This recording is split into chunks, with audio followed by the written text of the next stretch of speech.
Tequila sunset.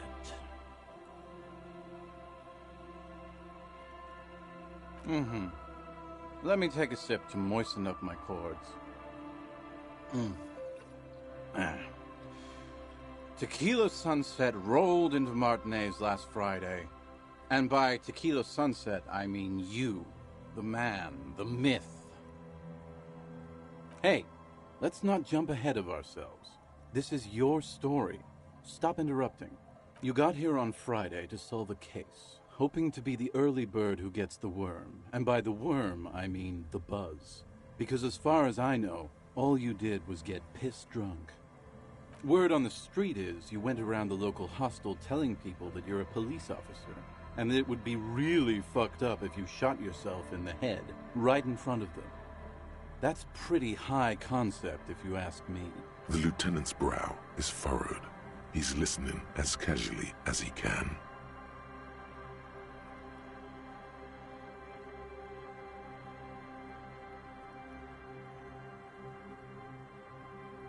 Hey, man, I'm not judging. This life's a valley of woes. Some of the highest concept people in history have killed themselves, and been drunks. Either way, it was a late Saturday night when we, the Union of Moribund Alcoholics, got our drink on. Nothing remarkable about this. We get our drink on 24/7. Makes everything warm and glowy. I trust you know the feeling. Oh, yes you do, Bratushka! The only thing better than that is putting the pedal to the metal after you kiss the tie. And off we go! One moment we hear the sound of a motor carriage revving up somewhere on the plaza, followed by a series of dings and bangs. Do you remember the sound of wood cracking? The billboard? Naturally, loud noises pique the interest of anybody owning a pair of ears. That's just the reality we're in. Anyway, there was a brief silence, a gasp of silence, if you will, followed by a real commotion. We heard the carriage careening towards the coast at top speed. Sounded like someone jumped the canal. We grabbed our brewskis and rushed to the jetty. Never underestimate the speed of an alcoholic. What we saw was a sight to behold. A beat-up police carriage containing you. Right there on the beach. You revved the engine and screamed at the top of your lungs, "The time hath come!"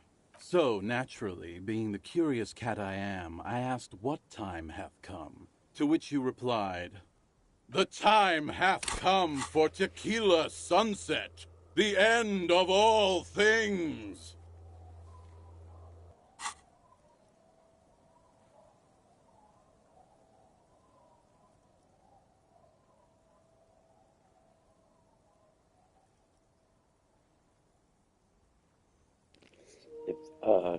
I want to say that, but if this makes me more Apocalypse Cup, I have to not do it. I have to go back. Yeah. Looms. Why not? Yeah, Then you jammed the pedal and plowed right off the jetty and through the ice. Your hands cramp on the steering levers. We ran towards the ice whilst you crawled your way out, miraculously unhurt, covered in seaweed and shit, like some kind of sea monster. When we finally got there, you were sitting on the beach crying. You said that your badge and uniform were in the car. It was too late to get in there, though. The carriage had sunk too deep. Recognizing a brother in need, we offered our condolences and invited you to party with us, which you naturally agreed to. We asked about the whole tequila sunset thing, and you told us it was your name now and insisted that we all call you that from then on. I'm not sure. I think you were the event. Tequila sunset. I don't want to say that. You know, as opposed to a tequila sunrise, which is long gone. Oh wow, he actually mentioned that. That's funny. I would say half the people who play this game probably never even heard of Tequila Sunrise. It was like an early 2000s popular alcohol drink.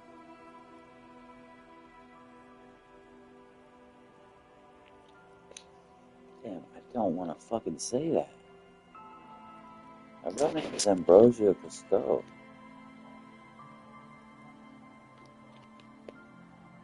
That's so lame, dude. No, that's just what your mother called you. Your real name is Tequila Sunset. Just embrace it, brother. Hours. It was an all-night drink-a-thon. Then, at some point, I think it was Sunday morning, you got belligerent and wanted to talk about Revacholian women. How they're beautiful and also whores and so on. How one of them fucked you real bad. After a short while, you crossed the event horizon, looked sullen, got up, and left without saying anything. Wow, that's quite a story. Yeah, I bet Tequila's a fucking legend around the precinct. You must be proud to work with him. If you only knew.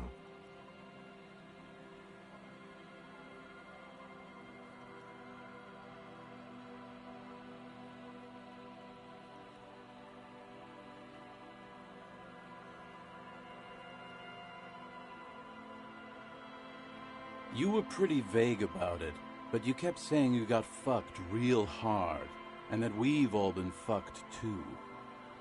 Please, don't open that door.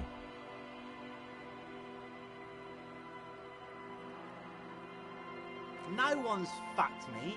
I do the fucking around here. Abigail! It seemed pretty painful, to be honest with you. If I had to guess, I'd say you're still working through some shit. Beside your gun and your badge, you said something about your hope or heart or something. To be honest, the details are a little hazy. In retrospect, I guess you lost your motor carriage too? That's a big one. You told us that they were a bunch of fucking losers whose main interest was cramping your style. It's more like you were cramping theirs. No specifics, though. It was more about you that night. You were the star of the show. Yeah, you said it was no biggie and that you'd solve it in no time. And that you didn't need anyone to do it. You're doing it solo now. A lot of cops go solo and hermit once they reach that level of alcoholism. It's not meant as a joke. He's sorry for the hermit cop. Yeah, you said that you'd really behaved unreasonably and failed to uphold your responsibilities as a representative of the coalition. You said being a cop was real boring and that there was no reason to talk about it. You also kept pausing to knock the heel of your hand against your temple, saying, "Boring, boring, boring." It's a hard thing for a man to confront his past. That's why I avoid mine at all costs. Whoop-de-doo. So now I'm a fucking storyteller. Right, why not? Better than a beach bum. It depends, really. Are you willing to help me out? Booze! Did you already forget our party? The thing I relayed to you earlier. So, have you got anything for good old idiot Doom Spiral? A bottle for a story. Seems fair to me. I only have one sip of Commodore Red left, so I guess I could give him that. Or I have 2 of Pilsner. Oh, what if I gave him... Oh my god, what if I gave him that?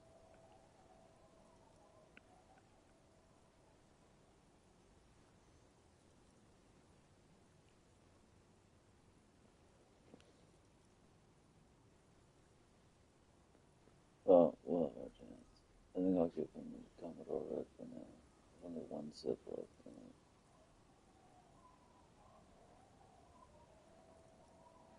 Damn, that's expensive. Classy.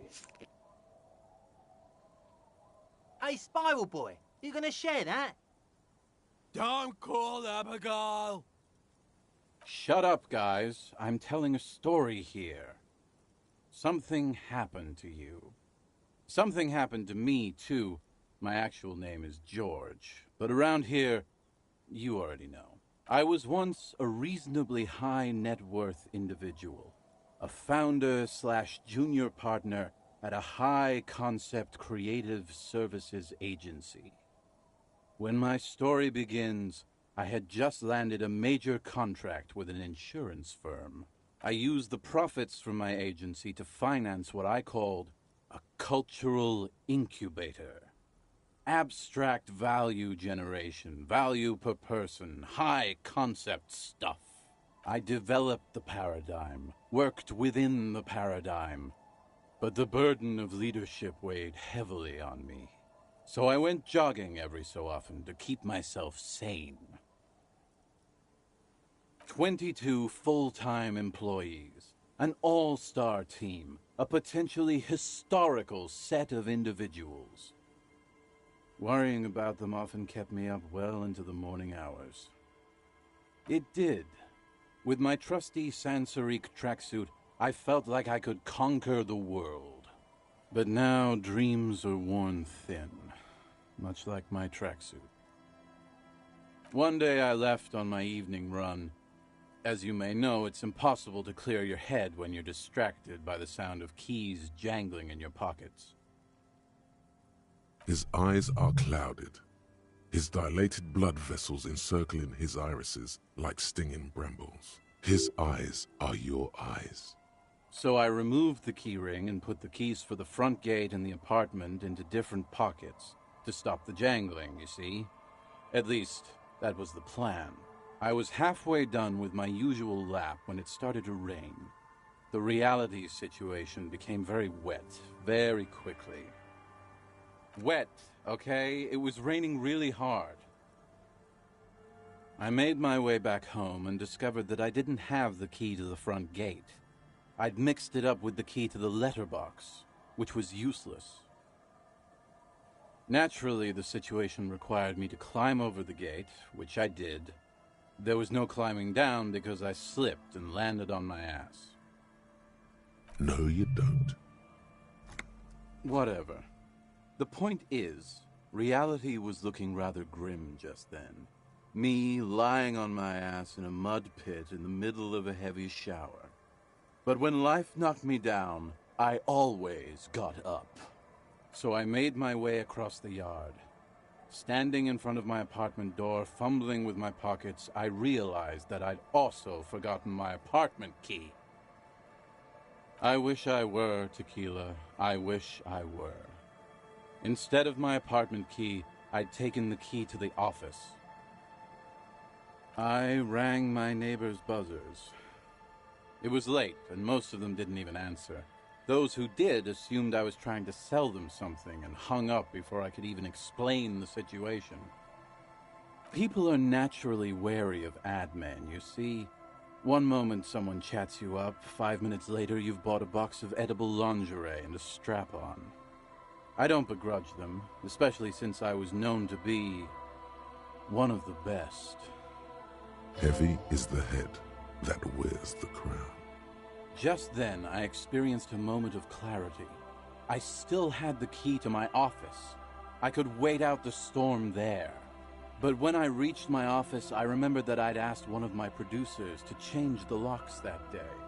And since I hired only the best, he'd already done it, and I couldn't get in. Anyway, long story short, life spiraled out of control.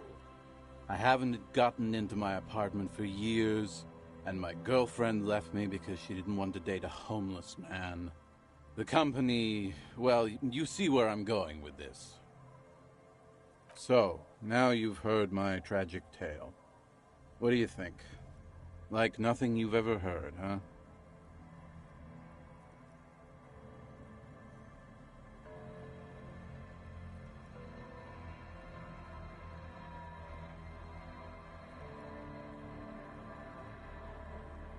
Tequila, I've thought about this series of events for a long time.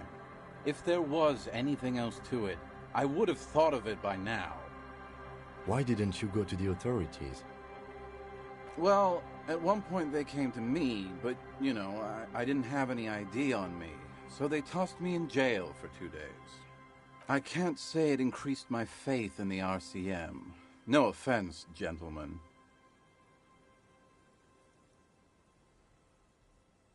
I don't remember you being such a dick before, Tequila.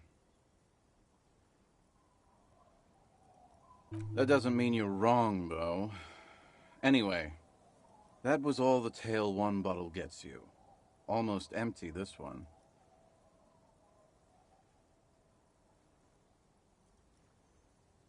Good fucking question, Tequila.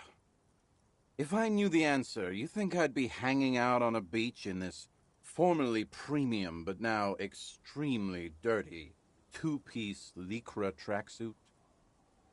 I used to own my reality situation. My business buddies and I had our own creative services agency.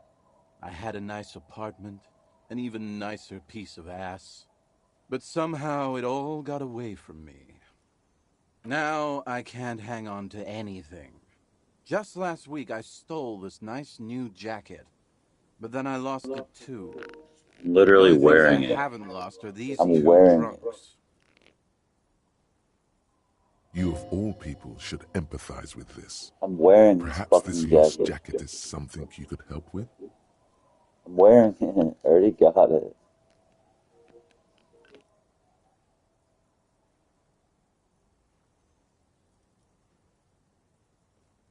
My agency, man. The Boom Boom Room. Our concept was combining high art with the lowest forms of marketing. The color red, breasts, and oil painting. I convinced my partners to reinvest some of our profits in an even more high-concept cultural incubator called Thin Air. The artists were happy, the clients were happy. I was financing a group of poets in East Revachol who were developing a new universal poetic language. But then it all went to shit. If it sounds like it makes no sense, that's because it doesn't.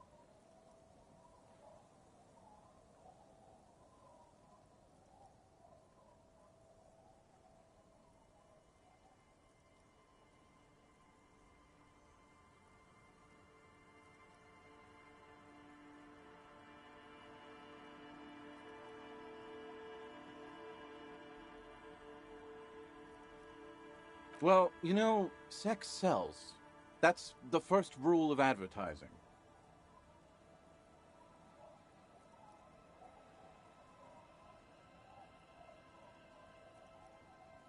Maybe you're right. Who knows? Maybe we were behind the curve? We were fucking rich, though, that much I know.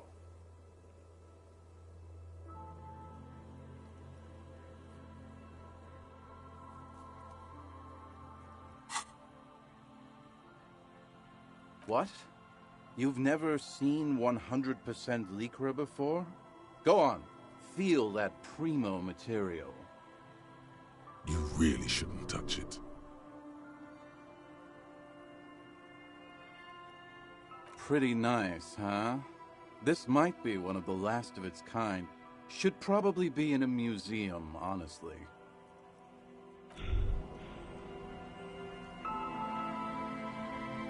Oh my god, it killed me.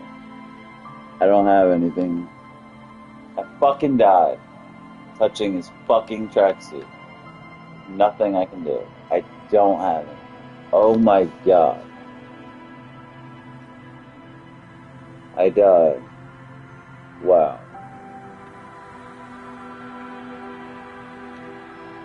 Oh. Despair creeps into you, getting fat on your weakness. Whatever noble intentions you once had as a police officer, it's eating them all up now. You're still coming up with sentences. That's a step up from total annihilation, right?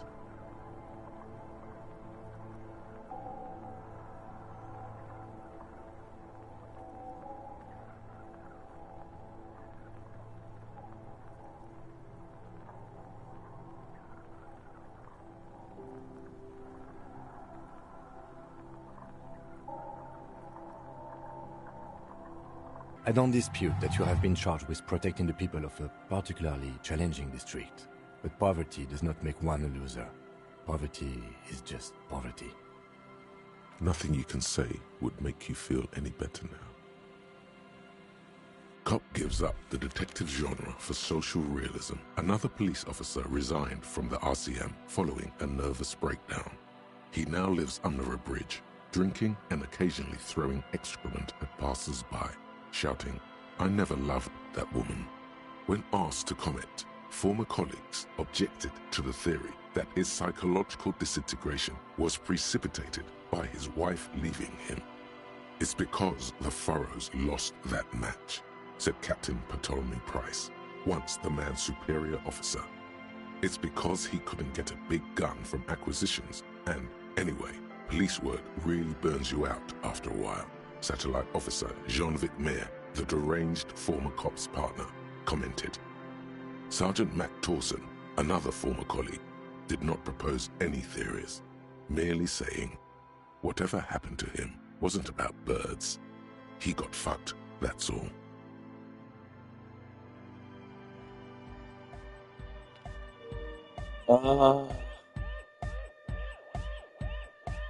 You're joking.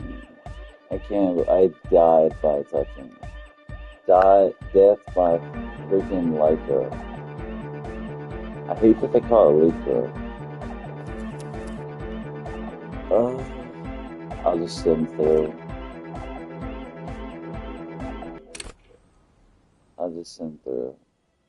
Still, it's a lot to sim through. That sucks. I fucking died by touching his fucking skanky ass tracksuit. What a cock smuggler, this guy. I mean, literally, this guy, for a living, smuggles cocks. He's a cock smuggler. Everybody knows it, nobody wants to talk about it. He's a cock smuggler. He smuggles cock for a living. It's horrible. Awful. It's an awful, awful thing. Oh my gosh, it's lycra tracksuit. It's lycra.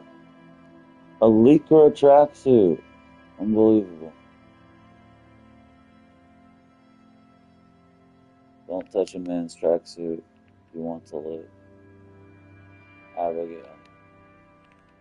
Says Abigail.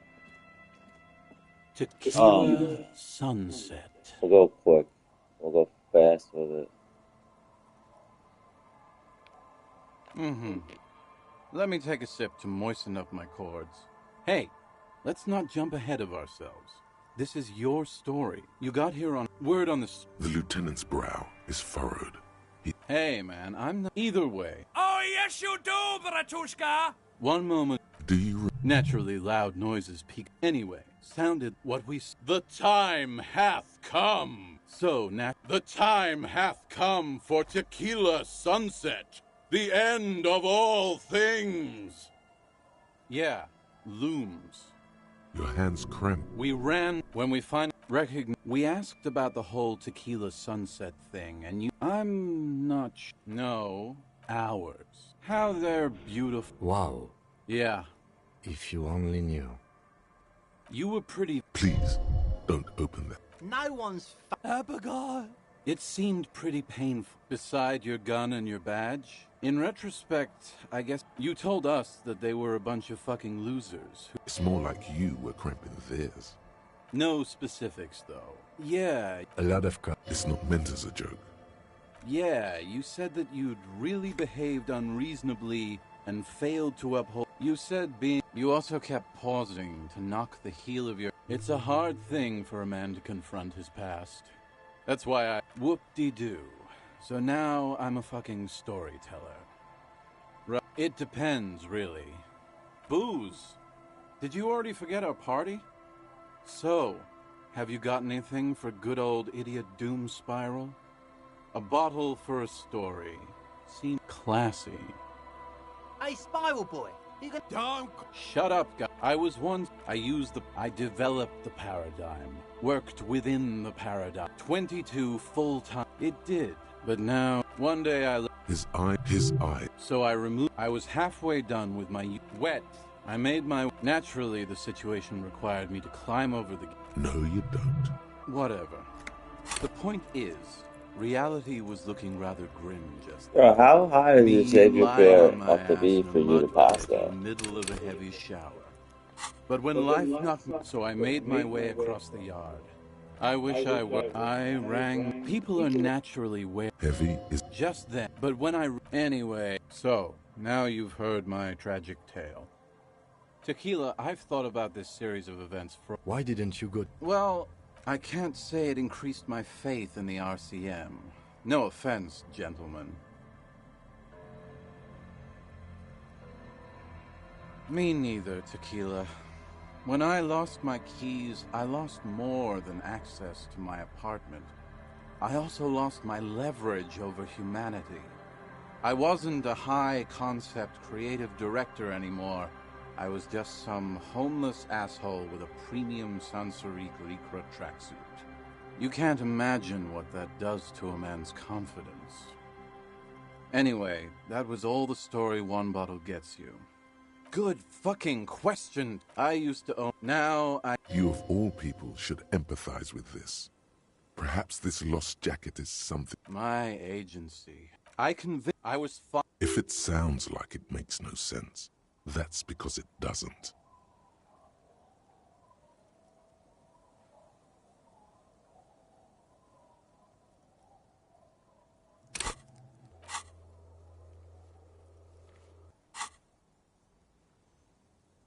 I know. It was fucking awesome. Too bad I went on a jog, unleashing a cascade of doom that washed it all away. I was If it sounds like it makes no sense, that's because it doesn't. I know. It was fucking awesome. Until I went on a If it sounds like it makes no sense, that's because it doesn't. Well, you know, sex sells. That's the first rule of advertising. Maybe you're right. Who knows? What? You really shouldn't touch it. Okay, we won't touch it. That might be the right idea. This here is one of the last of its kind. Should probably be in a museum, honestly. Can't get it anymore. It was too primo, even for Grodd. By primo, he means possibly carcinogenic. Lycra, TM, was a synthetic fabric developed by manufacturers in the middle 40s. Notable mainly for the swishy sound it makes as the wearer passes by. It's actually not Lycra, I think, and it's something that the late 90s. Yes. It's also known to become extremely itchy if not properly cared for. Wow, you're lucky. He never lets me feel it. That's because your paws are fucking filthy, Rosemary. We're right next to the bay. You could wash them anytime. My fellow members of the Union of Moribund Alcoholics? They're exactly what they look like. Hey, Tequila! You want to buy some speed? Shut the fuck up, Rosemary. He's a cop, remember? I thought he was a cool cop. Don't call Abigail. And this is Abs. So yeah, that's basically us. We drink together. Tequila, it's a verifiable tragedy. It was practically brand new. Sure, it didn't really go with my Lycra threads, but it did itch a lot less. Say, you're a detective, right? Maybe you can help old Doom Spiral out. Solve the case of the missing jacket. What do you say, Tequila?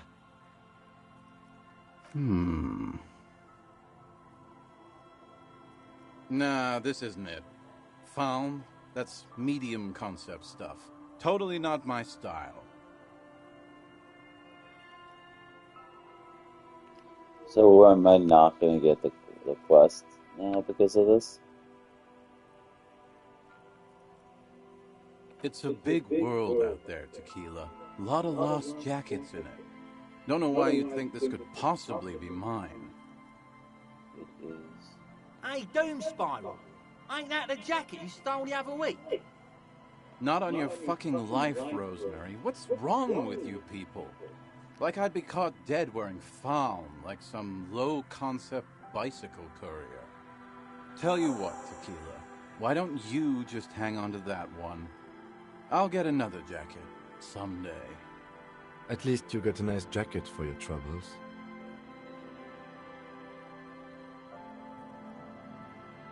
I do, but as you can see, my fuel tank is running quite low, if you catch my drift. Cottonmouth is keeping my tongue imprisoned. Okay, let's step aside for a second. I have something I want to talk about.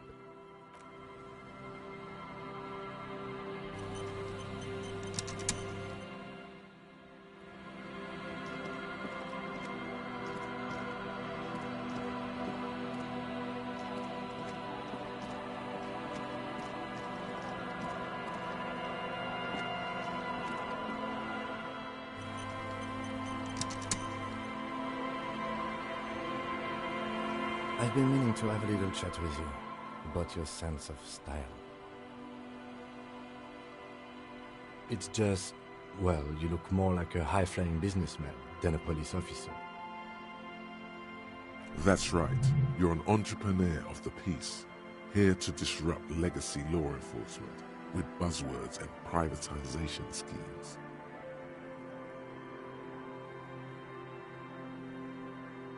There's nothing wrong with it per se. It's just a little much. You know the expression, the clothes make the man? The right outfit in the right situation can make all the difference in the world.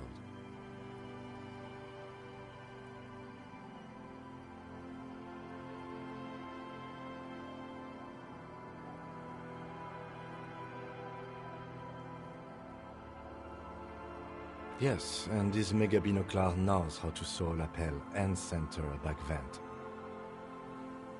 That's why his clothes fit so well.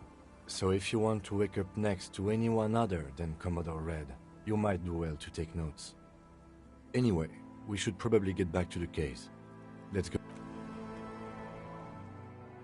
I want to try putting other clothes on and seeing what it does.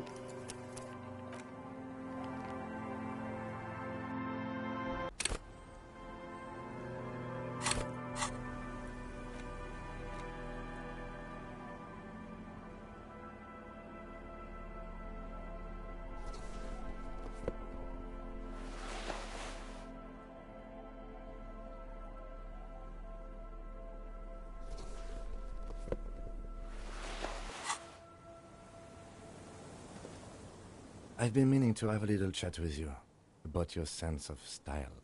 It's, well, a little eclectic, don't you think? How would you even describe what you're wearing? Eclectic is for pop music with indigenous percussion.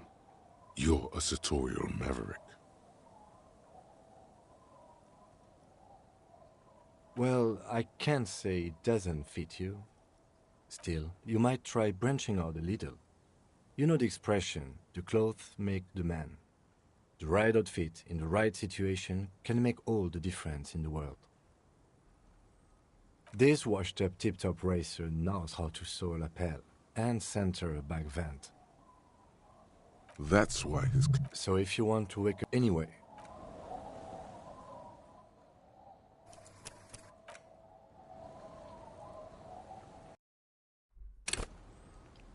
And what else can we wear that would be like...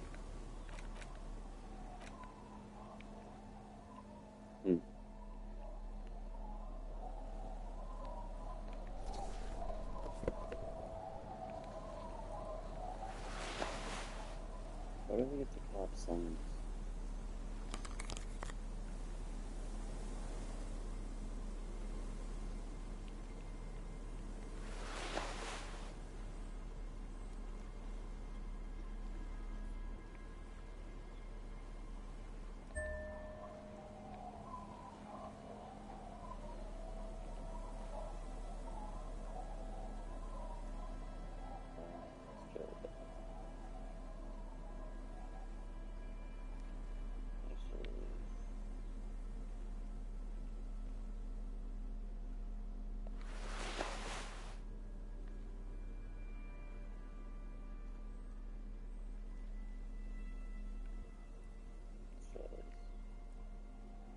Oh, sharp as fuck. With the metal? Can you see them?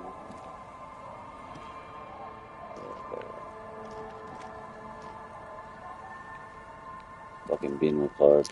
I've been meaning to have a little chat with you about your sense of style. It's just, well, you look more like a high-flying businessman than... Come on, call me Dick Mullen, bro. That's right. You're an entrepreneur of the peace, here to disrupt legacy law enforcement with buzzwords and privatization schemes. Then maybe you should change your look. You know the expression, the... I thought he was gonna call me Dick Mullen, bro. I want to keep trying this. Sorry. I think it's interesting.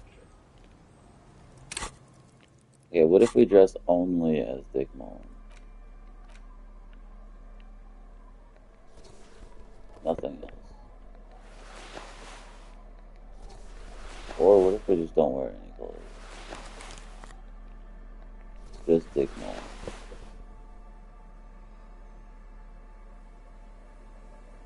I don't have the pop Sonys. Where the fuck do you get those?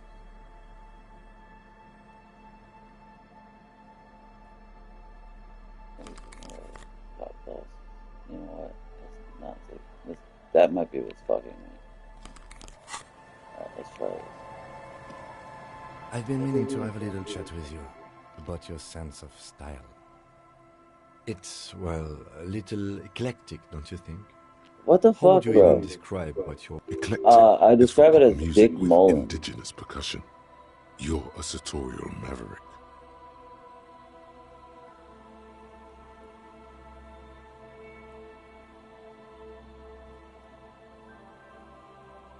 Well, I can't say it doesn't fit you. Still, you might try...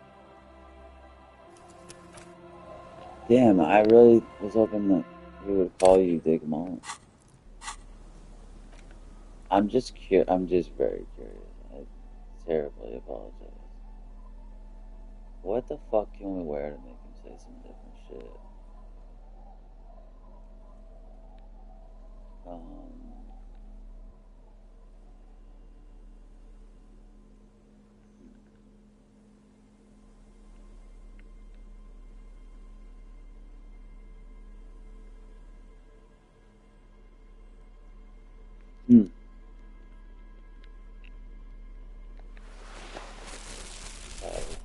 Goofiness.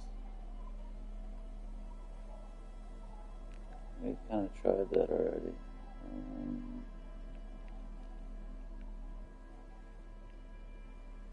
was just gonna say it's eclectic.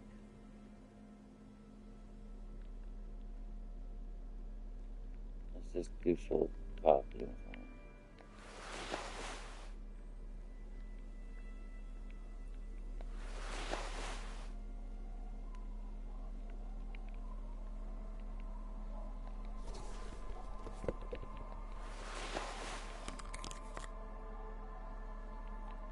Where the cop at?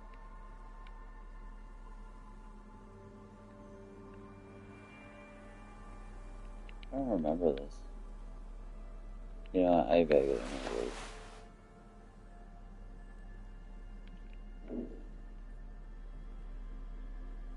There really aren't any RCM games, unfortunately. Hopefully he doesn't call me Disco. That was copy looking good. Let's see how this cuts the mustard.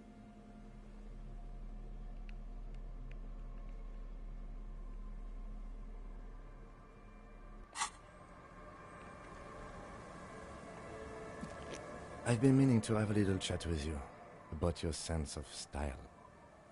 It's good to see you looking like a proud officer of the RCM. It's important for the people of Martinez to know we are here. Your half-brother is proud to stand beside you.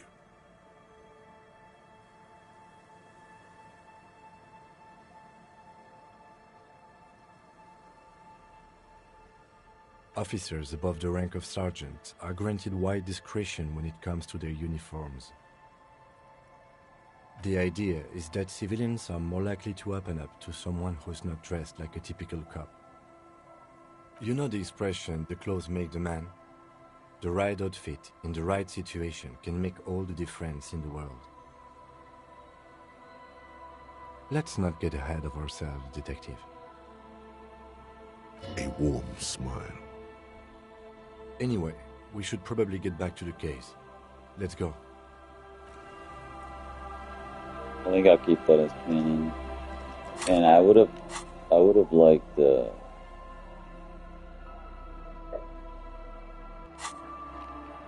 I'll keep that. I would have liked to have gotten some more interesting responses, though. Like, what the fuck else could I have worn?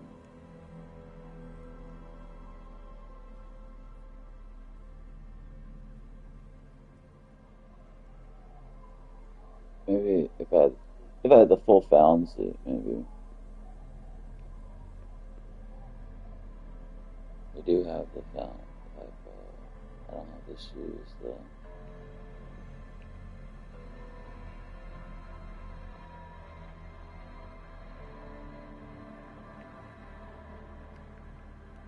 I'll try one more time. Just all party together. But I'm gonna keep the cop one.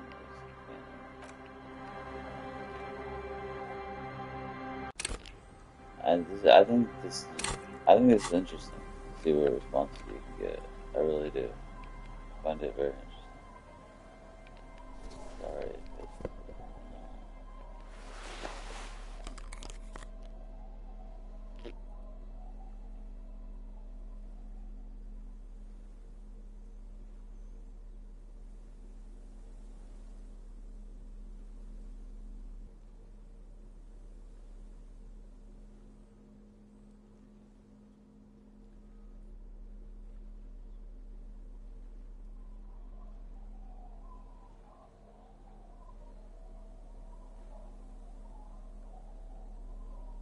Oh, I want to try one more time too with no poison. I think that'll be good.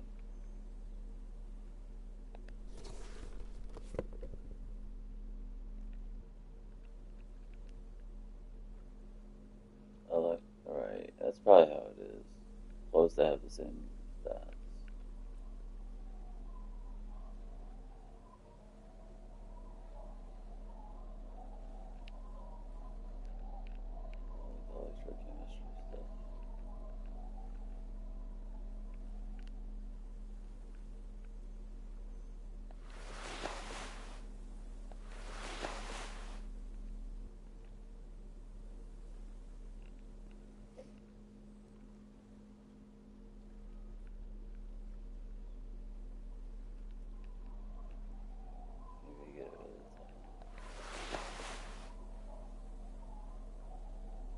I know this isn't electrochemistry, but it's like wacky. Part of this.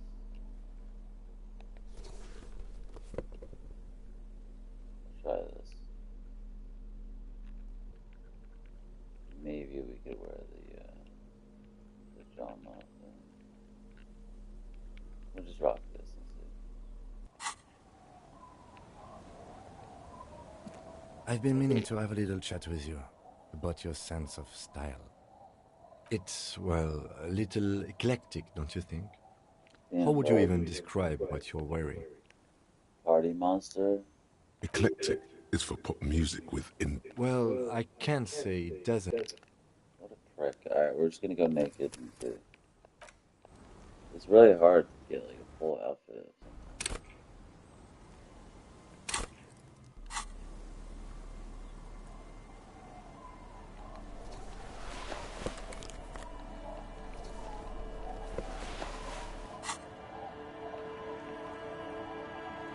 I've been meaning to have a little chat with you about your sense of style.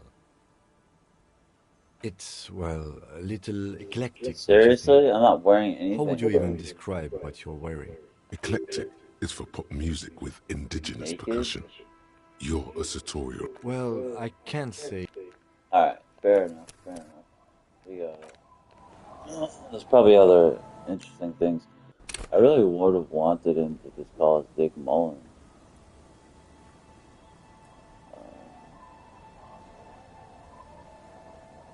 But no. Fair. There's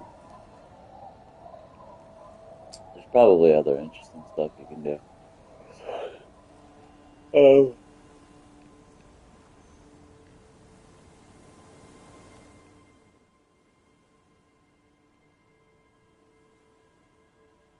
I actually want to make a hard save there.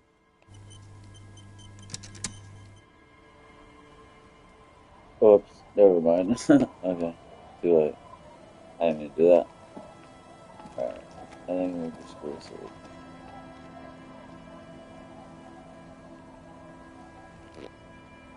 Actually, we didn't talk to her yet.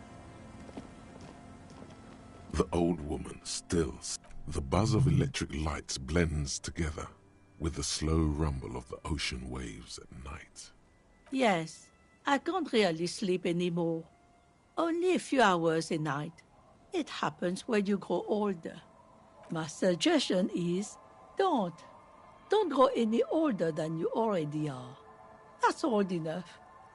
What's troubling your mind? Just us. It's barely a village anymore. We almost don't exist. This is pretty much a non-place. A gap. A blank spot on the map. Just... The place is so pornographically poor, it's not even funny.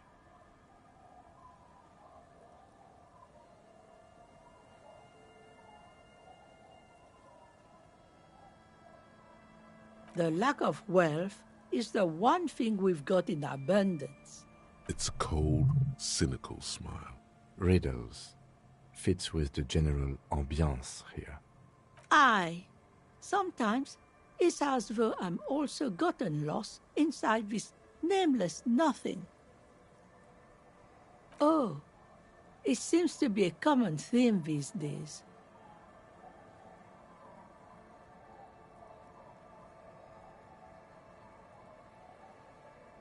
Isn't that what people always think when they are lost? Something I can do for you to find your way, officer?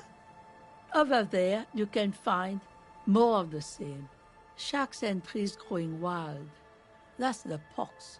Between here and Jamrock, a dusty sea of old trees, all covered in industrial soot. Small houses under them, an overgrown park. An old military hospital and its surroundings. After the war, it was turned into a goodwill hospital, for now the area is crisscrossed with nameless streets. The goodwill ran out. The staff left and the place was shut down. It's long gone by now. Well, there's Lillian and her kids. If you knew Is the folks pox live that in the area house that we to the can't get east, into?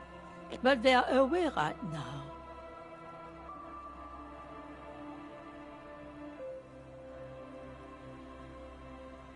And then there's the drunks.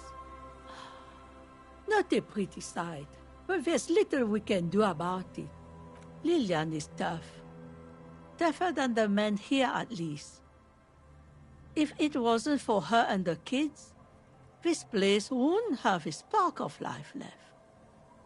I'm sure you did. Nature keeps them in rotation. A new face pops up every now and then, and an old one disappears and is forgotten. This is who we are. Here, for you, no officer. The only money we have here is some coins the drunks tried hiding from their women and then forgot about. She nods, rinsing another piece of cloth. Not much. There's the abandoned church, the DeLorean Church of Humanity. It's been there since before my time, even. Some things just don't fly, officer. Look around. Who'd go to church here? They built it 300 years ago. Must have been nicer then. So, they don't hold services there anymore? The Ecclesiastes? No, we've tried, but things just keep happening. Crime, accidents, other things. The place never stays open. It's a pity. It used to be such a nice church. She's not telling you all she knows. Keep her talking.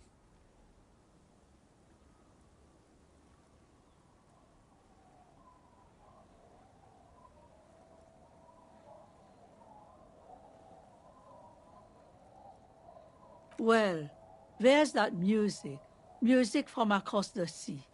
Huh. It started a few days ago, and now it's blasting even through the night. And now, suspicious-looking people are sneaking around the church. I don't like that. Interesting. You could look into this ruckus if you have the time. Perhaps the mysterious music is somehow connected to the case. A Rusalka or a half-demonic Apsara singing. Before you get to the church, there's some ruins, an apartment complex, or some kind of electrical plant. Run-down bunch of houses, empty. I don't know exactly. A pre-war place. It used to be something. Before the war. I wasn't here then, you know. Was born in Samara. Of note, the old fish market up on the boardwalk. But it's closed. No one. That's why it's closed. It was once a bustling place, back when I was young, and so was everyone else.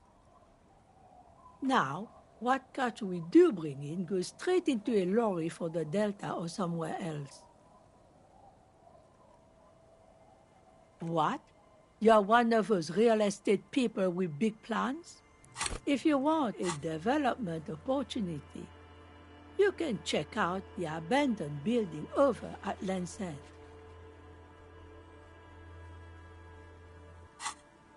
Used to be a supply depot, we think, sending goods and ammo across the bay. It's jammed shut though. We tried to get in, see if there was anything to sell or scavenge, but it's impossible.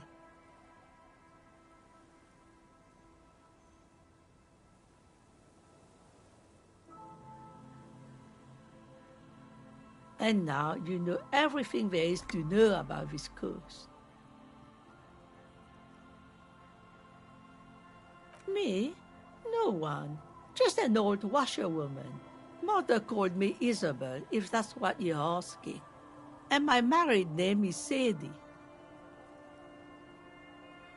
Now it's your turn, Mr.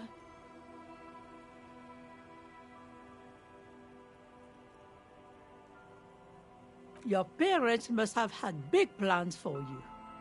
Wonder if you measured up. The question must be prompted by your sloppy posture. Straighten your back, man. Me? No one. Now it's your turn, Mr. Why would I do that? That's a fool's name. Are you a fool?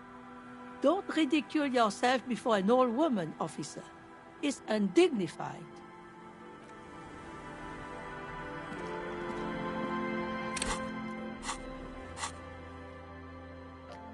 I think we should go to bed and choose our political path and then do the punk thing.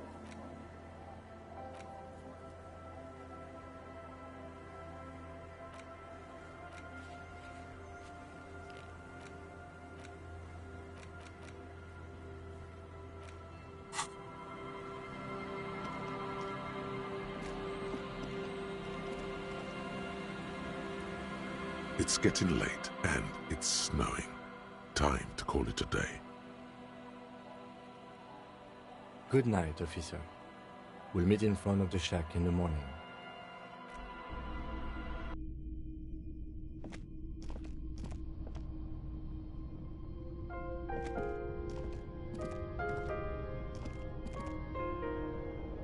An old mirror hangs on the wall.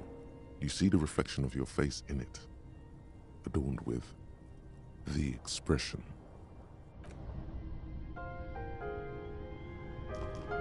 On the table, you see a bowl of water, a rough soap, and the bed is comforting, if a bit run down. Still, across the room, the heating system hums its soft lullaby. The mattress feels soft and sheets warm. It only takes you moments for the world to fall away.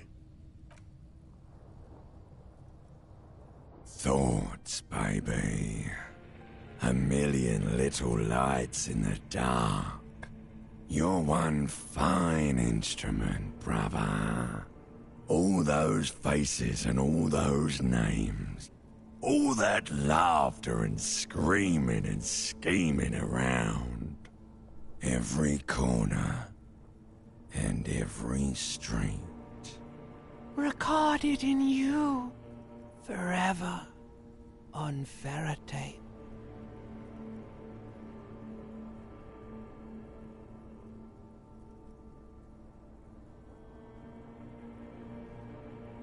On and on it goes, for untold hours. At the disco where you first asked her to dance. Rising, rising. Above the dark curvature, the great wingspan of sleep. Studded with stars.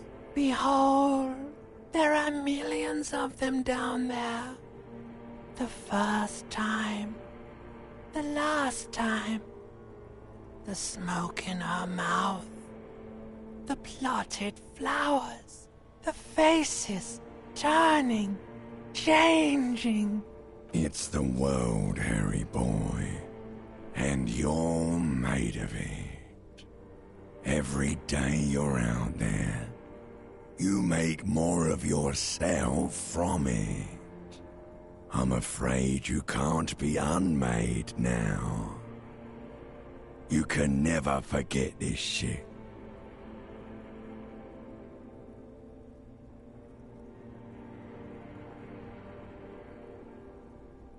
All stuck on loop.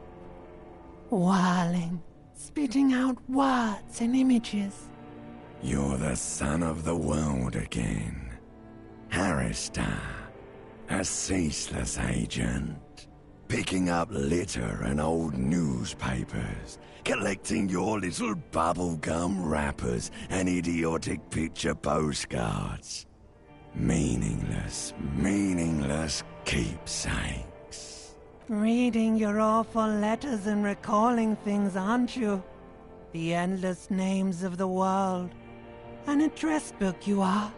The map of a city.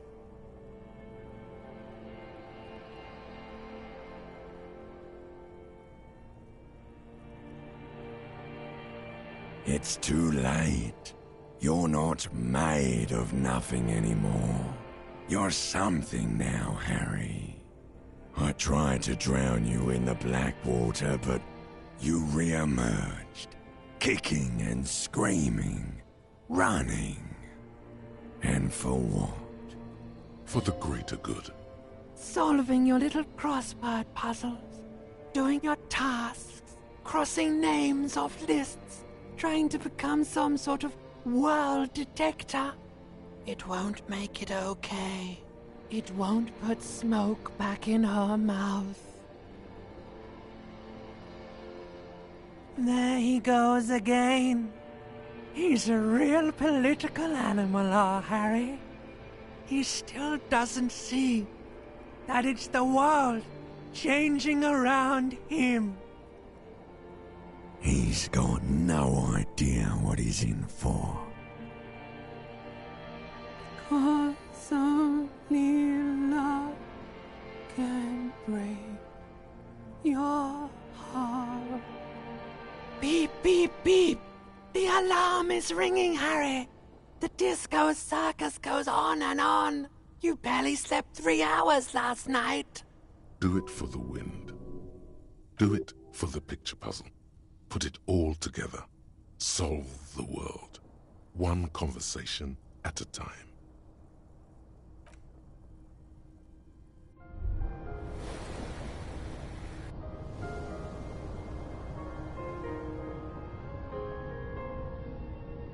Good. You're up. Listen, there's something that's been bothering you for a few days now. It's a suspicion, or a feeling really, that things are not quite in hand around here. An earth-shattering deduction from your psyche. What will those guys come up with next? Every day, things seem to spin more and more wildly out of control. The center isn't holding. And despite your efforts to moderate and contain these energies, things only seem to be getting worse.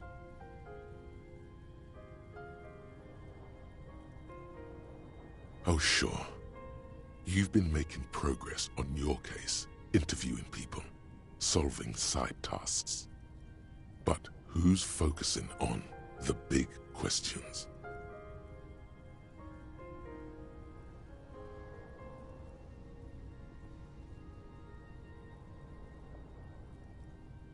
But have you ever seen them? How do you know they're even there? More importantly, how do you know they aren't waiting for your participation? You've got to find out who bears la responsabilité.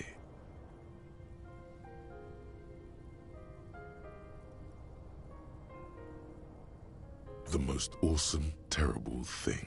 It is human nature to crave la responsabilité and to deny it. That's why it must be distributed across many different organizations, agencies, offices, and portfolios. Harry, you're thinking about this too narrowly. La responsabilité isn't concerned with trivial questions like who killed who. It's about the real issues, the human welfare index, the price of staple goods, the transition to real democracy. Whoa. This isn't some kind of dictatorship. You can't simply seize la responsabilité for yourself. It must be given by a legitimate authority, like a committee. You don't need no stinking committee. You're the law. Really, Harry, you know in your lungs that true authority flows from institutions, not individuals. That's the single principle that separates civilization from barbarism. Technicalities. If you want your work to be accepted, you have to go through the appropriate process.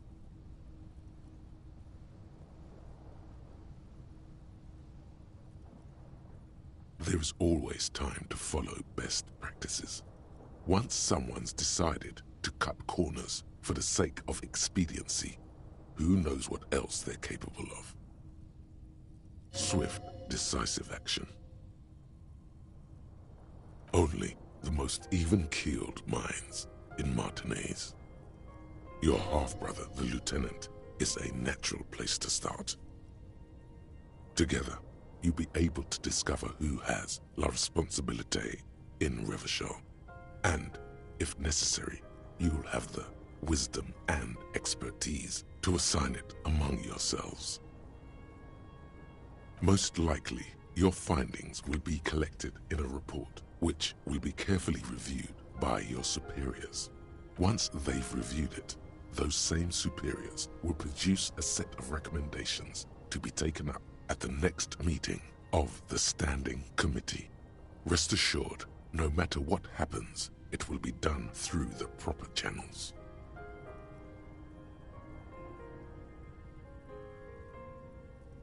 Good luck. Your report is eagerly anticipated.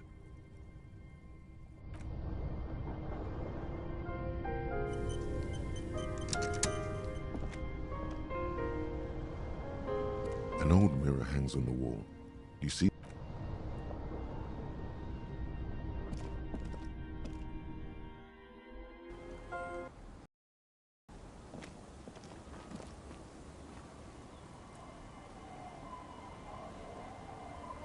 So we've started the moralist quest.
Yes?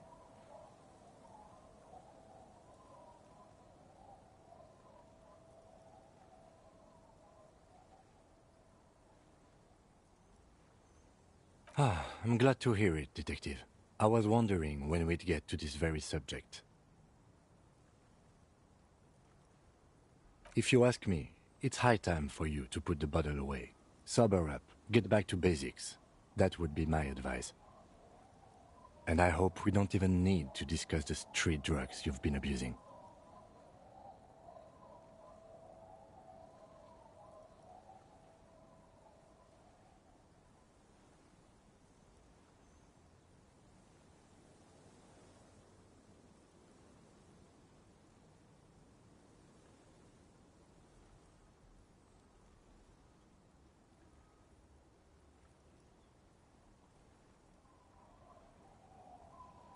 The lieutenant's quizzical expression gradually deepens into a frown.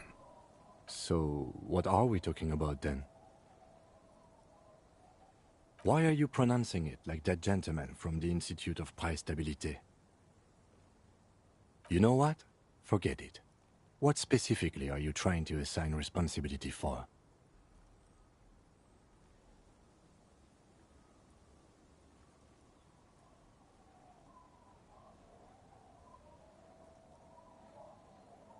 Ah, now I understand. Next, I suppose you're going to tell me you need to form a committee to assign this responsibility? Simple. Because moral intern types love to form committees. In any event, I am just a humble law official. I may work under the moral intern's umbrella, but I'm certainly not qualified to serve on any committee. You know who might be, though? That Mr. Villodrons, the gentleman you met in the young man's apartment. If I were trying to get in touch with the coalition, I would start by seeking him out. But first you might need to speak with his young companion. Oh my gosh, what if I had completely screwed him over? What if I had made him hate me? That's why I was nice to him, and that's why I didn't give up his location. Now, was there anything else?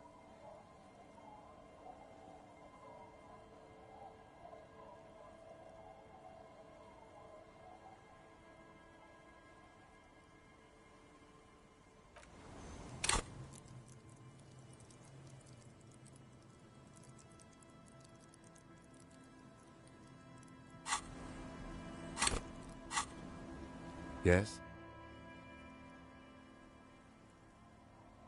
Excuse me?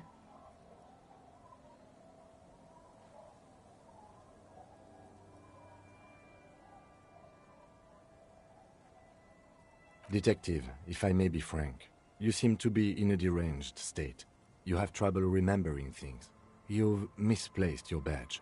I cannot let you act in the name of the RCM without supervision until you've regained control of your faculties. Oh, so you're an unaccountable wreck who has to be supervised. You don't have to take this display of authority. You can disobey. That's good.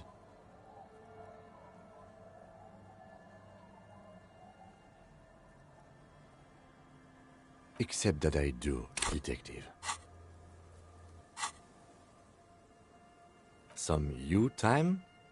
This is a police investigation, not a journey of self-discovery. You'll still have your evenings to yourself. Please do. We wouldn't want your regiment to spill over into the investigation. The lieutenant is pretty sure self-care is just a euphemism for nihilistic binge drinking. No response. He just arches his brow. He's having trouble processing it, believing it even.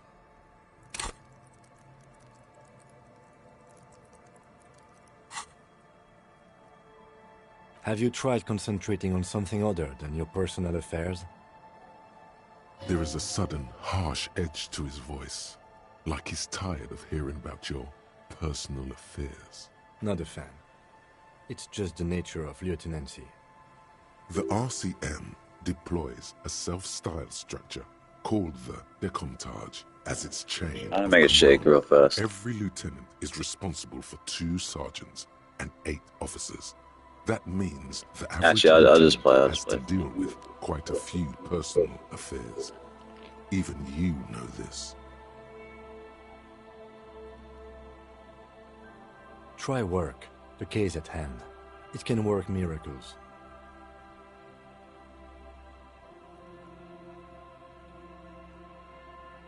Really? You look fine to me. This psychodrama is unbecoming of an officer. Clearly, he prefers to think you're malingering. He cannot fathom that anyone could drink so much as to retroactively erase their entire life. Then you should consider seeking medical attention. You can use the radio in my kinema to call your station's Lazareth. Was there anything else you wanted?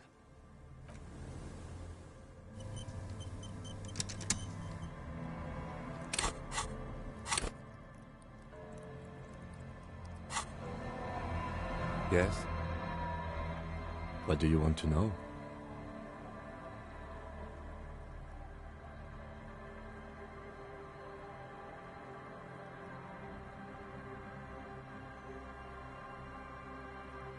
No, it's not a particularly mysterious case. The deceased is a security guard for a corporation involved in a labor dispute. It doesn't take a DeLorean polymath to put the pieces together. I just don't see the case getting more mysterious than that.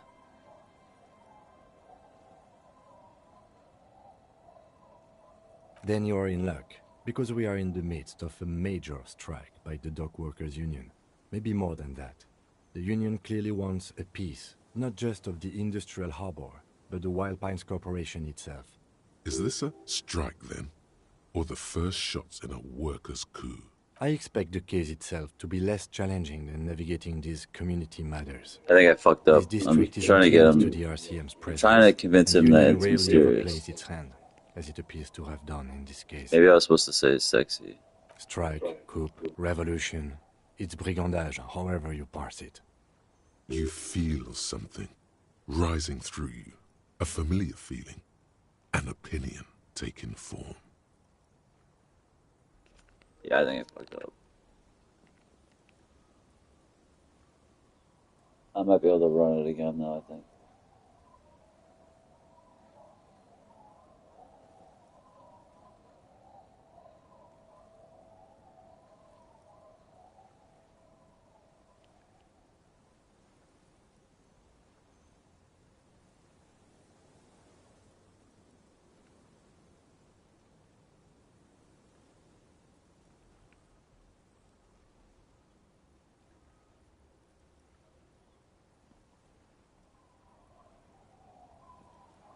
Politics is habit-forming and hazardous.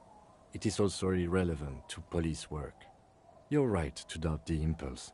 It might be detrimental to our task here. From an imaginary fan. Now, was there anything else you wanted to know about the case?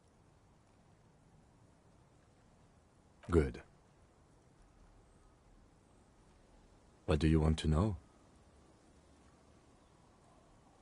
No, it's not a... The deceased is a security guard for a corporation involved in a labor dispute.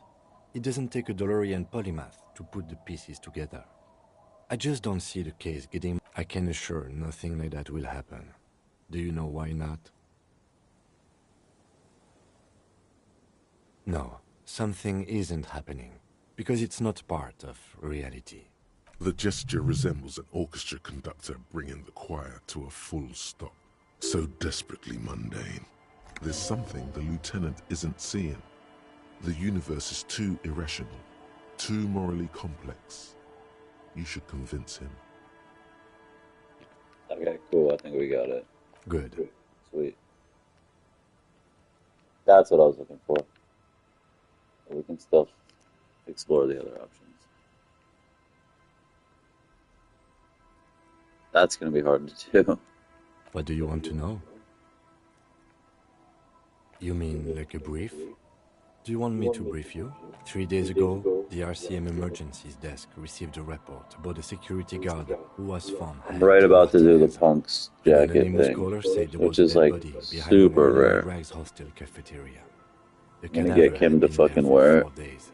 No one had come to You need investigate. suggestion 8 at least. And you need to pass the half-light red check. During that time, the victim had been stripped of his belongings. The caller did not identify him, but used the word lynching. There is an ongoing labor dispute between the local dock workers and the logistics company Wild Pines. I was told we should approach the death as part of this dispute. They, classier as we've come to suspect, didn't identify themselves in any way. The tone was muffled using a device of some sort. The desk could identify neither the caller's age nor sex. There's a strong prejudice against involving the RCM in what's seen as union matters. The dock workers' union is the de facto police in Martinez. Now it appears they've started executing too. We cannot allow that. That's right.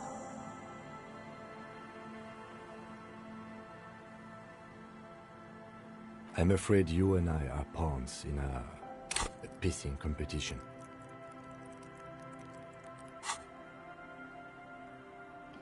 I also want to do the brow off. I think I need 8 authority.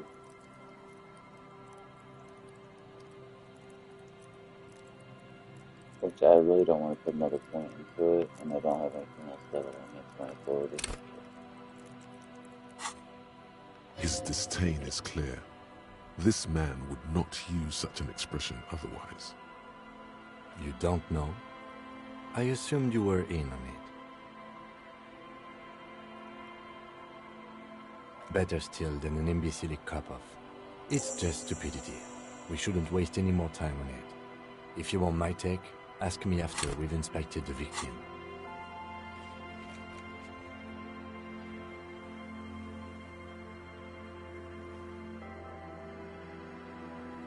Oh my god, we're never gonna inspect the victim.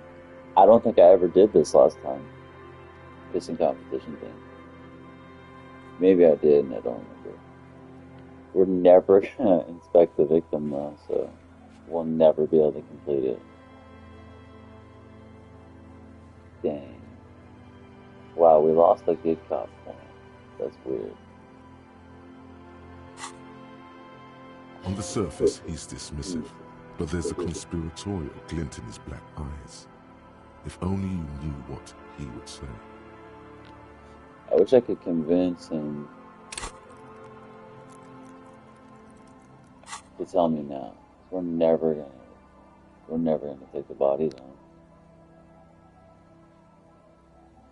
It's actually interesting. We're just starting to get into some new stuff. We started the moralist political quest line. We're gonna try like hell to get him to wear the piss jacket, so we're gonna be like punk cops for the entire day. We're gonna get to interact with Vic Mir for the first time as punk cops, which he'll certainly say something about. I might actually arrest Costeau. I might let Ruby shoot herself. We're getting there.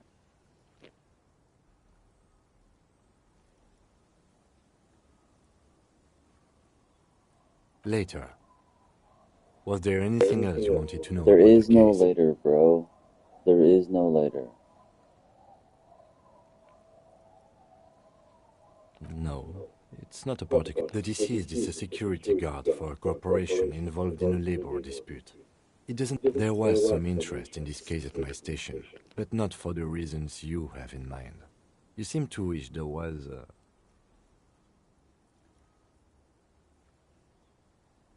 Good point. Martinez is famed for its occult sex murder rites. We'll get on it immediately. I forgot. I still didn't do homosexual underground yet. I think what I'll do is after we have so much to do. We have a phone call to do. I think after I get apricot chewing gum internalized, I'll do the phone call. Then after the phone call, I'll get rid of the chewing gum. Because just in case it opens up something, I don't remember if it did or didn't last time. And then we'll quickly do homosexual underground, so we can ask him if he's gay. Then we'll quickly swap that out for... I want Lockjaw, but I don't think I'll be able to. Motorway South is good. I've never done Boyadero, so maybe I'll do that. I might have to get rid of Honor Glands.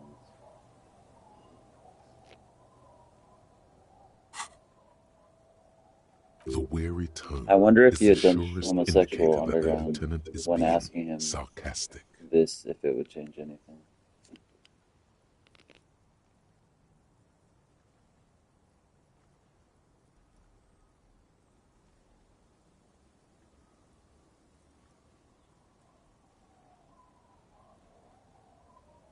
No, not really.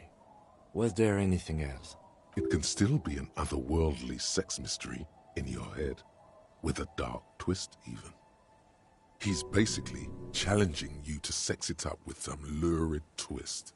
Don't get right into it. Sit on it a bit, then hit him with it. No.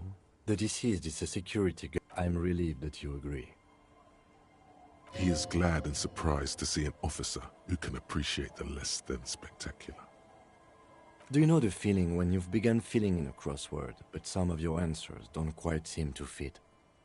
That's the feeling I have right now, for some reason. Ah, right. Your condition. Never mind. All I mean to say is that we have a puzzle on our hands, but not all the pieces. Yet. Good.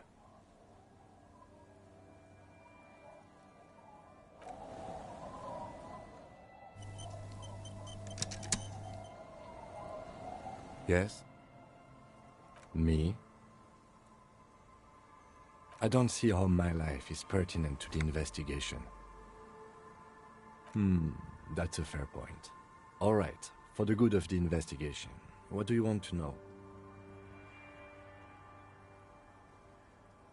He gets so mad if you call him a Vino Clark. That's because I'm half Seolite, or quarter. My father's father was from Seoul. So was my grandmother, but from my mother's side. It's not an interesting topic.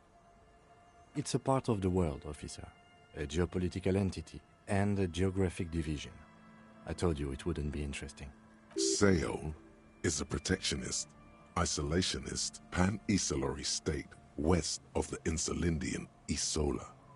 Actually, it's quite interesting. You're barking up the wrong tree. I don't speak a word of Seolite. I've never met either one of my grandparents, and I've never been to Seoul. I'm a regular Revacholière. A point of pride to him. He's glad to have shut down your question. That's correct. That makes him a Binoclard. Completely uncopped material, if you say so yourself. I can't do it. If I do another playthrough of Fascist, I'll do it. He gets so mad. Are they? They're mostly just cumbersome. The secret we will not do yet. That's gonna be the brow off. What do you mean? I have no idea what you're talking about. The lieutenant's conceptualization skills must be rather rudimentary.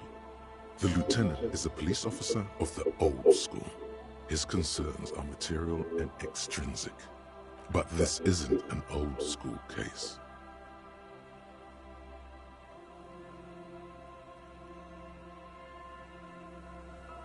So what? That makes you the new school? God spare us. For real detective work, nothing beats a good notebook by yourself. The lieutenant produces his small blue notebook and idly thumbs through a few pages. That's where his conversations with himself take place. We all have our different mediums. His is written. I kind of had to go through all that. I had never done Good. that with him. So. Let's change the subject. Alright. We'll keep this for... I mean, I already have 6 Inland Empire. I wonder if anything will actually modify it. But we'll keep it for right before the tribunal. And then we'll try it.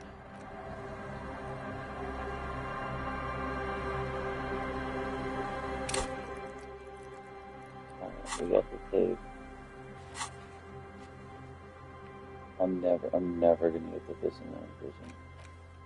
Maybe we should, let's do the, show him the Mayballs. Hopefully he's still alive.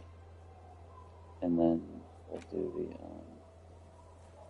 the, pop. So I can get him to wear the jacket, which I never knew you could do. But it's really hard. Fairly rare, it seems.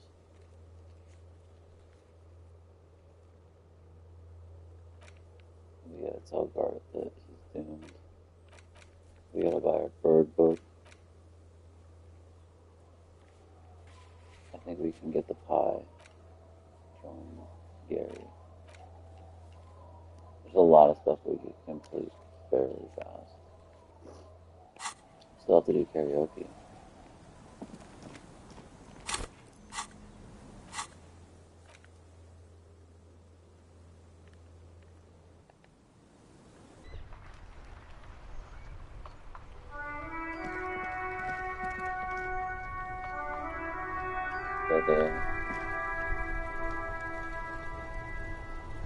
I think I'm gonna do the Maybells first. Hopefully he's not dead.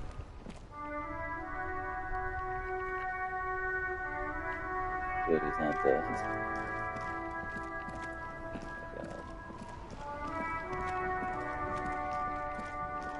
I guess I never did the Maybells last time.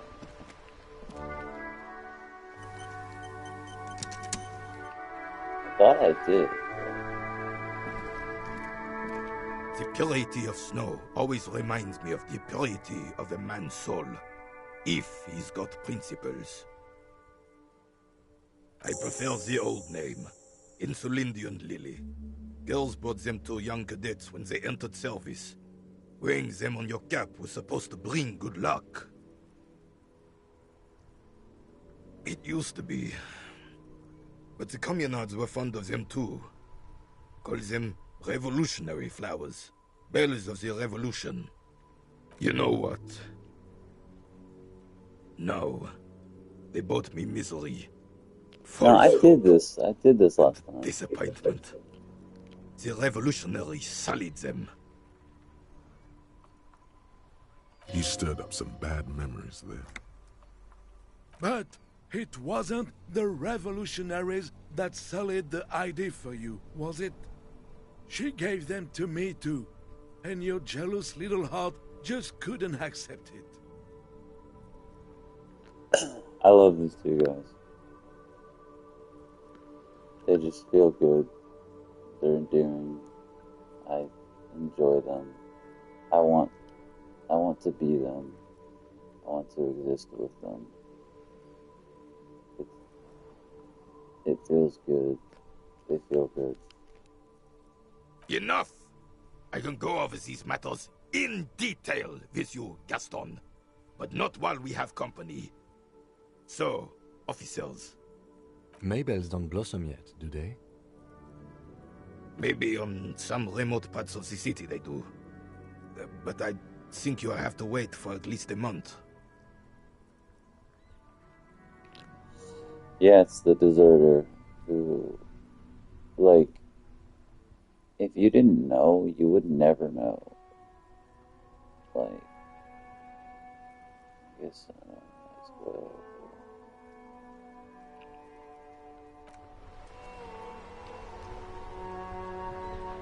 Still didn't get his sound. I don't even think I have the option. Such a No, I do. pleasure to see you again, officer. How may I head the citizens' militia on this fine day? I wonder if you can still get a sandwich after Renee kicks it. He's probably no longer eating it then. Oh, wait, I never started a vigilante group. Wow. It does nothing. I was so excited about starting a vigilante group with them on my first playthrough. It never does anything, and you don't even ever refer to it ever in the game. The only thing it does is gives you a negative modifier to take your sandwich. So it would give me 2 negative modifiers. But it felt so good at the time. It was day 1, first time playing the game. And I was able to start a vigilante group with these old guys. It was so great. But it never did anything. We even got to name ourselves, like, and I got to pick. There was like a bunch of different names. But I think it had to be like one specific name. I think it was something with dogs or like the rubber dog, like my dogs or something. It was so wonderful. It endeared them to me. It was glorious. I wonder if we could ever get a sandwich. I want to get the pie from Gary, and I want to share it with Kuno while he's my partner.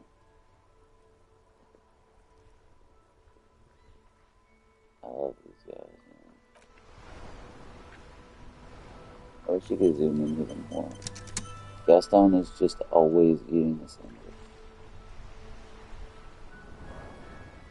Takes bites. He's always eating it. Every day. Every single day he's eating it. I think Renee's I think this is the last day we have access to Renee.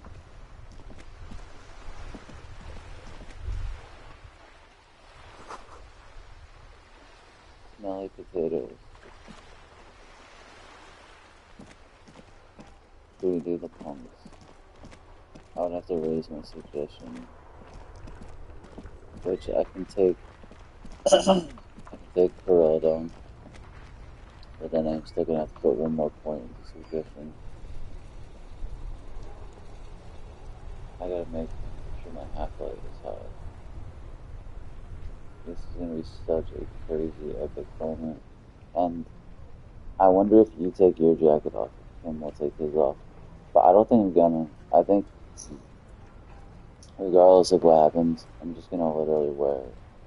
We're just gonna literally both wear the jackets throughout the day as punks. And I think this will be my last day with Kim anyway. And just however people react to us, they react to us. We're gonna be like Backward and Hanks and Dragnet. And then it's like the punk vocal thing with the snake or something. I think that's all. There. I gotta get a half out of it. Oh wow, yeah, we got 3 bangers. Yep, perfect. You can double dose parroting. I don't think I can get my suggestion up anymore. So we would put 1 point in parroting. So we would take parroting, put 1 point in suggestion, and half-life is important. Typically half-life Jackson is a red check. So you can't, I don't think you can back out of it. I think there's a closure thing. It's gonna be literally the most epic moment in the game for me. Literally. This is a moment in the game when I played the first time that I was so pissed. And I looked it up and the AI told me that it couldn't be done. They were stupid and wrong. And I was was like, man, that would have been so cool. And then I realized afterwards you could. This is going to be huge. I don't think there's any other half. I might have to actually invest in it. Oh, we can just drink. We can double drink, actually. Yeah, we can just double drink them. I only have one alcohol. I'm gonna have to Ah, shit. No, I fucked up super bad. Yeah, I gave my fucking Commodore Red to Doom Spiral. Damn it. So we'll just one drink. I think I'm gonna do speed too. Because I think there might be a composer check or something. So we'll do speed. One drink. I don't know if Half-Life 5 is gonna be enough. Or we'll take Proton. I wonder if we should smoke too. Probably. I don't think I can get my suggestion up. I think I'm gonna have to invest in it. Alright, let's see. Suggestion and Half-Life. Is there any way? I'm gonna make a shake real quick. Before I do this. Epic. Yes. I wanna be ox fueled up. BRB.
That sucks. I want the suggestion, but over Half-Life.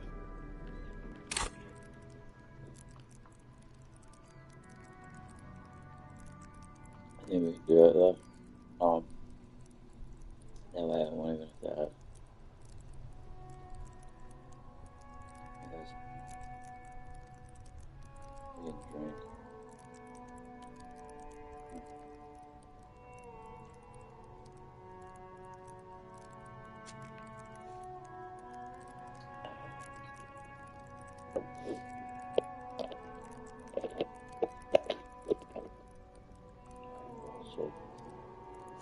I'll shake right on gold. Nutrition. Oh shit. No, actually.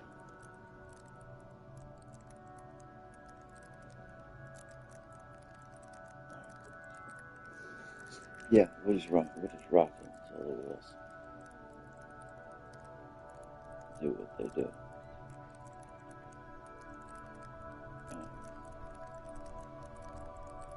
You know what?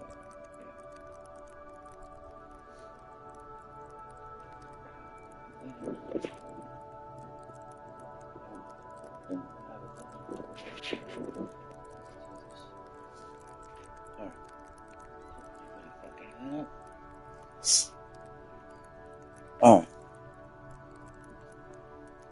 We're gonna get so high. And drunk. And Perilladon. I'm like Marilla Gorilla, you understand?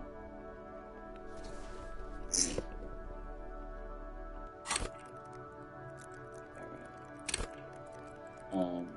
6 Half-Life in. Perilladon, we only have 1 liquor. We do have 2, but I don't want to drink Forest's Brew again. I can't really afford to get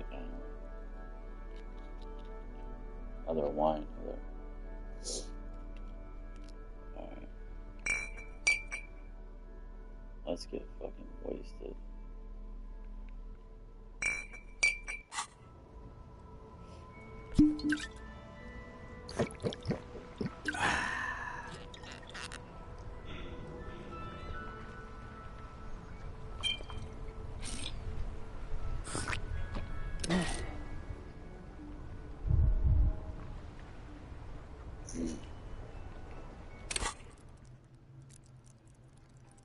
Now we're gonna speed.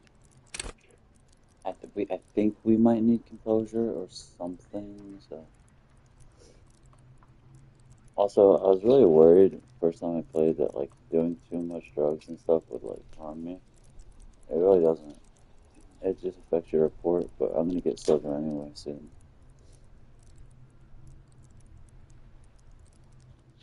I wish I had tied it with a more moralist quest though.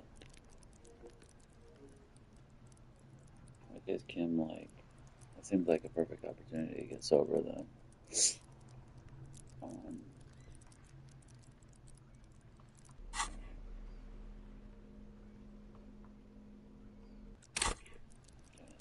so I am gonna. Oh no, because I have stuff in my hands. Right. I'm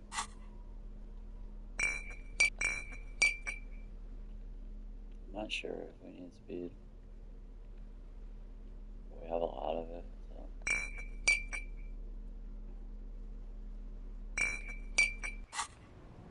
We're just gonna go for it.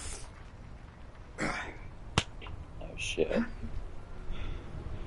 Oh, I can't. I need,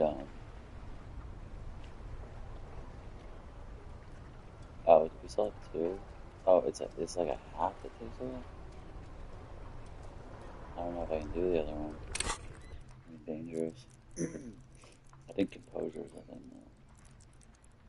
I was good.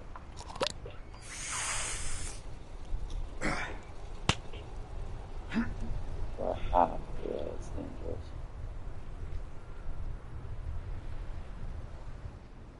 Alright, yeah, no, we're good. But if anything happens in the conversation, I'll die.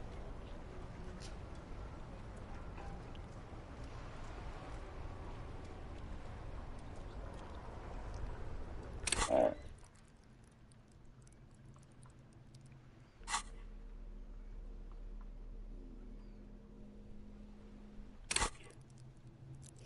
Composure's pretty not that great. I think there's a composure trait.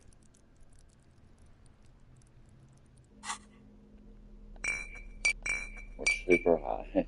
We're high on like so much. Alright, we got the 8th suggestion. We have like no volition. I hope there's not a volition, but maybe I should go to the store and get it. I don't think Rosemary sells medications like that. I can't believe I'm out of those meds. Yeah, I think we're gonna try some meds. Just so we don't die of psychological breakdown.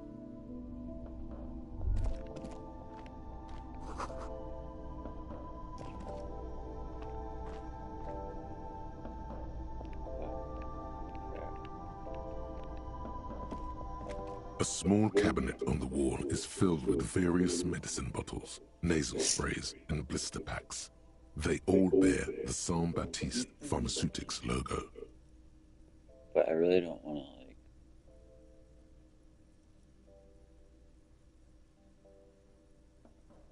I'm only gonna get one, I think. I don't normally struggle with morale. It's a lot this one.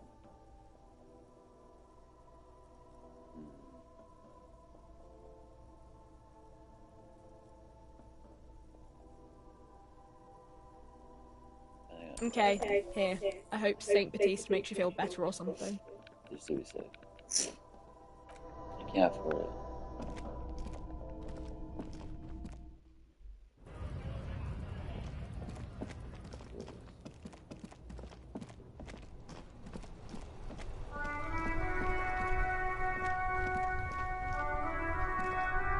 Let's double check. It's half light gonna be high enough. I could swear there's composure check too.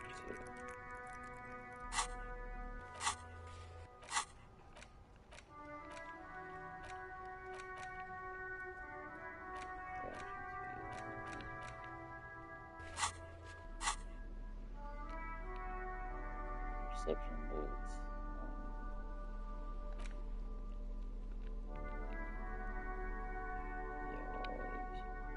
I don't think there's a save word. Fair thing. There might be composure though. 6 half-life is pretty good. I would like to think that will be enough. That's how we get both of the jackets.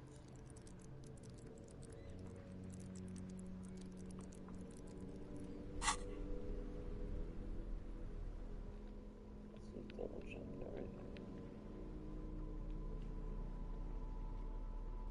So, okay, our shirt we can afford to fuck with. Our hat, shirt, glasses we can afford to fuck with. I wish. I don't know.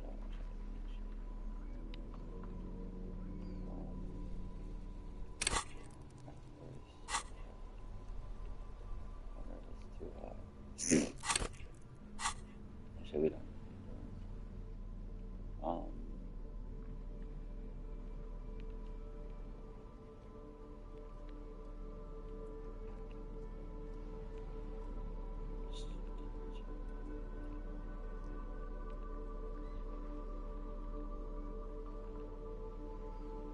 Yeah, we can change our shirt. I'm not doing anything. Close your pants.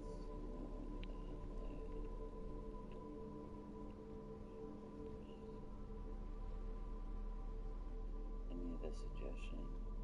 I could just put a point in the suggestion. And I could wear this, the upper half light.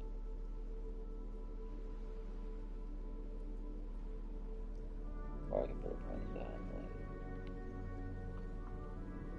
I don't really want to put points in the suggestion because I think 6 is like high enough anyway. We'll see how it goes. And we'll save beforehand. If it looks shady, then we could always fuck with it.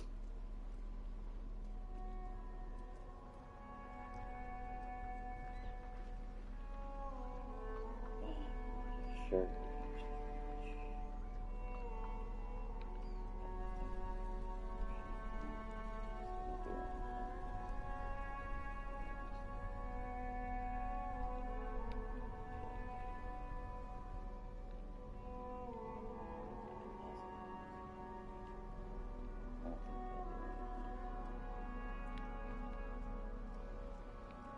I don't think anything's gonna really do anything.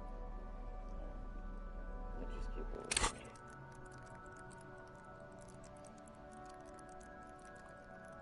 Looks pretty good. I think having too high conceptualization might fuck it up anyway. I think that looks pretty good.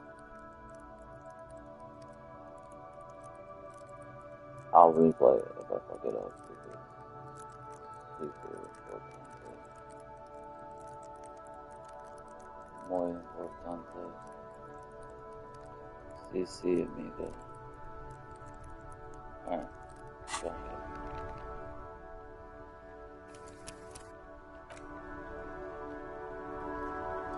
I'm ready.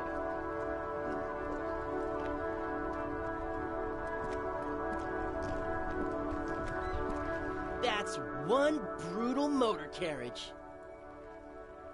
If I were a real skull now, I'd jack it, paint it in palm tree livery, then bottom light it, neon style. He's gonna say that's porno tuning. A snazzy shit-ripped skullmobile like this would make a fine trophy. We could, like, hang fucking shrunken heads from the side mirrors. Cops' heads. Scary tribal shit. Yeah, tribal shit. A cop carriage like this would have proper skull value. While I appreciate the interest you take in my brutal motor carriage, I have to stop you right there. The RCM takes threats directed at its property seriously. It's just theoretical work, Copper. No basis in reality. Man, if we were certified skulls right now... Was it a good idea on the lieutenant's part to get into this? Don't even answer that. Just leave. You can always come back later, on your own terms. What is that supposed to mean? What? Come back later on our own terms? I don't know what the fuck is this. I can tell you who we're not, cop. we're not snitches or skulls.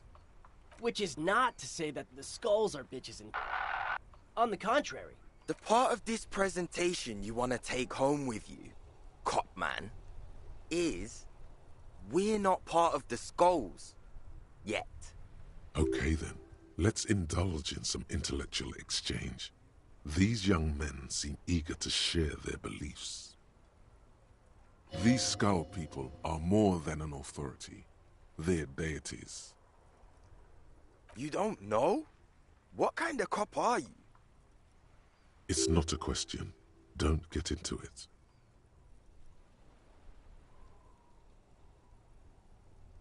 The question was rhetorical.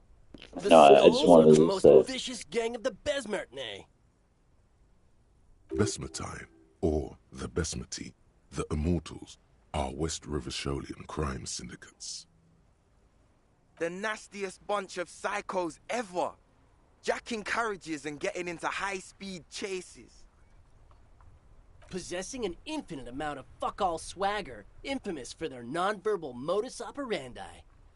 If a skull spots you, he will pull out his dagger and stab you without saying a word.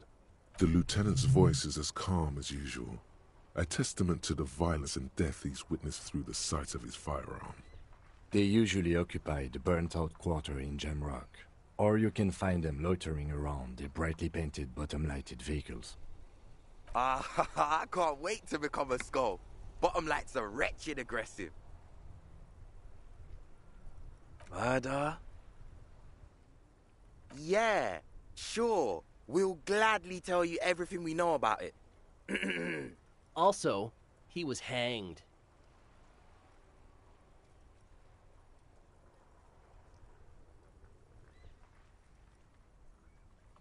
He was hanged from a tree.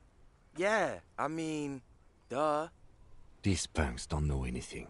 I wanted to say don't fuck around in the law. I thought I would still have the opportunity. Stop right there. How does one know anything? Ah, this sounds like epistemology, a field so occupied by thought that it begins to question thought itself.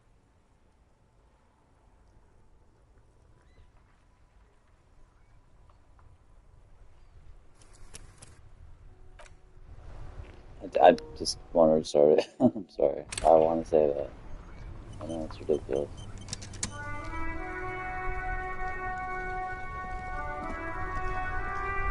That's If I were a snap.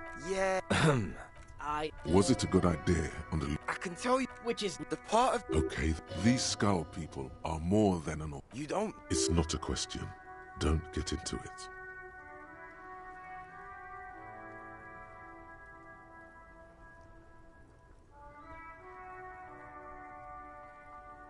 The skulls are the most Besmatine, The nastiest bunch. possessing an infinite. If a the lieutenants... they usually... I can't wait.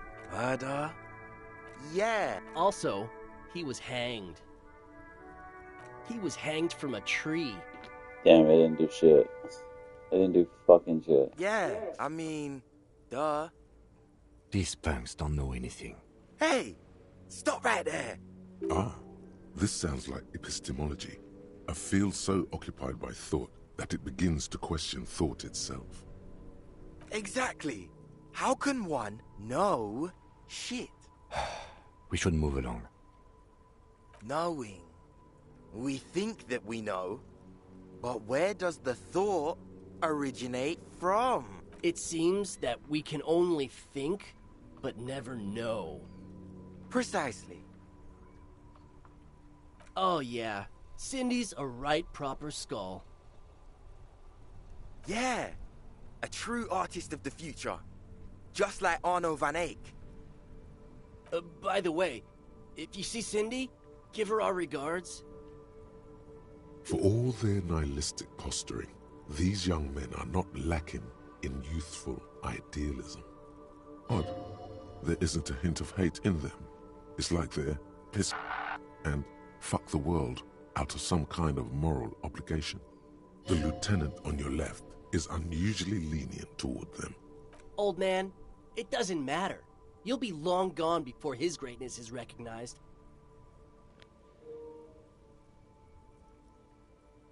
No, I think this gives you a modifier with the speed freaks, and then it opens the whole Arnovanek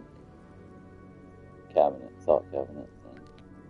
A young woman kneels on a sheet of ice, as if looking for something lost ages ago. She bends cell. until her right ear touches the That's frozen cool. water. That's actually she really listens cool. To it crack, slowly. They're talking about a cell. The girl who's associated with the speed freaks, who you can give your hat to.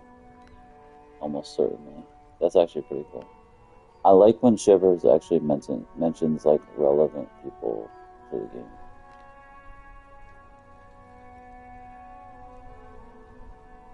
Yep, old as fuck. Yeah, man. It's like at death's door. No wonder you know nothing about the future. You won't be there. The Union does their share of policing in Martinez, at least where gangs are concerned. That's why there isn't much organized crime around here. Apart from the unions themselves, of course. Don't you worry about that. We're gonna make up for the deficit. Yeah, we are. We're not franchise skulls. Well, not yet. Once we get our name out there, we'll have a chance to join them. Because we can be just as psycho and vicious. You'll see. Ah, you'll see for sure once we're in. It's the last thing you'll ever see before the void consumes you. Throw him off his game. You don't feel very scared.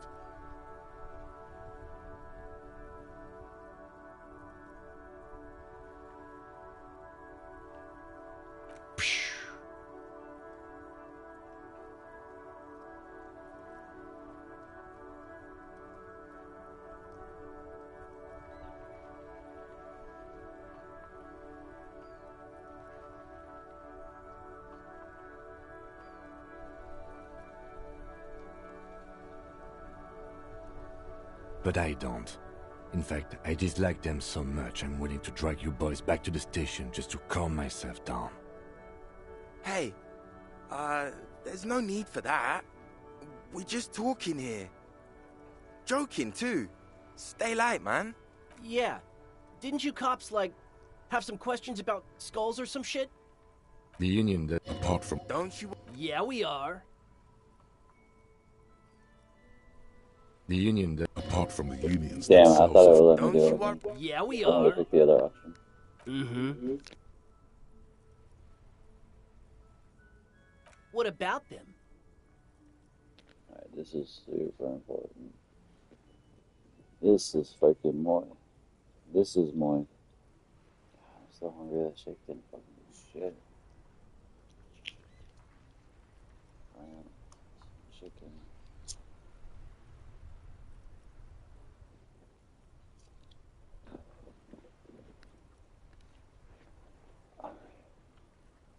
Well, first off, it's a statement and not necessarily something that characterizes me as a person, even though the statement has character. And I do like piss. The word piss epitomizes the struggle taking place in the world. Things being defined as they seem, not as they are. And, I guess, it's also about communal spirit, the future, and truly appreciating our differences. Also, you've got to admit, it catches the eye. And since the Grand Piper is slowly but steadily moving towards basing the economy on it, attention, it is imperative that the medium itself convey the message. The Grand Piper is slowly basing the economy on it. Excuse me. What I mean by this is, we are all pissed, and that the world is inherently meaningless. It seems that the young man has a certain expertise in at least one field, even if it's rather narrow. Like I said before, many men keep searching for the one, for so-called true love, which is actually just obsession masquerading as kinship. The thrill of the chase, the hollowness that fills your chest cavity after catching it. To catch a fish, you'll need to hurl the lure many times, and even then it isn't certain that you'll get anything. If you blow up the lake, though, you get more fish in a shorter time. And, for time is of the essence and fleeting ever so quickly, one must think of a way to fuck the whole world and not get caught up in fucking someone. Because when one fucks everything, he fucks nothing. And that, to me, feels glorious. Sticking your dick into the void. Hate to admit it, but in a weird way, he's got a point. Is it a coincidence that here we have 2 badass jackets and 2 badass cops?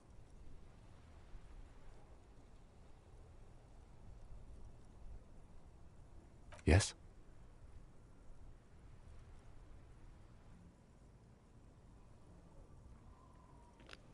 Shit, I forgot which one.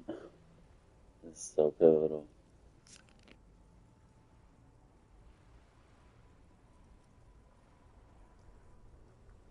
What is? What are you implying?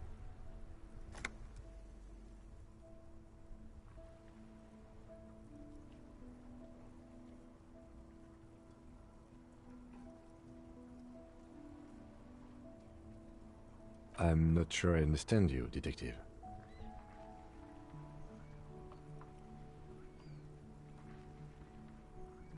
This is what I chose last time. I wonder if this is not the right way. Neither. Fine, if only to end this discussion. Theoretically, if I were a juvenile delinquent, if I were to already be down that path, I think peace is the stronger of the two statements. Seems about right, especially considering your heroic exit attempts. That's an origin story for a dynamic duo right there. So are we done here? Or you don't need us around for your secret whisper party, do you?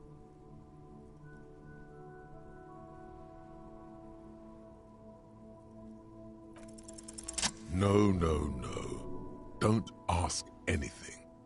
Be subtle and scary. Suggest they're massive skulls. Come on. What? No! Skulls don't have kings. I think. And we're not even in yet. Yeah, man, keep your voice down. Skulls don't take it lightly when folks pretend to be them. We're not even prospects yet. Prospect must be a hierarchical term, probably in the lower end. Wow, you boys are ambitious. Only prospects and already planning a coup in the skulls. You're destined to go far. He gets it. Passive-aggressive flattery. Shut the fuck up! Are you trying to get us killed? Now bring it to the jackets and, yes, start shouting.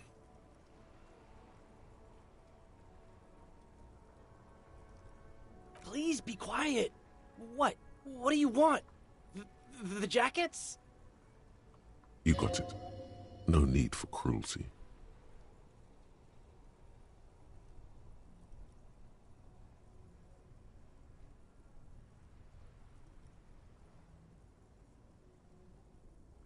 Fuck you, man.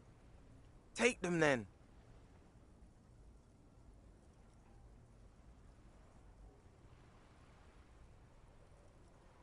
Oh, man. Okay. I get it. Skulls don't really wear slogans anyway. This was stupid. Fuck.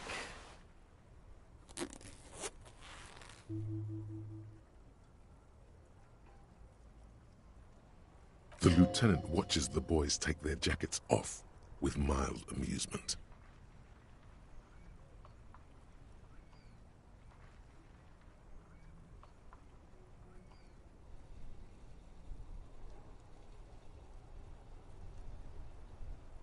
I'm absolutely okay with not having either one, thank you.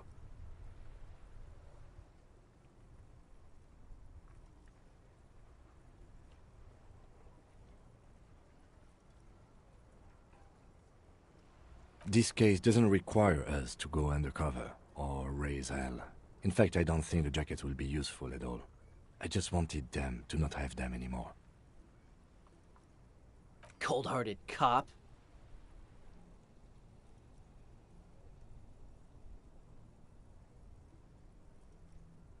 The need will not arise. Oh, the need will arise. Here's how we'll do it.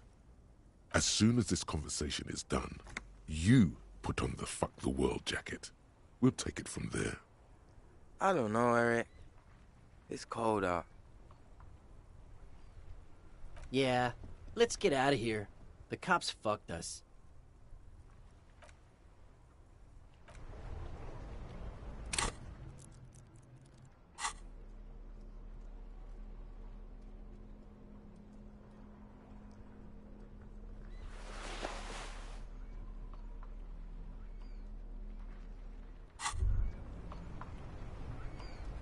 Good. Step 1 complete. Now, let the lieutenant feast his eyes on the fruits of the tree of cool.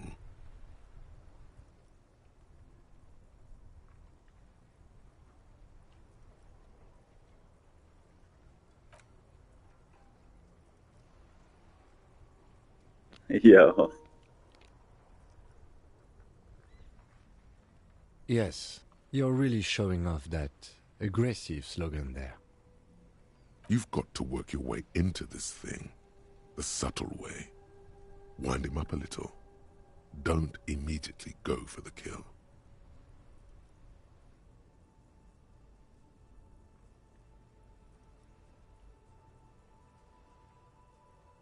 I disagree. In fact, if we were to do a poll right now, a little who looks like shit poll, I'm fairly confident you'll come out on top.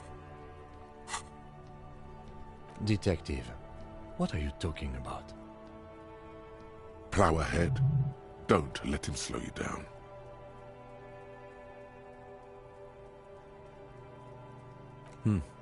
This is one of those times where you're just going to keep talking no matter what I say, isn't it?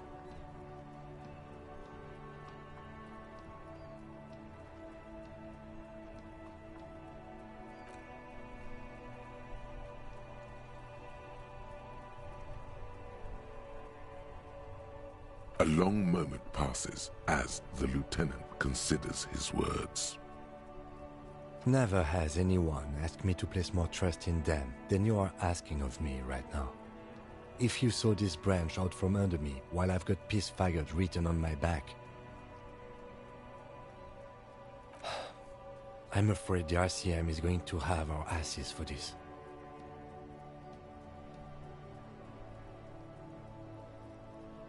With a look of utter disbelief, the lieutenant slips into the jacket.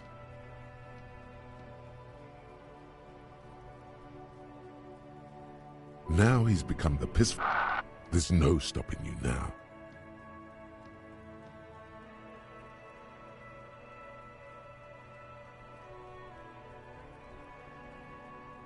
The problem is, it really does look cool to have both of these jackets on right now.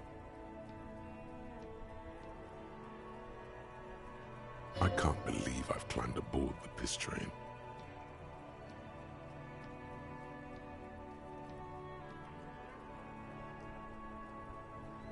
You mean, any more than I already am? We better solve this case fast, officer. I'm not 100% comfortable with this. Let's be clear about one thing. The first chance I get, these things coming off. And that will be it. No take-backs, no follow-up conversations. That's it. Do you understand? He means it. The moment your jacket comes off, so does his. That means you're probably going to have to keep fucking the world till the end of days.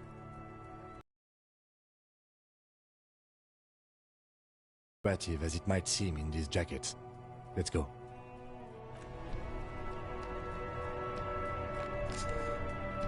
We fucking did it.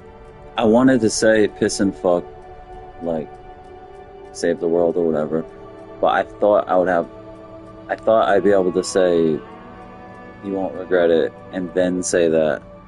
That's why. Wow, we got him to wear the jacket. It's so fucking awesome.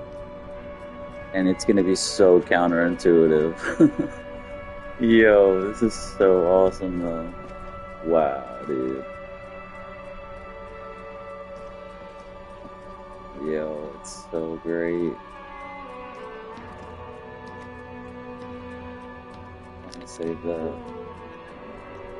Fucking phenomenal.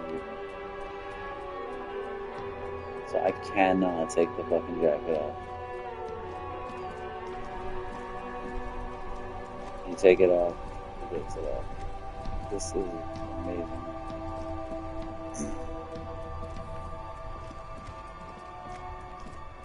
Trying to get a good shot of this. Amazing. We fucking did it.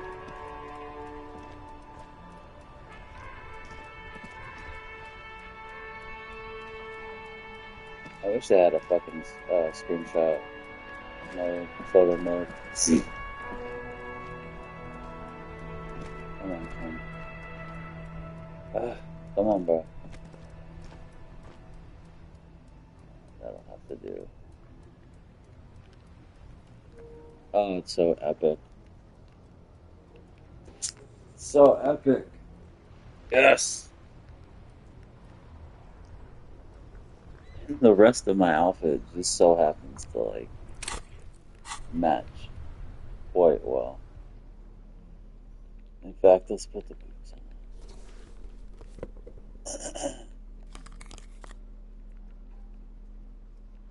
That is pretty badass.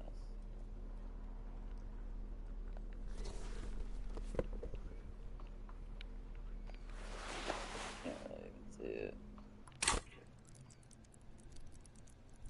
That's fucking crazy. Yeah, we're just gonna wear it until the end of days. Until the tribunal, I guess, or until nighttime. It's a good thing we did it early. It's so fucking epic. All my stats are so high now because we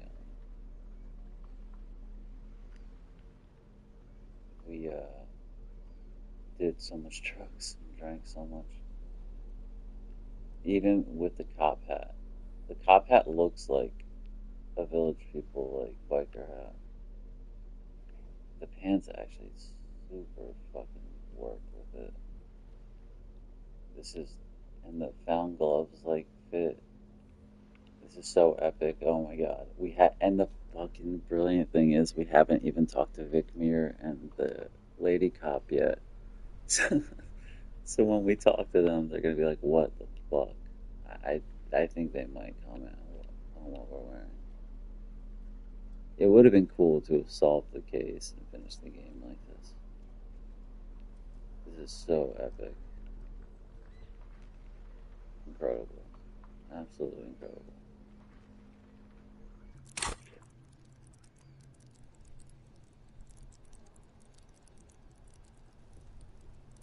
Yeah, we'll just rock like this for now. Oh, it's so good. So good.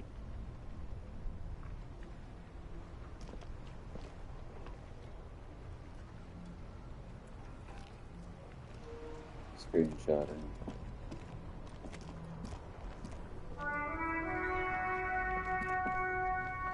It's so good. Finally get to see Kim in something different. We do a third playthrough, which I'm kind of leaning towards doing now. I don't even know what the fuck else I would play anymore. Well, I do. I have so many games that I want to play. From Divinity Original Sin 2, to Frostpunk, to the Thaumaturge, to Pathfinder Kingmaker, to Wrath of the Righteous, to Pathologic 2, to... I think those are most of the games I have installed. I even want to give my save on Mass Effect Andromeda another chance, just because I miss Mass Effect so much. Even though I thought it was shit. to Dragon Age to Veilguard, even though it's supposed to be shit, but I love Dragon Age, and I just want to see for myself what it's like. So many games.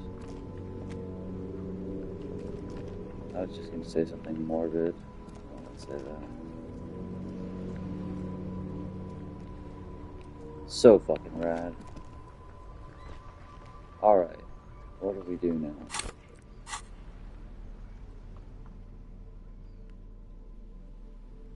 It is so fucking rad. And Harry also just looks badass. I don't think I'm ever going to shave him. Also, I'm not sure what I should do with the expression, if I should get rid of it or keep it. I got rid of it last time, but super late. I think I'm going to keep it throughout the whole game, and then if I do a third fascist playthrough, I think I'll get rid of it as soon as possible. And get rid of the beard as soon as possible. I got rid of the beard and the expression last time, but really late. Oh man, that's so cool. You know what? I think we're gonna fuck with Measurehead. Now that we're drunk and stuff. I'm thinking like what should we take advantage of now that we're all high and drunk?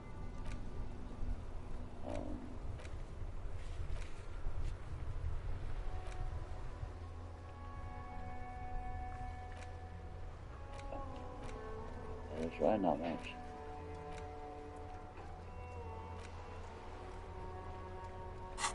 Yeah, we'll fucking measure it. Now that we're feeling cold.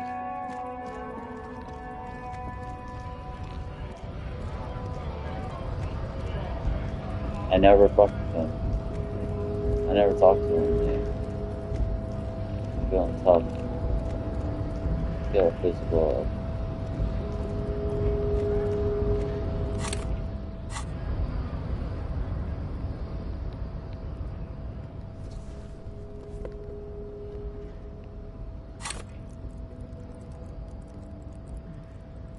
Any way to get it higher? I don't think there is. I don't think anything else will raise it. That I'm not already. Man, our half-life is not as shit. There's an item too that he has.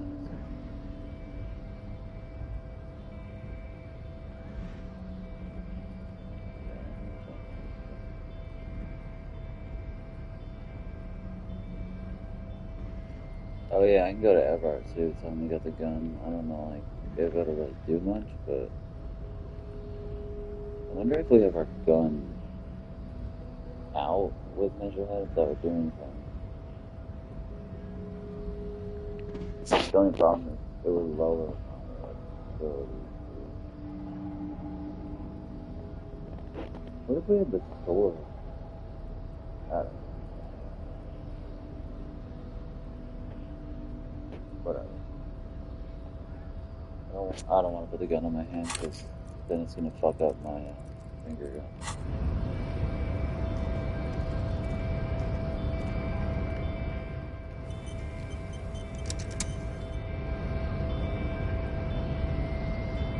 Nobody betrays your degeneracy.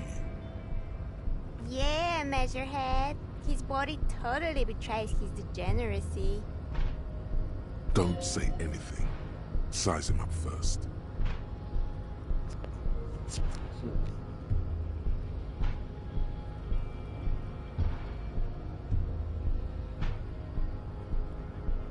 I heard that you could actually use the sword to do something.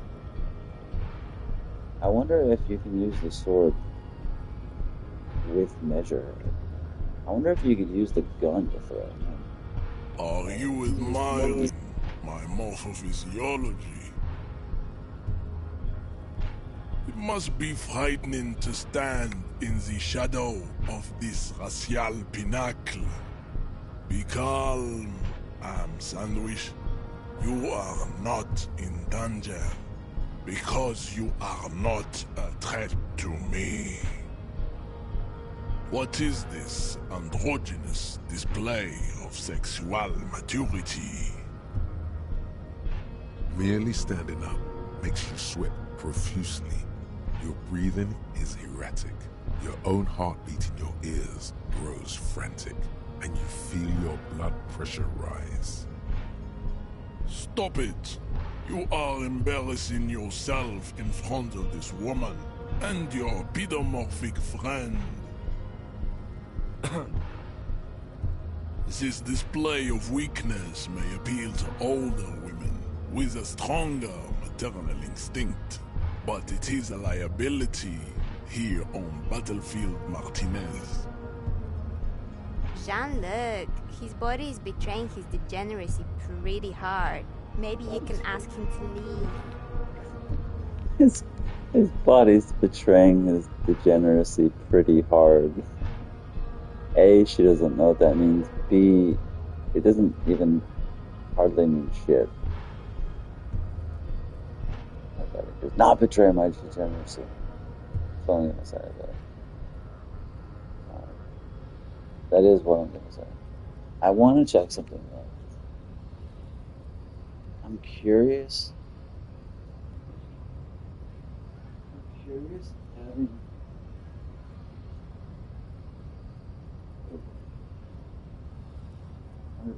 Beautiful.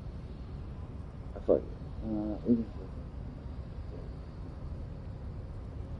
I just want to check something because I heard something about the sword, you being able to use the sword to fight someone.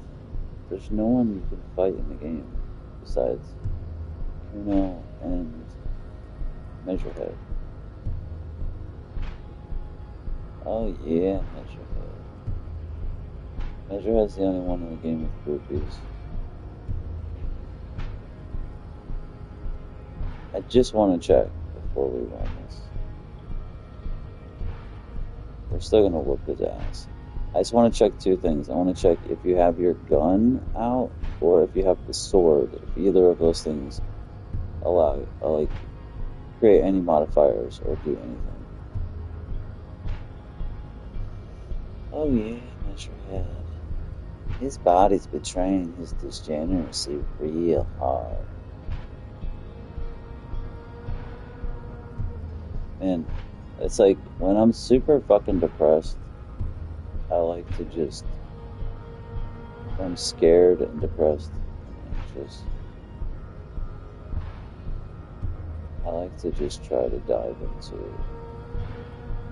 immersive worlds of video games and not think about real life. Immerse myself into the worlds. His body's betraying his degeneracy real bad. Body betraying degeneracy. Okay. Alright, let's see.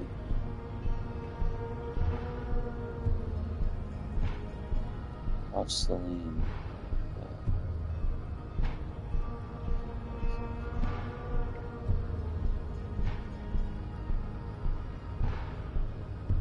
In Disco Elysium, if you have your gun out or if you have the sword from Lillian while confronting Measurehead, does it do anything? Does it add any modifiers? Can you use them against him or intimidate him with those items?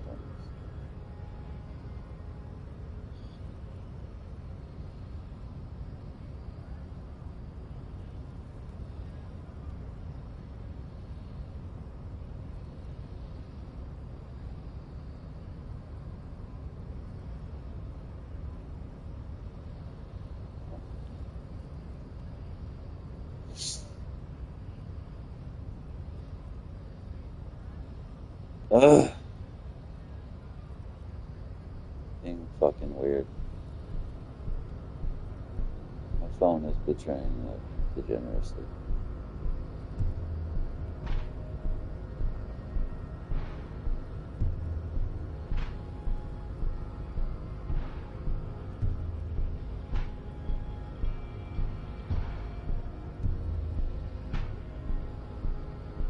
Fuck.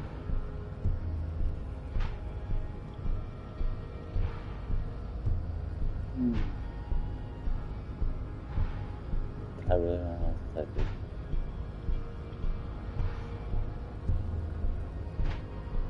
My phone. My backup phone.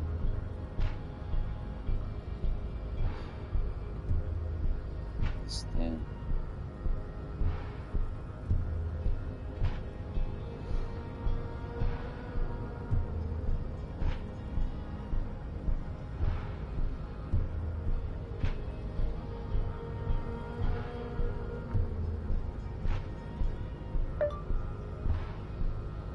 In Disco Elysium, when confronting Measurehead, if you have the gun and or the sword from Lillian, will they do anything to add modifiers, or can you use them to threaten or fight Measurehead? Disco Elysium.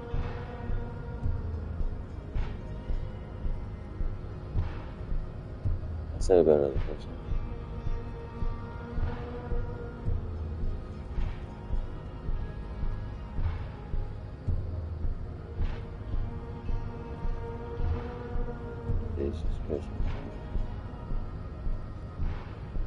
Oh my god.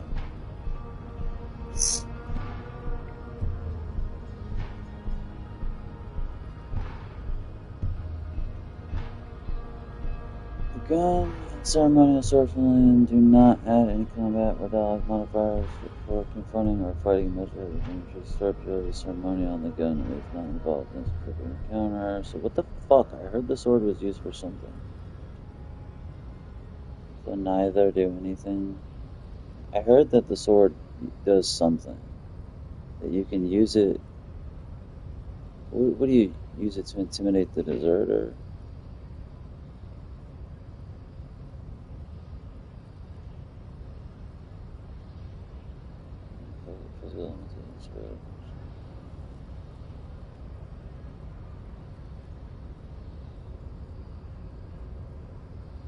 Sorry. Just things. Oh my gosh!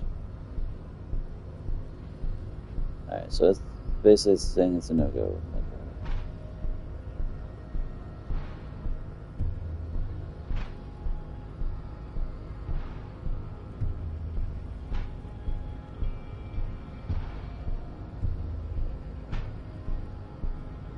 I'm not going to get into his race theory either.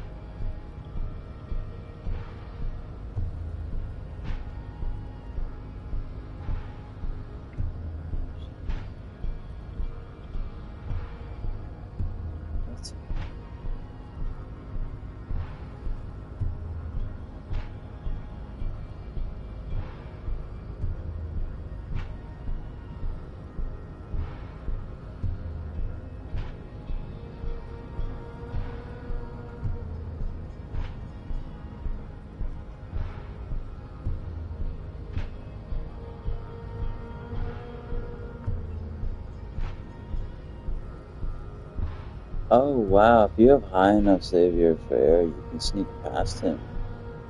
It's like the only time in the game that actually does anything.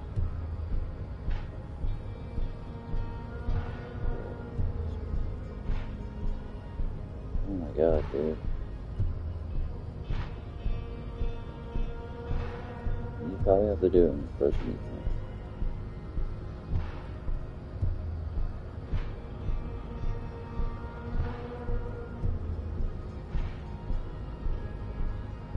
Oh fuck, I might not be able to fight him. I might not be able to fight him since I already got in a different way.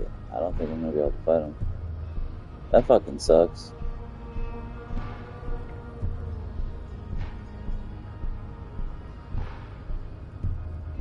That blows. It's just because I wanted to get to the harbor through jumping the things. I never did that.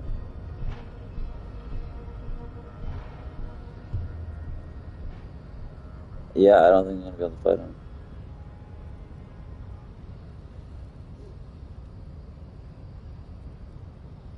That's crazy. We'll see. But then how am I ever gonna get past them because there's a loop? that's past them. So I don't know if I agree with that.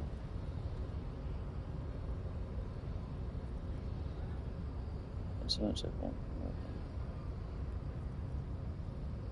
thing. In Disco Elysium, does the sword that you get from Lillian ever do anything in the game? Can you use it in any capacity ever at all?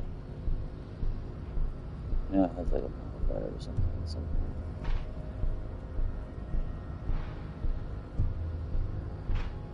I don't have the sword yet. I got it on my previous playthrough.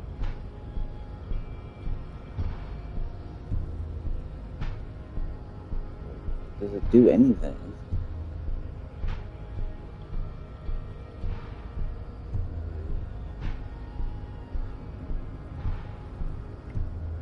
Right? You should be able to use it in the trigger. Yeah, I noticed that it added like a bonus during like one check.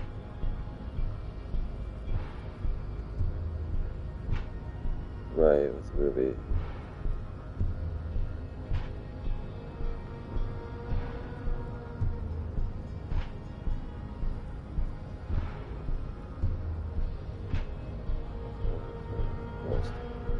Oh, I actually have that. I guess I should try to make sure I get the date then. That's interesting.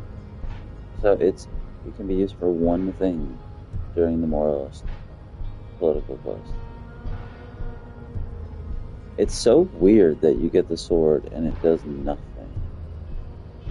I was so hyped when I got it. I got the sword and the gun right around the same time last time.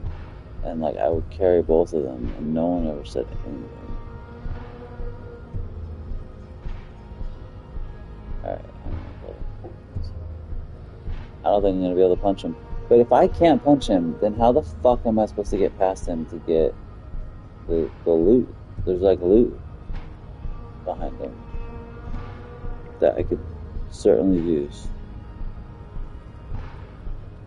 Cannot believe we got the jacket. So fly.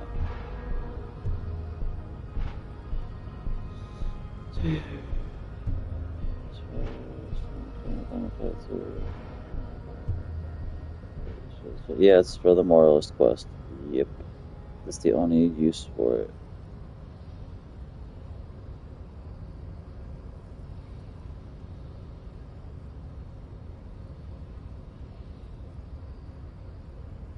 Yeah, it's the only fucking use.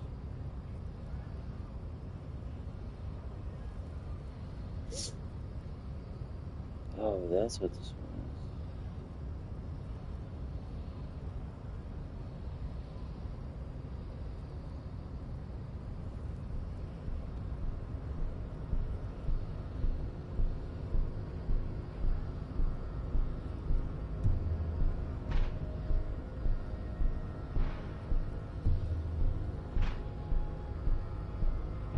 The sword should have been used like in some. They should have created some fight where you could use the sword.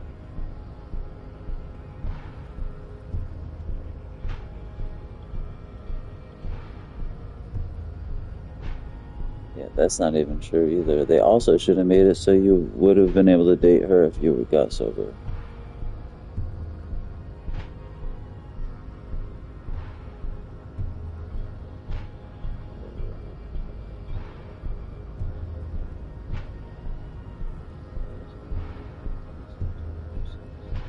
I noticed this website. Alright.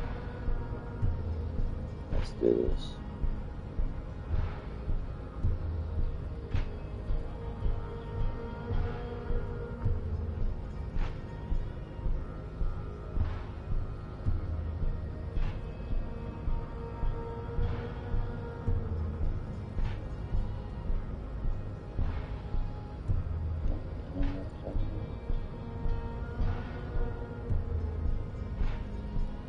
Okay, yeah, whatever. Alright, fair.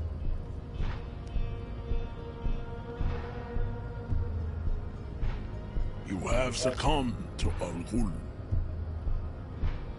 You reek of it. An invisible Damn it, I wanted to say that my body did emerges from your throat. You cannot see it, but others can. It is making the woman in my company sick.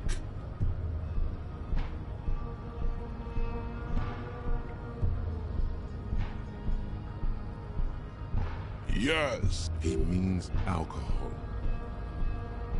Correct. My small skull servant. Okay, did he call me small skulled because I'm dressed as a skull, or because I have a small skull? Al-Ghul is an ancient Ilmaran poison. A parasitic fungus that has Honestly, colonized this character, the more than any other in the game, speaks the most absolute fucking bullshit in the game. And that's saying a lot, because as great as this game is, as great as the writing is, there are a lot of characters that just speak a lot of bullshit. There's just a lot of ridiculous exposition. And out of all of them, this dude speaks the most bullshitty of the bullshit. It's gonna really suck if I can't punch or kick. I kicked him last time, so I would punch him this time. I think it's an oversight by the developers that if you have your gun or the sword, that you can't even use them to intimidate him, or at least get like add a modifier to a check or something to intimidate him. Ah man, this game's amazing. It's one of the great pieces of interactive digital media ever. But they could have pushed it even more. Like if you had I would have programmed it, like if you had your gun, you could literally I would have programmed it, like if you had your gun, you could literally hold your gun up to your head and convince him that you're crazy and that you're gonna pull the trigger, and that can get him to move out of the way, or you could put the gun up to his head. Some crazy shit like that. Some crazy dark epic shit like that I would have done. That fits your character, and some really cool, interesting modifier variable to the situation if you had gotten the gun. And likewise, with the sword, I would have added more stuff like that. More stuff like that, where you could have done interesting, kind of epic, things that were animated. I wish more stuff was animated too. Servitude to Al-Ghul does not explain everything. There are other reasons for your race descent. It's not good. It's like a rat crawled into your stomach, got drunk and drowned. I always love that explanation. It's so fucking good. I'm saving that. Like a rat crawled into your stomach and got drunk and drowned. It's fucking amazing. Amazing.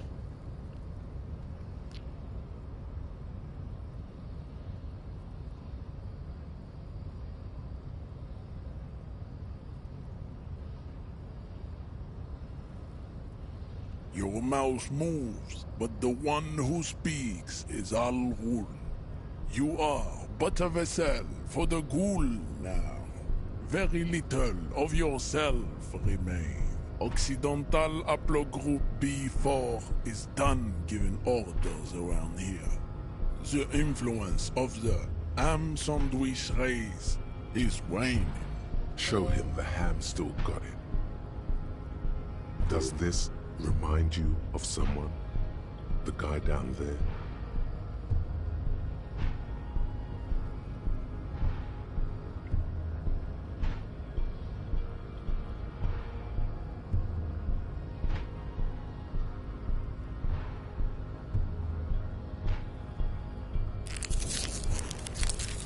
Okay, I didn't mean to do that. Oh well. I guess I might need it. Did not mean to do that.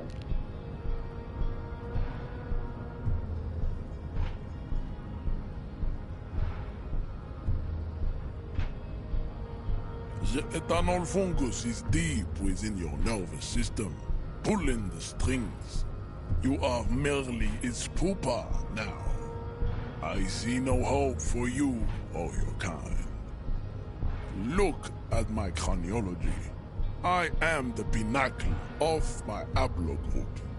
The pink blob is a bad example, even of yours. It saddens me.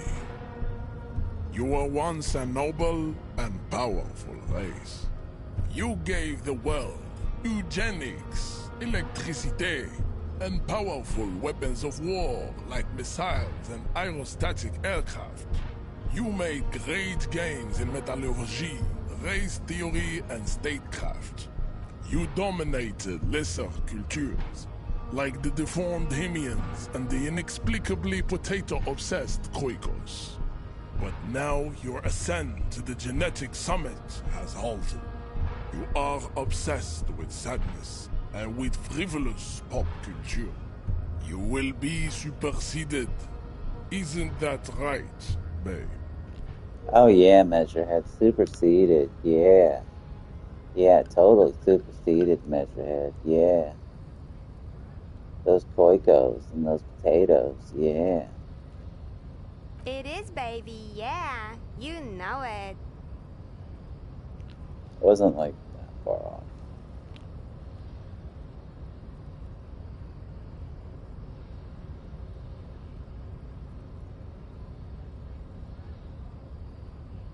Enough with this begging.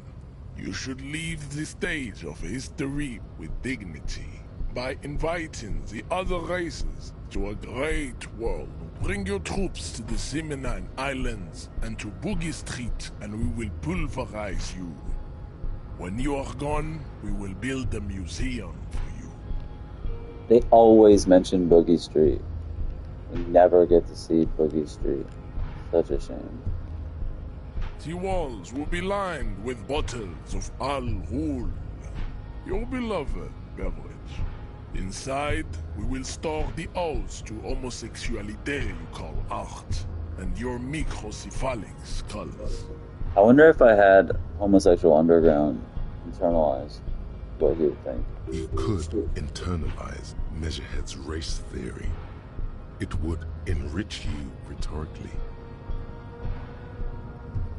I don't want to do it. No. I really am tempted to do a third playthrough, though, where I do embrace it, and I'm a fascist. The only thing, though, if I were to do a third playthrough like that, I would really have to,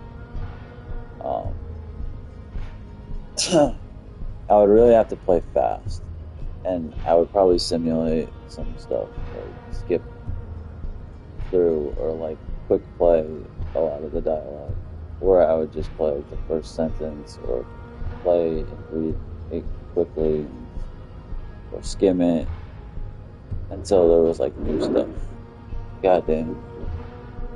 Because third time through, like, I will have seen so much of the dialogue.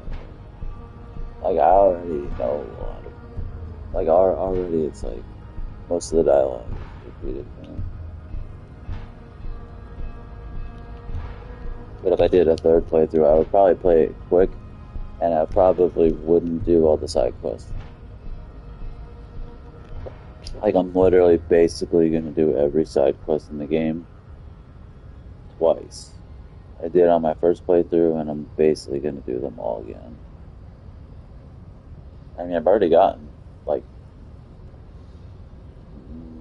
majority, more than half, at least. Probably more than half. So if I did a third playthrough, I would have to do it quick. I've never actually internalized the race theory. I'm not going to do it on this one. I'm not even going to, like, have the option to do it.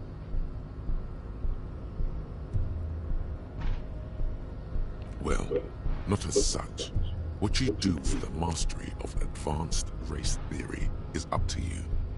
You could reject the Oh, findings. sweet. Yes, let's show him the fucking Or fake ID. accept them and become an advanced racist.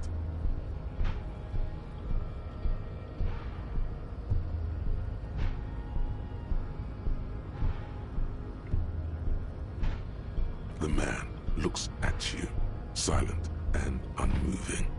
His eyes burrow into the remnants of your soul. You are not Santiago. Santiago is not you. Even the phrenically impaired can see this.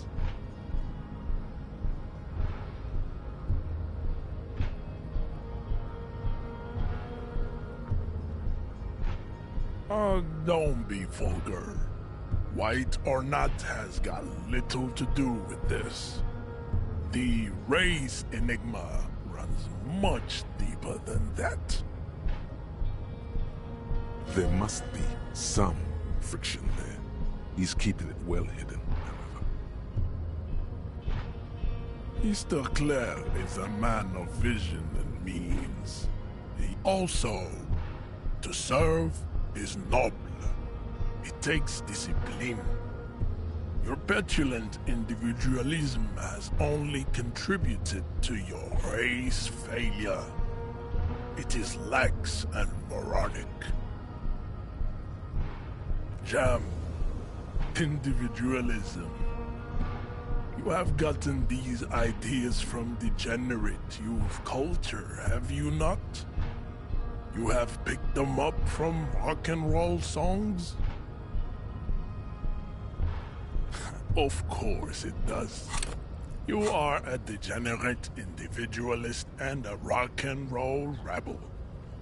A pawn of international finance, just like the rest of your ham-colored race. I am not surprised you enjoy it so much. This has happened to many of the side products of the inevitable cultural victory of the Semines race.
I think I'm gonna get rid of Jimmy's Boo. For some reason, I thought it had some use beyond Joyce and the XP. I don't need the XP. So I think I'm gonna get rid of it. I had heard that it did something though, but that'll be nice to open up a slot. That'll be real good. What'll we add? We could get homosexual underground out of the way.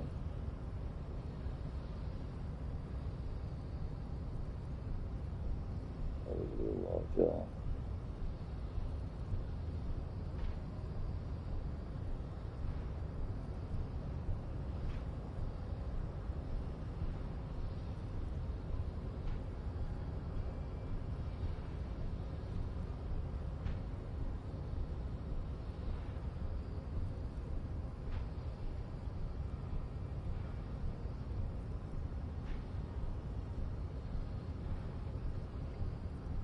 This one it does something else.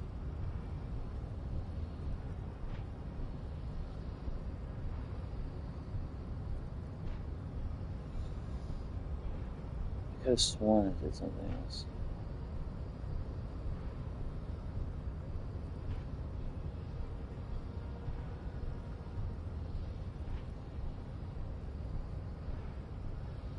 In Disco Elysium, does the thought Timaeus Boo have any late game roles in helping you understand the world, or is it just for Joyce and for XP?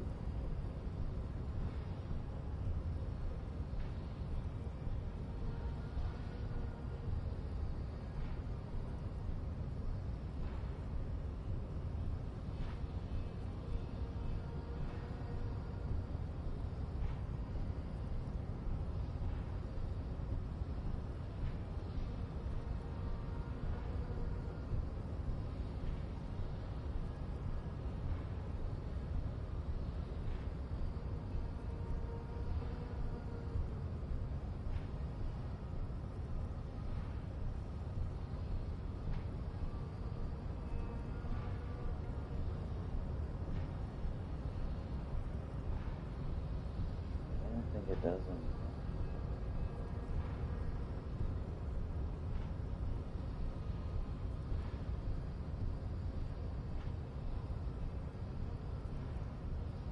I'm gonna get rid of it.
Me gustan, me amo Bradley.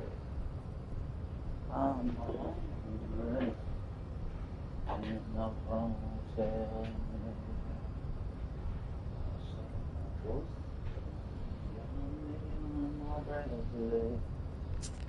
I'm hungry and I don't say me. Me gusta, me amo. Me amo.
the South Island race, haplogroup A4A.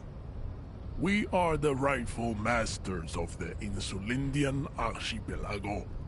We descend from the Areopagites of ancient Pericarnassus and arrived here 4,000 years ago. We are the future. That is all you need to know. I am a descendant. The narrow streets of Ulumbuir are with me in no. He would be appreciative if you did not further chase this line of inquiry in front of the women. I'm from Couronne. And no, it is not just in Revachol. The city is central to the Simony strategy. Spreading through its trade networks, our culture will dominate the world. You have heard enough about our phylogenetic secrets for today. You have extinction to come to terms with. Think upon it.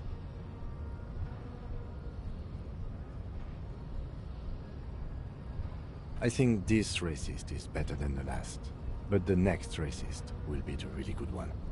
That will be the...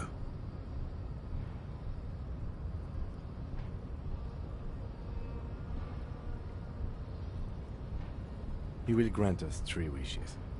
Your pedomorphic friend has quick wits.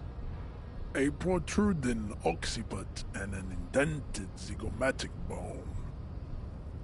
The lieutenant does not flinch. You should keep him close.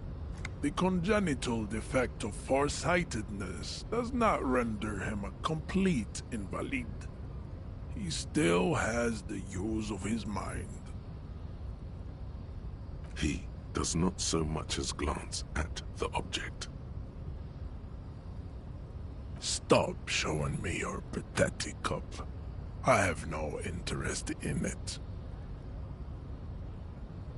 I am not the first line of defense. I am the last. In addition, these so-called hardy boys are an effeminate clique of bodybuilders. Their company is spiritually degrading. The hardy manlets are on the pay of the company. I answer to the union alone. And I do this out of race heroism. Finance is an alien concept to the Simonies. Now leave me be. I must luxuriate in the company of my woman. Racists are generally not very good examples of their race. I'm never gonna get by him now. Oh. Because we're not gonna be able to punch him because we went the back way. Welcome to Revachol. You hear him yell at a redhead woman visiting the fritter nearby. Oh, my alcohol wore off. Fuck.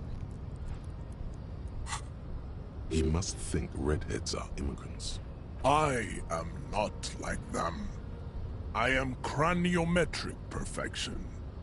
I have taken the trouble to permanently draw a phrenologic grid on my skull and features. This should you exhibit forward projection of the jaw, indicative of schizophrenia and sexual inaccountability. From a purely aesthetic standpoint, the dimple in your jaw makes you look like a baby. This is not craniometry, just an observation. Okay, fuck that. Nobody calls me a baby. It is impossible to see any more of your bone structure. It is covered in the ravages of Al-Ghul. From what remain of your features, I can see fleshy lips, baldness of the head, and long arms relative to lower limbs. This leads me to conclude you are not a police officer. You are a common criminal, an offspring of murderers and sailors from Sur-la-Clé and Vesper, and possibly even the degenerate sheep herders of Ubi. Your racial heritage is uninteresting. It is the same as all Rivasholians. Your parents and their parents. I'll never get by him now. That sucks, while dude. under the influence of Al-Hul. That is the only reason you are here.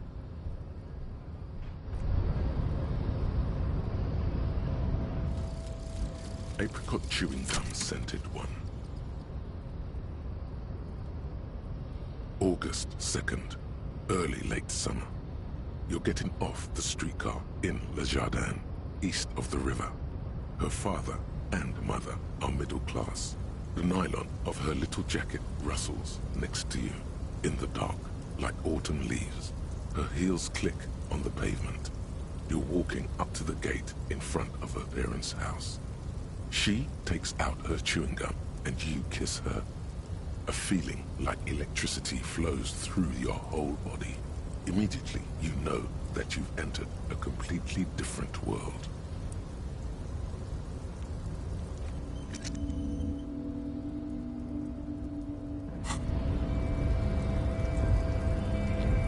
So if you go the other way, you'll never get by him. There's loot by him, too. You gotta be fucking kidding me, bro. It's so whack, dude.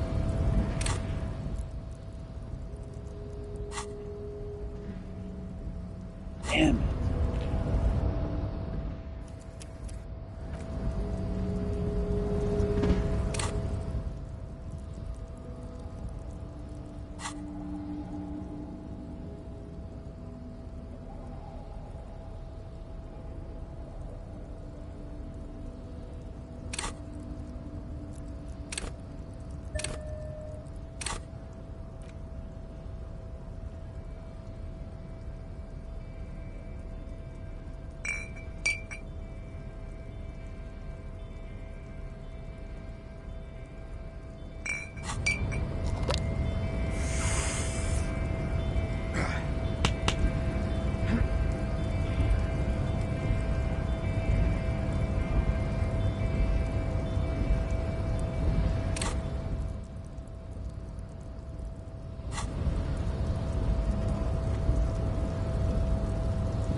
A small cabinet on the wall is filled with various medicine bottles, nasal sprays, and blister packs.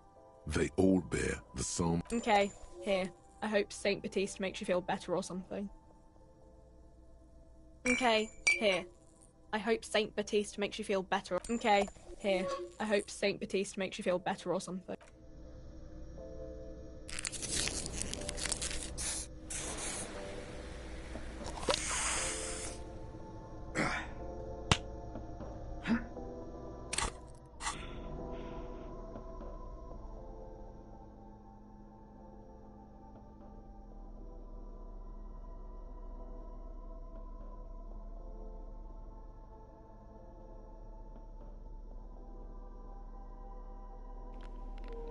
He's like bugging out after taking that speed.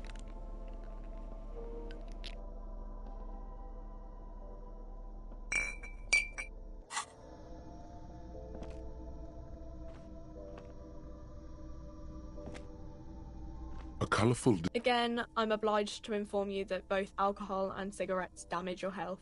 Here you go, mister.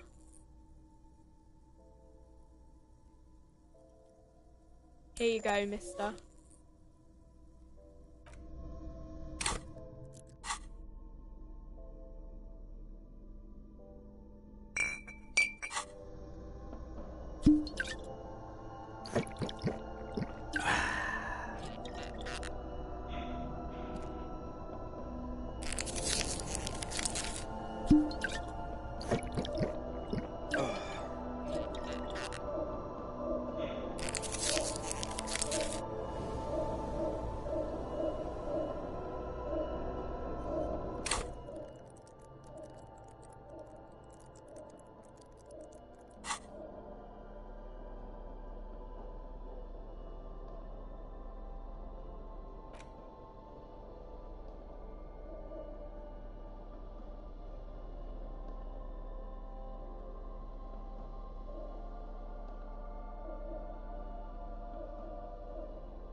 How the fuck am I still holding the wine when I'm not holding the wine?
Descent has only There's worsened nothing I can since fucking do. last Sony. You gotta be joking, You have bro. really let That yourself blows, go. man.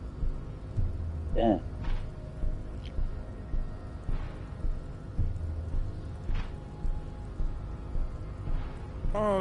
There must be some friction there. He's keeping it well hidden, however.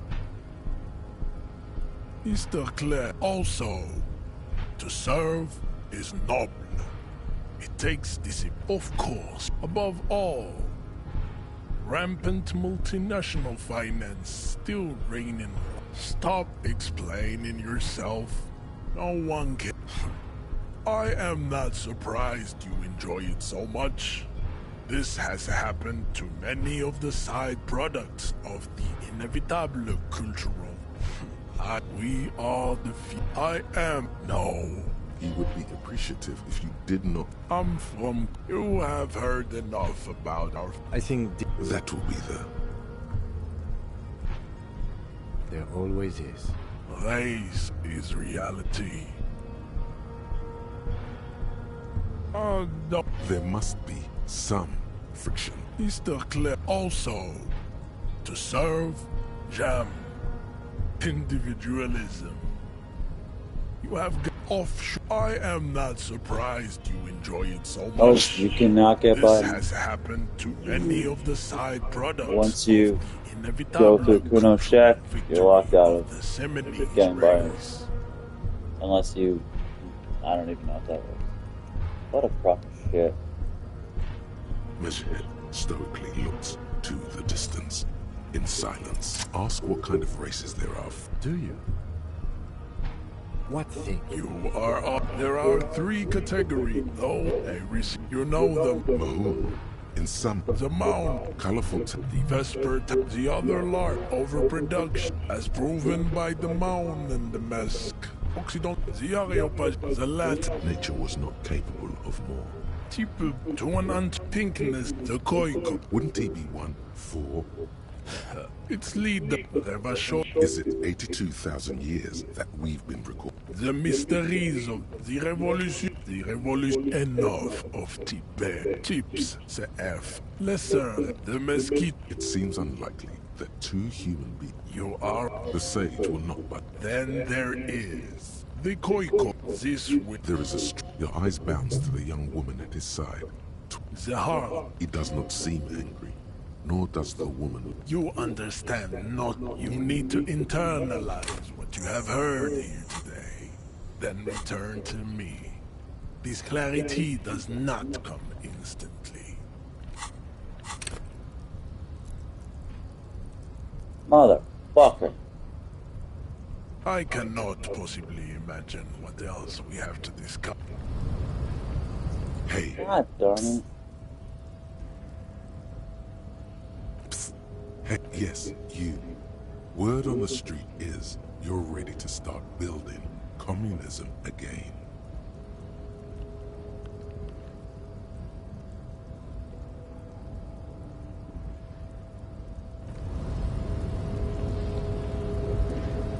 The unpromising race pupil returns. Nope. There's nothing you can do. That's so gay, dude. Damn. You've already gotten in. That sucks. Nothing you can do. That blows, dude. I'll never get what's behind it. Right to work. Hell, his neck. Fucking. A punch you hear, I'm going to. How about you? Okay, There could be. Fucking. A punch you hear, I'm going to. How about you? okay. There could be weapon. The man's. It's hard to do that when you want to. Yeah, there's nothing you can do. That's fucking gay. What a cocksucker. I'll be able to get to this stuff probably. You can't punch him or anything. That sucks, dude. That blows.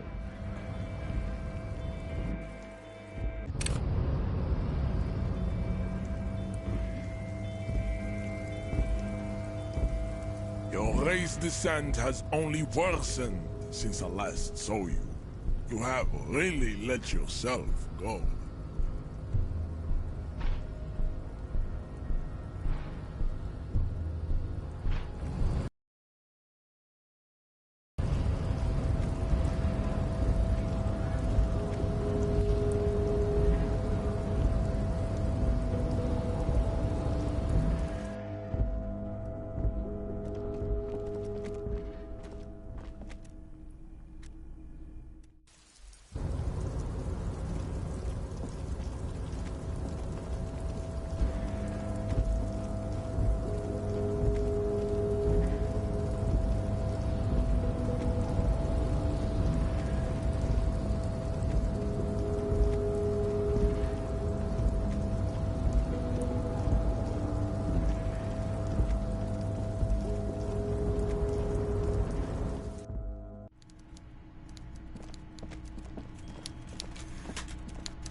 Mr. Dubois, the word in Martinez is a certain police officer is once again happily reunited with his service weapon. I prefer my police officers old-fashioned like that, with a gun. You can do so many things with a gun that you can't do without one. Now, what can I help you with? My. She's quite the looker, Harry. You can't imagine how pleased I am the two of you are reunited. Tell me, was it difficult to convince the pigs to give it up? I guess you're right, Harry. I appreciate you coming back to report on your progress. Now, what can Everard Clare do for you? I'm always happy to educate and entertain you, my friend. So, what's on your mind?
Very nice, Harry. Is there anything else?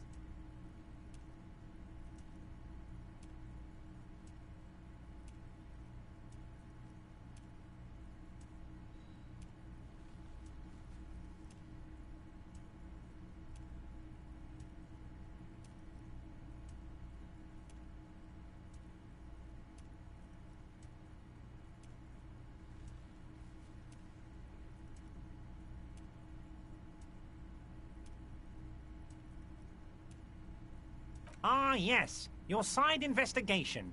Thank you. You've got some spirit clearing up phony drug accusations alongside this murder. I'll talk to the mayor and see if I can get you the key to the city, Harry. Now let's talk real business. Actually, Revachol doesn't have a mayor. He refuses to discuss it further. It's probably just a small nuisance to him. Not even a speck of anger in his voice. That's that then.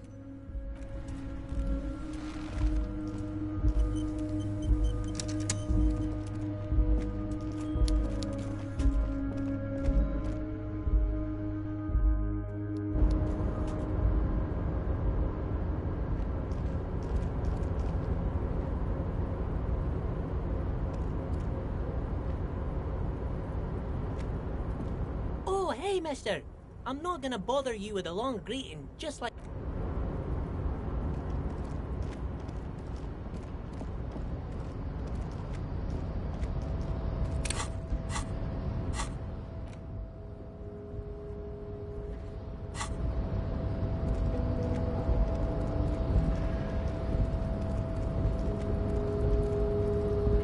Before you stands a cargo container, just one of many in the yard.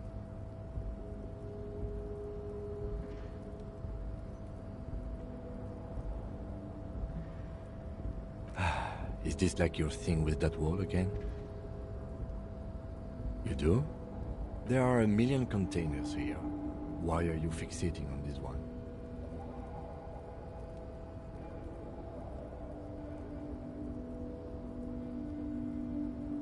It's a cargo container, Detective.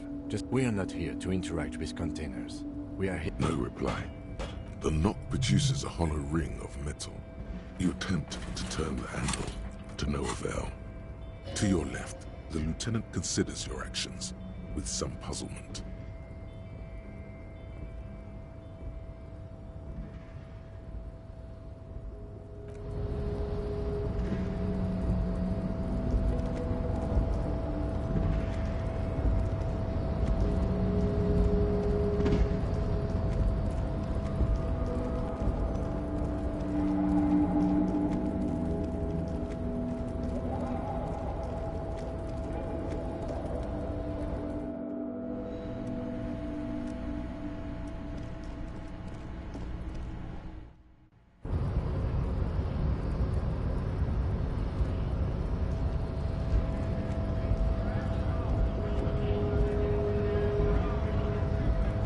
Wiretapping, telescopic baton.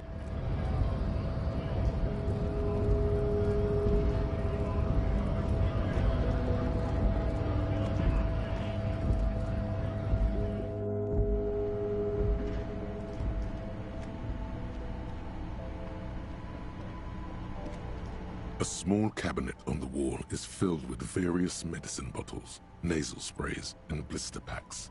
They all bear the Saint-Baptiste Pharmaceutics logo. Okay, here. I hope Saint Baptiste makes you feel better or something.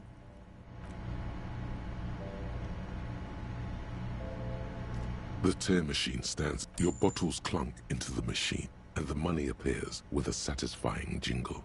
You're a richer man.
Hello again, esteemed officer, and welcome to Crime, a book about cockatoos.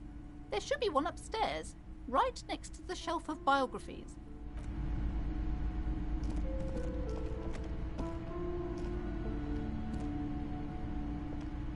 Shelves filled to the brim with crime novels featuring the supposedly stalwart Vespertine detective.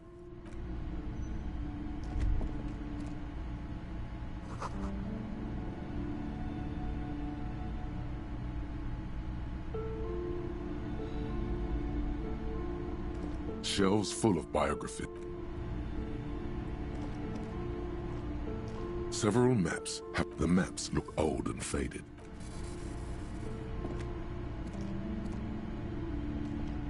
This bookstore is not strictly. A sulfur-crested cockatoo sits on the cover, its beak slightly open. It looks as if the bird is calling out the book title. Turns out that there are so many different cockatoo species. It's a must-have if you own a cockatoo. I've heard they're quite capricious.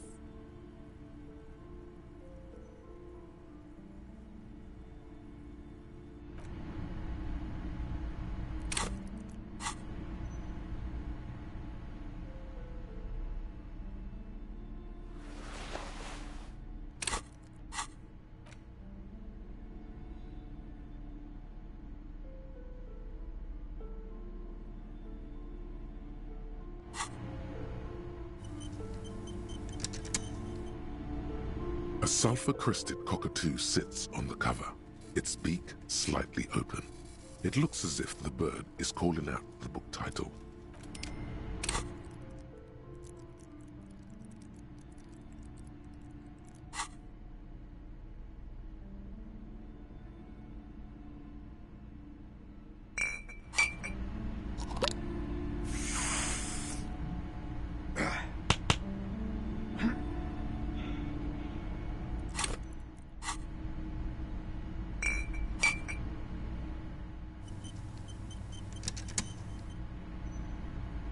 A sulfur-crested cockatoo sits on the cover, its beak slightly open.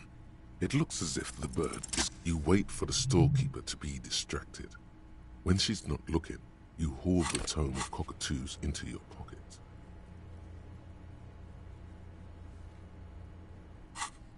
It's quite a challenge, but eventually, the guide to the cockatoos is yours.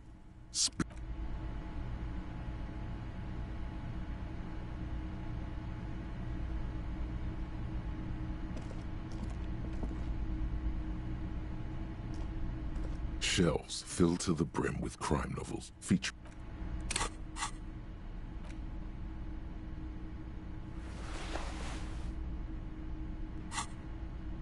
Shelves filled to the brim with crime novels featuring. Your quick eye notices a small caterpillar crawling across the spine of a book. The title reads, Dick Mullen and the Mistaken Identity. A worn paperback from Dick Mullen's classic Hard-Boiled phase. The premise seems to be that Dick Mullen is framed for the murder of his best friend and has just a few days to prove his innocence.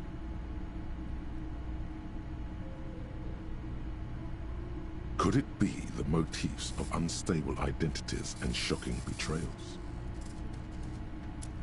Then this is the book for you.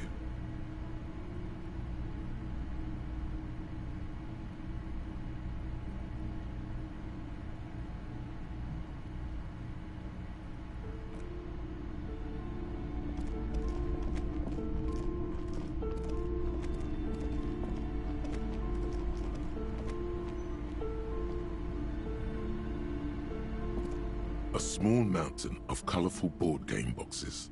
There are numerous types of games for all ages. A lot of shelf space seems to be taken up by Wirral-related merchandise.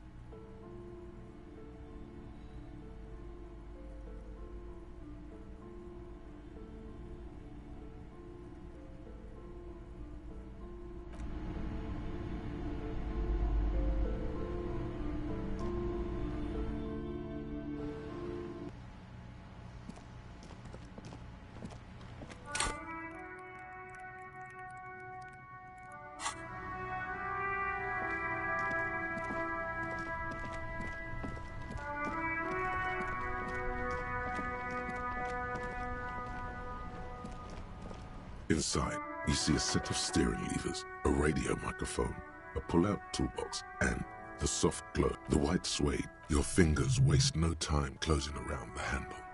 Clutch the smell. I'm good. Cheer.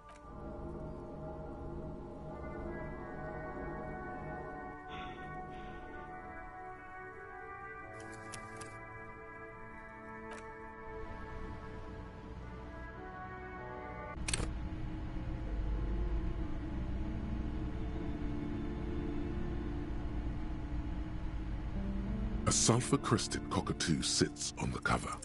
You wait for the store. It's quite a chat.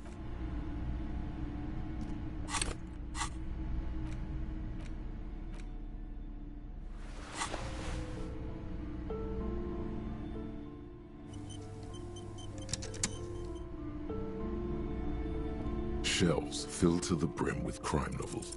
Your quick eye notices a worn paperback. Could it be the motifs of... Then this is the book for you.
Hi again, Gendarme.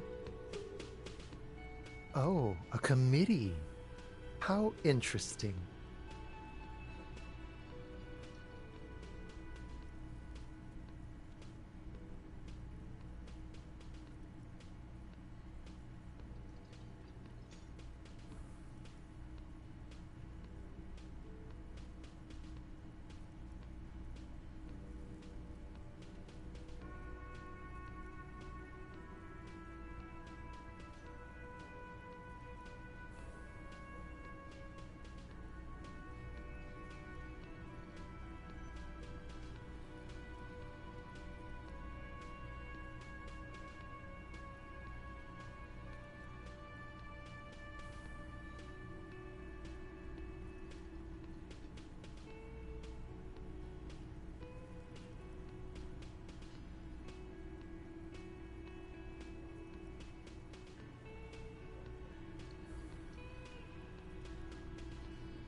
And if I may ask, Gendarme, what is this committee about?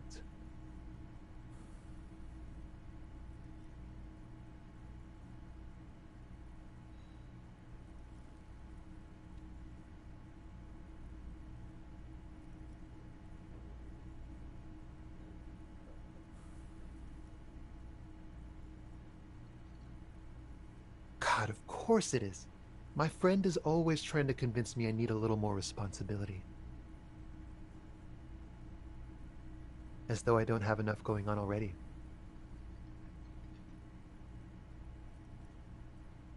In any case, I would love to help. But the thing is, I don't know where he is. We don't talk about everything, you see. He might have mentioned something about making a tour of some historical sites up the coast. In an unofficial capacity, of course.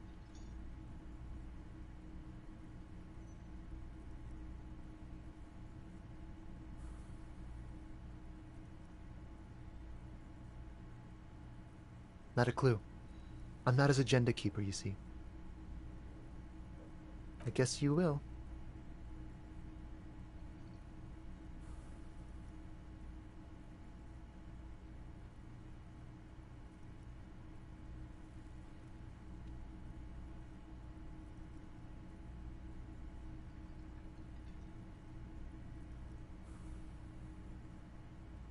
Bye-bye, Gendarme.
Fuck, I dozed. I did not mean to do that.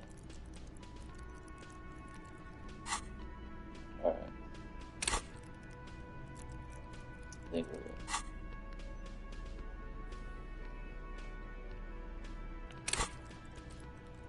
Put the shoes.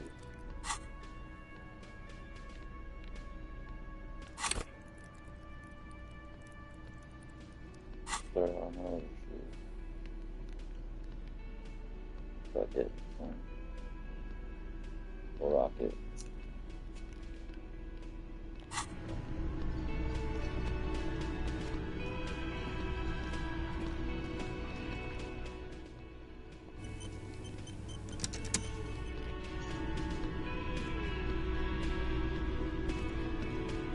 A woman in an RCM patrol officer's uniform. I would really prefer not to talk to you right now. As Lieutenant Kitsuragi explained, a patrol officer is the lowest rank in the RCM, below lieutenant and sergeant.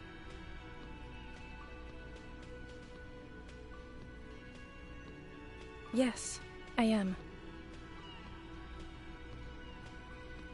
I know. He's the real deal. He has a badge.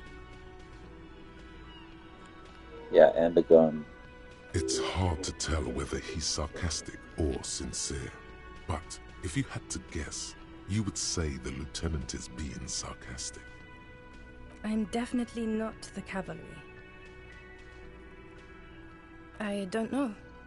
I mean, why would I want to talk to you? No, you haven't wronged me. Something changes in her. Okay, fine. Let's talk. What does one talk about with a fellow officer? What precinct? Am I from? Fucking deranged lunatic.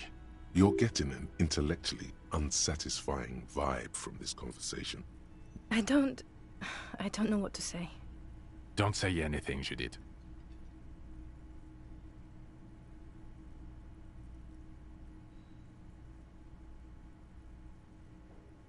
I'm just looking out for... You? No one. I'm just a man with sunglasses. And you are?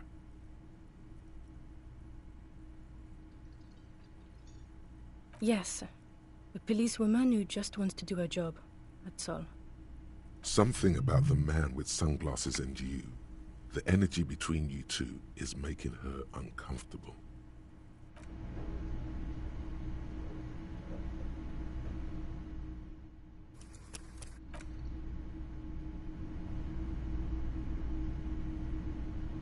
You look like shit.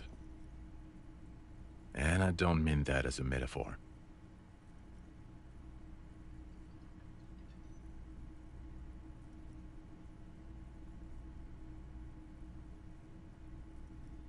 Wow, you seem stable and in control. Allow me to say, alcohol really seems to have had a positive effect on you. Now, what do you want? There's something about this guy that matches with a face in your head. A similar, but different face.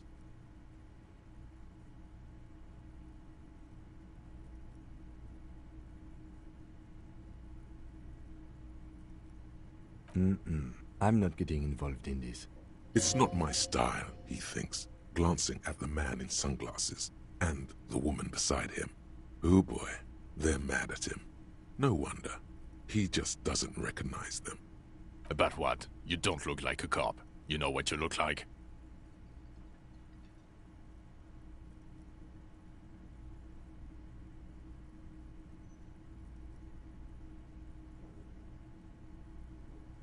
Yeah, sort of. Okay, I get the reference. Like after he got run over or something.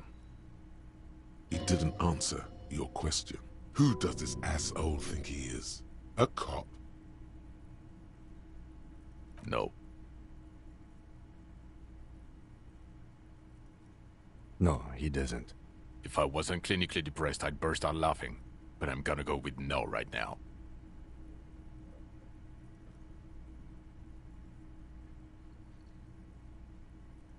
Actually, I don't want to hear you say things. Come on, Jean. Okay, say things. I want to hear you say things. Hear that? He wants you to say things. Say one. Suddenly, out of nowhere, case-related things start popping up in your head.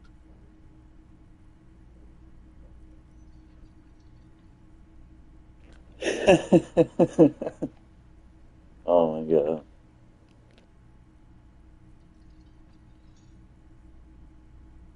So, do you know who hanged him?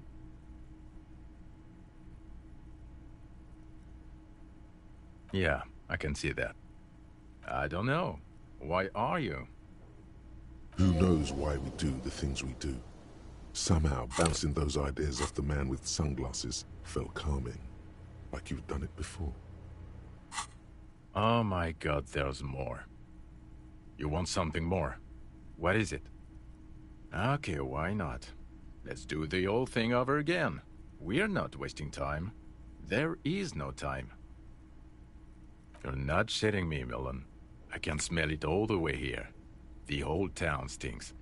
We're getting to it. There have been complications.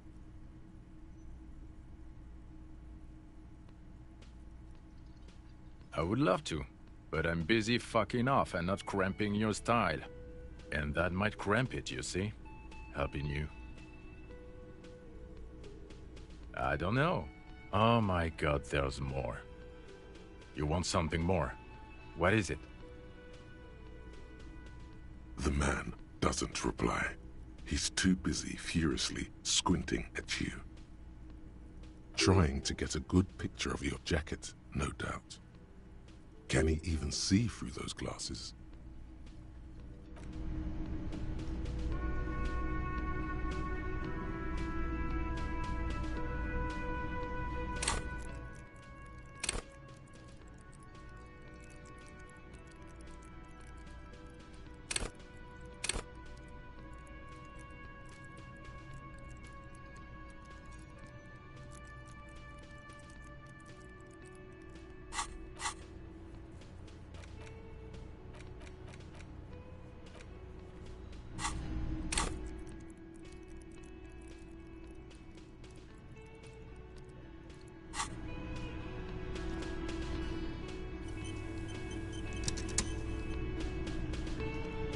Hey, was there something you needed? Well, well. Bringing him that new bird sure made a difference in his attitude. No, you don't. It's not happening.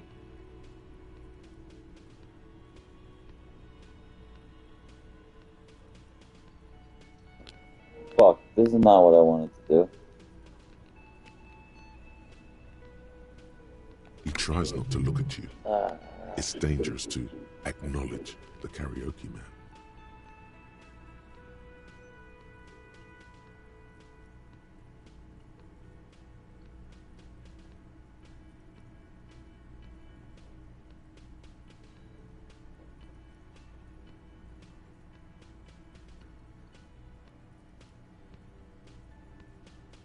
The whirling doesn't need more sad style.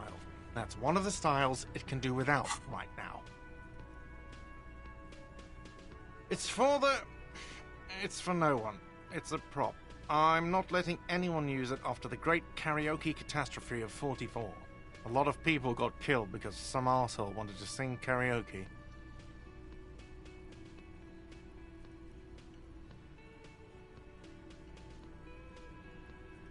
It's not for bands, it's for clients. Some clients, okay? Not you. Ha! Well, we don't have any tapes. They all got stolen. The man in the vest and the violet shirt stares at the tape you've just given him. This is the look of a man who's defeated. Fine, fine. Climb on that stage and do your thing. Just get out of my hair. I'll plug it in for you. Damn this karaoke machine. I'm having it uninstalled, he mumbles to himself. Oh yeah, time to do the damage.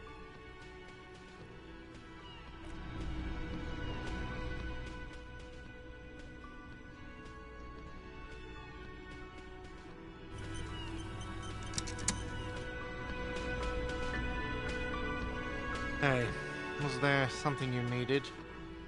Another thing. Great. I love those.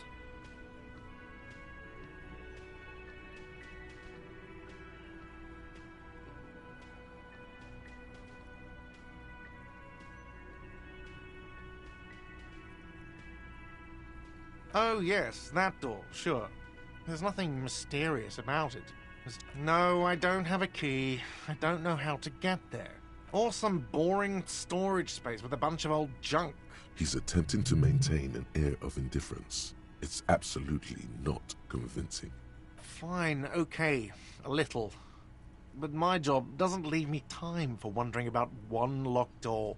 So I haven't opened it. I have cleaned the whole place 100 times over, though, after the animals. And I haven't found a key, so good luck with that.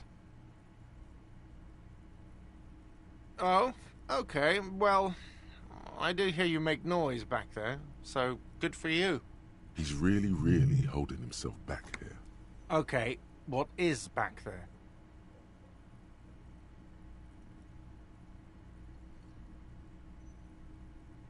Yes, haha, what's actually behind there?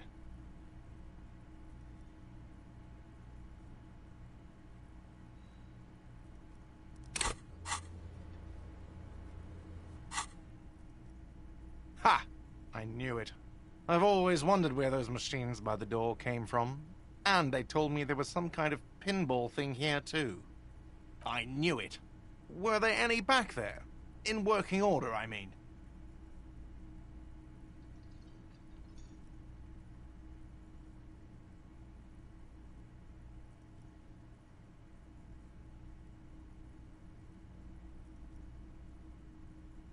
No, I was just wondering if you found pinball machines there.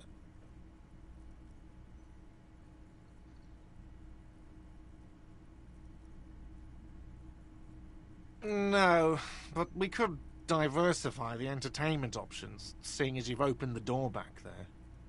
The machine we have in the corner now is broken. It wouldn't hurt to get a little life in here, other than the hellish karaoke machine. That one's always causing trouble. Yeah, those numbers he's adding up must be making good sense to him right now. Sounds like he cares about the place. He's not going to be overjoyed to hear that it's part of the doomed commercial area. He should still know. You have to be forewarned about these things.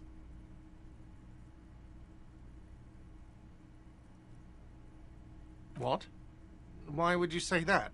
So he knows of the doomed commercial area and its address. He's thought about this. Everyone knows of it. I've been working here for a long time, and that intercom has never been used by the Whirling. It's a sign of the Whirling in rags not being part of the doomed commercial area. If anything, we're revitalizing this neighborhood. Relax, Mr. Gart. I'm sure there is no doom. He simply wants to share his discoveries with you.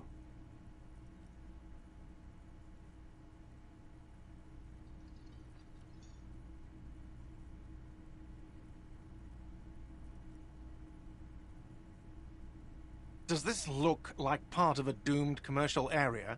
This pre-revolutionary tilework? These high ceilings? The nice rooms? Well, for 14 years, man. That's how long I've worked here. He's done a fine job, too. Though he's spoken of the place dismissively before, the hostel is actually very important to him. Yeah, it's slowly growing on me again. It's beautiful in its own way, especially for this neighborhood, even if it is part of the damn doomed commercial area.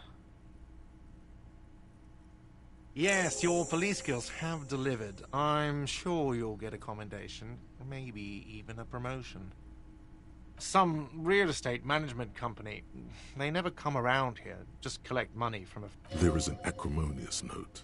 It's clear he's doing the real work around here. Well, it sure as hell wasn't the real estate company. It was you? You look surprised. Hail, Holy Queen, by the Ateniers. Good pick.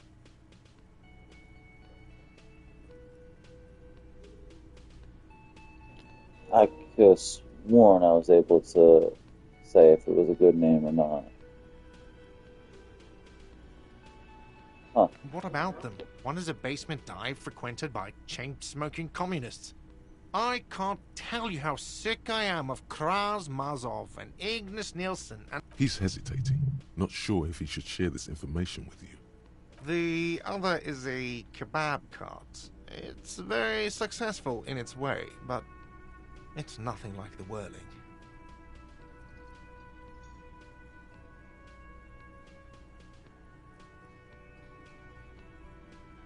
How I'm gonna get those pinballs in here.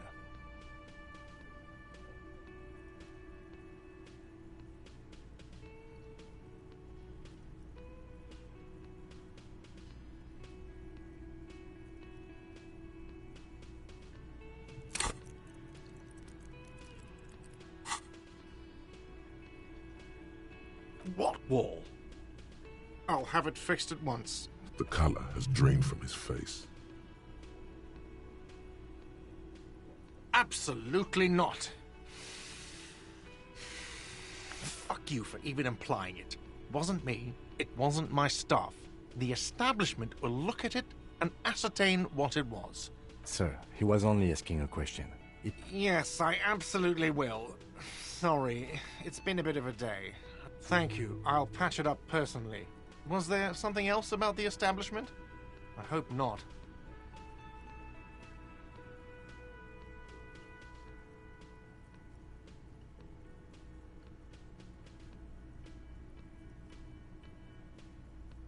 Yes?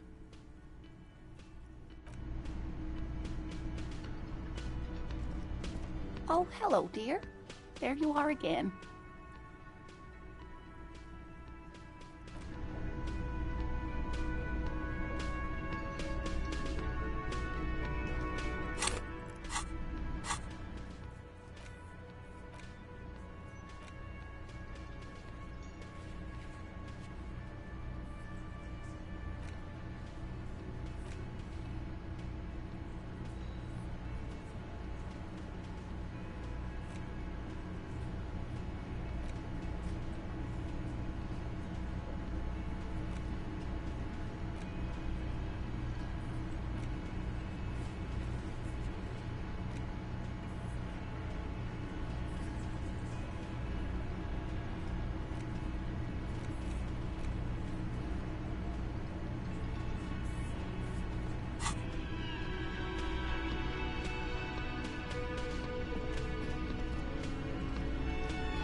Hello, officer. What brings you up here again?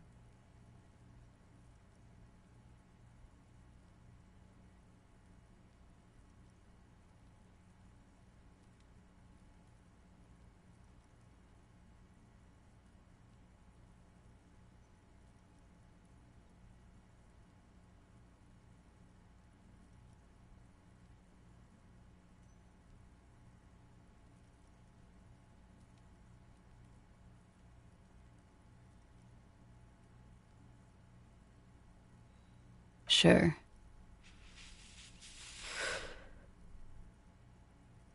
The record. So official. Yeah?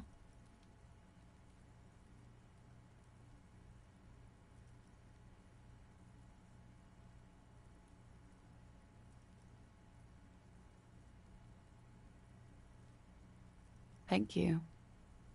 Technically, possession of narcotics is legal in Revachol. No, don't listen to the stiff. Be cool.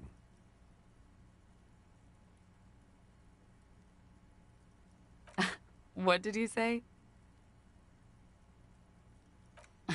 Oh my god. Now it's turning into narcomania.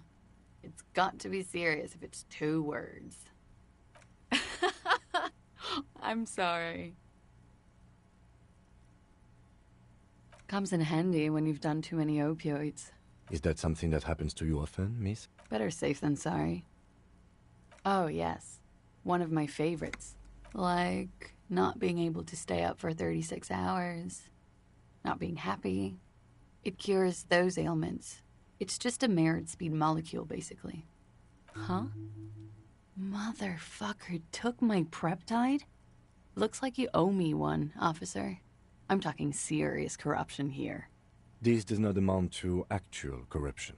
I can easily log it under confiscation. Robbed by common highwaymen. It's hard to tell if she means it in earnest or as a joke. It is.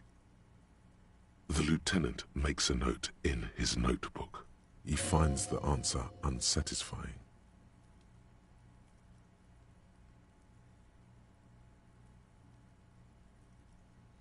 Yeah, I've contaminated it pretty bad. The contamination spreads from room to room. First, I escaped upstairs. The SAD got that too. Then I found the handle for the summer door. Oh my.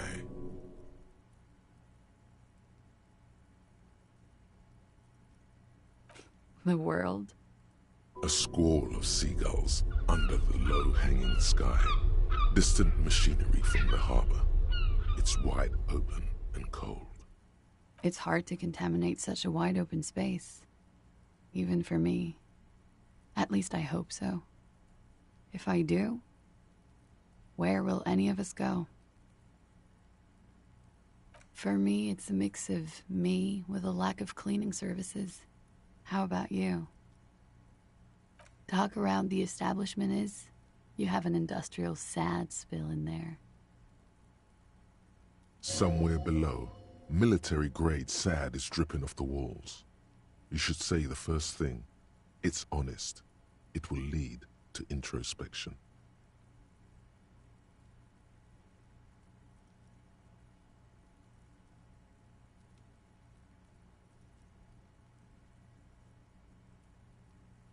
That's where it always comes from, isn't it? From the head and from the past.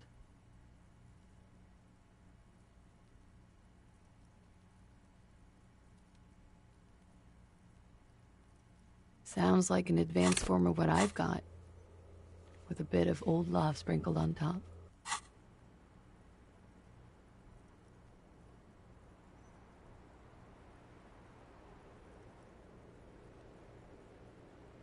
Love is terror.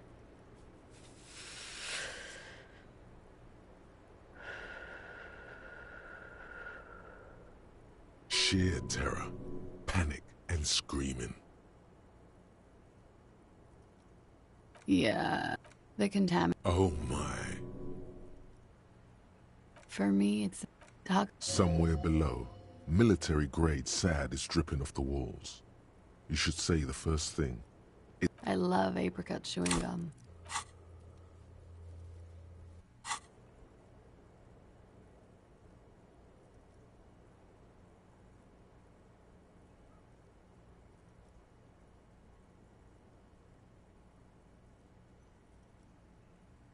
Betrayed by the things we love. What a rotten deal. Sheer terror, panic, and screaming. Yeah. Oh my. For me, talk. Somewhere below, military grade sad. Cool. I think I'm developing a pinch of that too. It hasn't done wonders to my taste in interior decoration.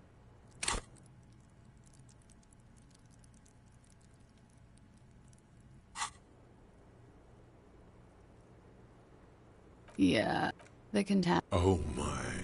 For me, talk. Somewhere below, military grade sad is dripping off the walls. I love apricot chewing gum. Betrayed by the sheer terror, panic. Yeah, the contaminant. Oh my. For me, talk around the. Somewhere below, military grade sad is dripping off the walls. That's where it always comes from, isn't it? From the head and from the past. Sounds like an advanced form of what I've got. Are you sure? Love is terror. Sheer terror, panic, and screaming.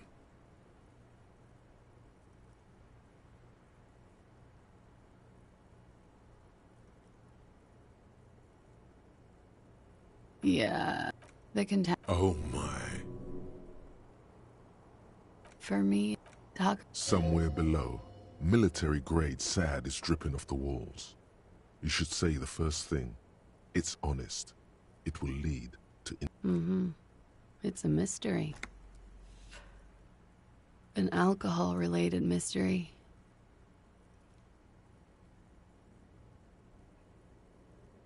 All right.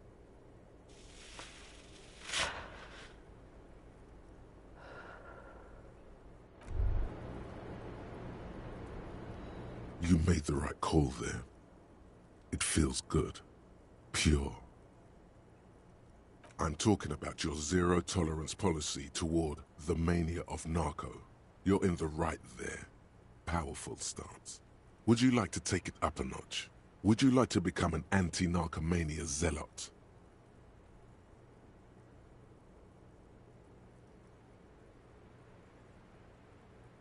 That's not a problem. At all. The more drugs you do, the more zealous you can be in combating them.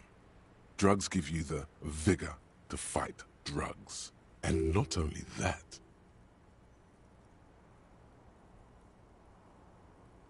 Yeah, sure.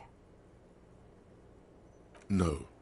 By supporting the traditional tobacco industry, you keep the narco mills in check. If that's good to hear.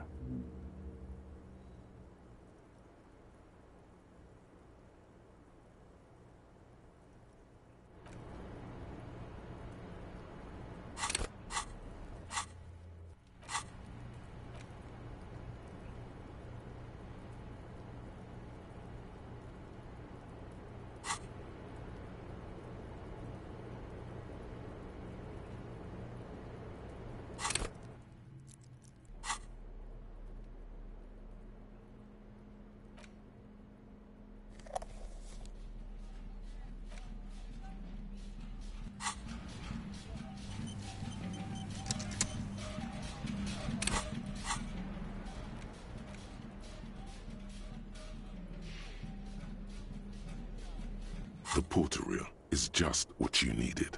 The reels attach to that. You push, command set, and... This isn't Revachol. This is a fucking village. I can almost see the elephants. The harbor.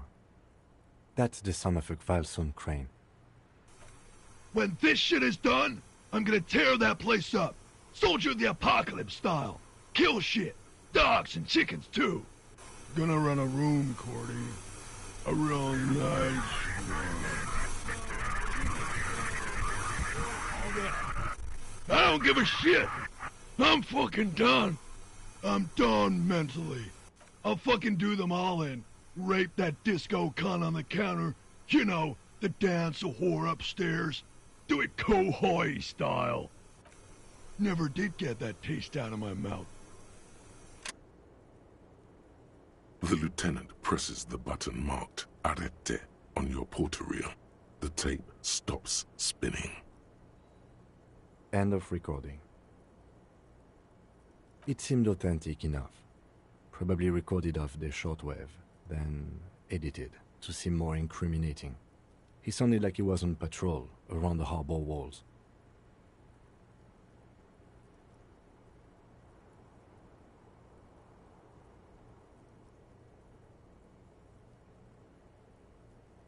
Still,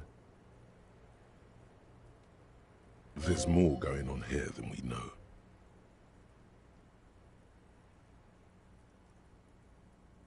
Corty could be short for Cortenard, one of the other mercenaries, the one he was talking to. Probably the mountain at the harbor gates. Mr. Right to Work.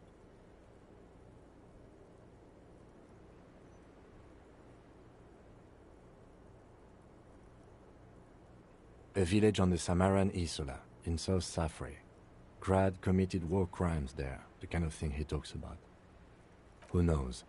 Maybe the tattoos would have an answer. Or maybe Kohoi is just merc talk for atrocity, slaughter.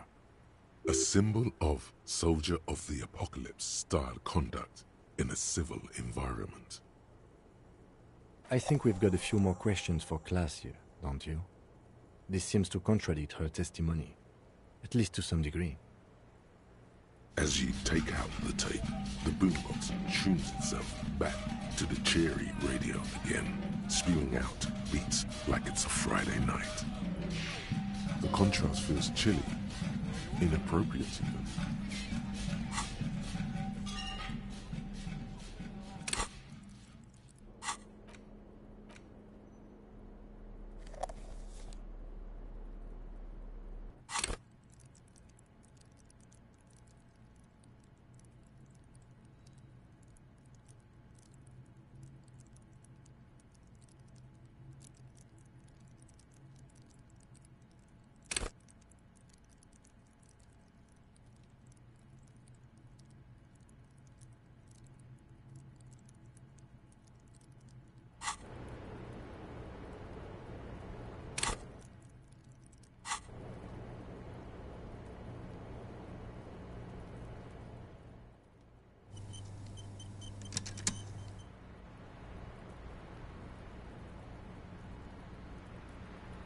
Hello, officer. What brings you up here again?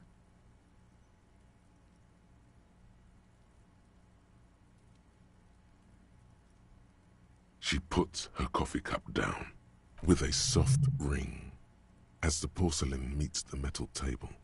This does not surprise her. Did he?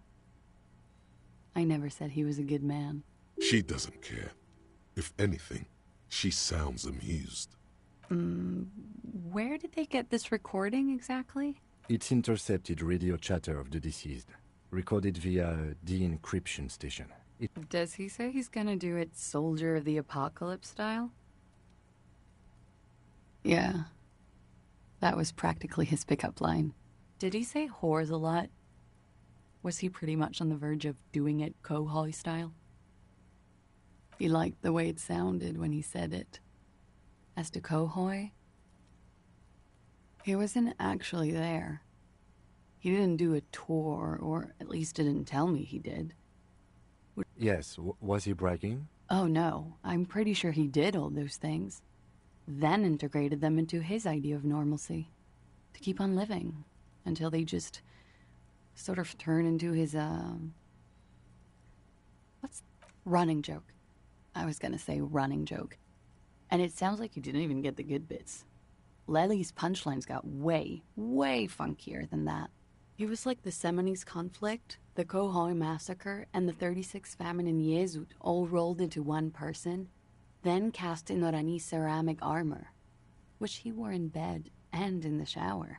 When he said he was done, and done mentally, it didn't sound like a joke. It sounded like a deeply troubled man. Well, maybe I pieced him back together with my magical personality. Afraid of what? That tape the Hardy Boys recorded? Had I the physical robustness and social support, I'd be in Cohoy. I would be tearing it up Soldier of the Apocalypse style. She wouldn't. She doesn't have the full Hoy in her. Did he tell you he had actually done any of those things? No. We were too busy laying waste to our own nervous systems to direct any of the fury outward. There is a small measure of pride in her, that she could quell the rage in such a being. What kind of man was he? Before you go, ask for details. Thank you for clearing that up, miss. She takes a very small sip of her coffee and smiles. Like, for example, his name? Actually, officer, I didn't know his name. A nickname? I guess. Lelystad. It just occurred to me, colleague. We still haven't performed a field autopsy on the deceased. The questions I have assume some kind of foreknowledge on our part. I suggest we go and perform it now, and return once we've brought ourselves up to date.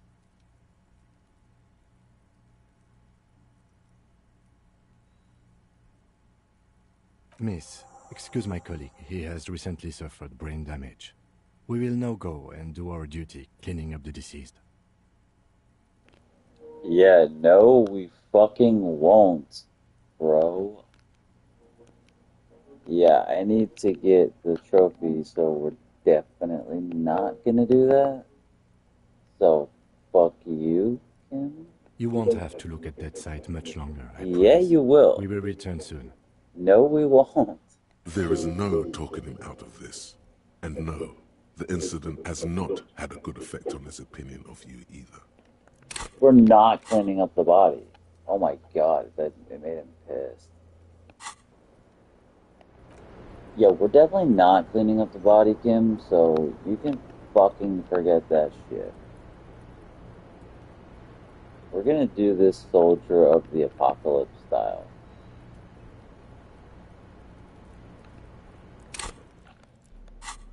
Wow, how do we do this without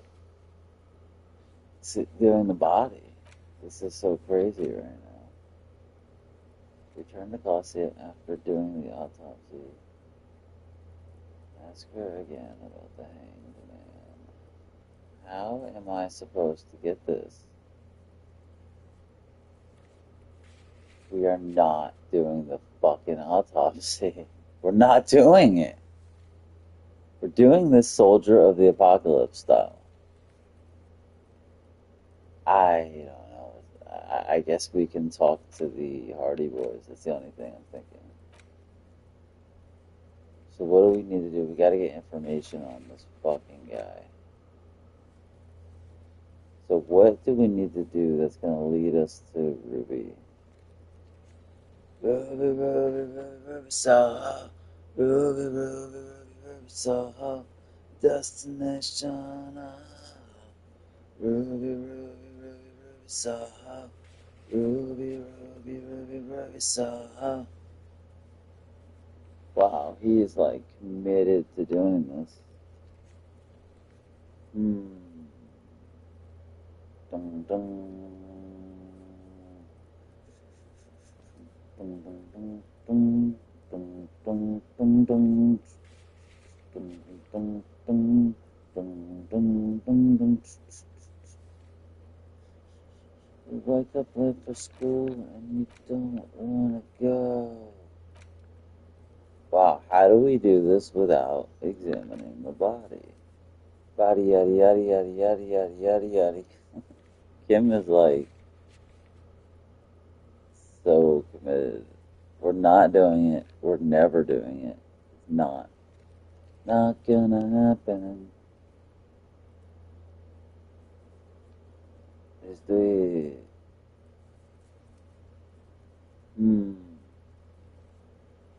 If we pass the volition check, maybe? Hmm.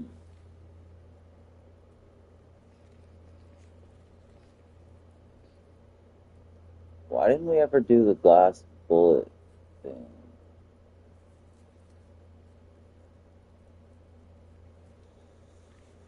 Oh boy. Oh boy. Huh. So.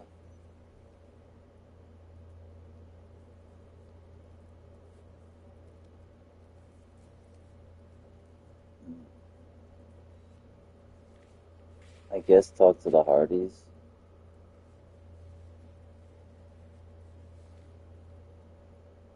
You can't talk about him now, but you need specifics.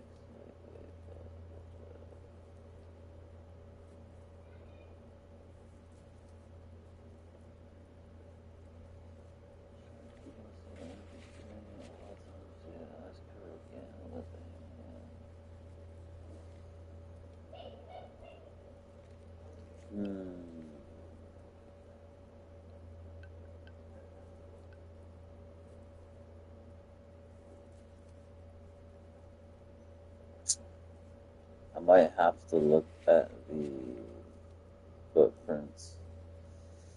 I don't know. We'll see.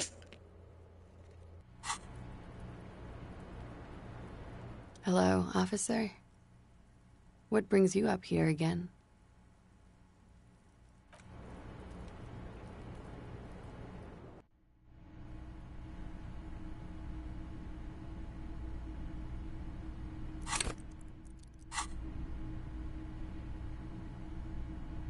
This window is pristine on the inside, unlike the one next, smooth as ice. There are spots of mud, and following your lead, the lieutenant leans in closer to inspect the surface.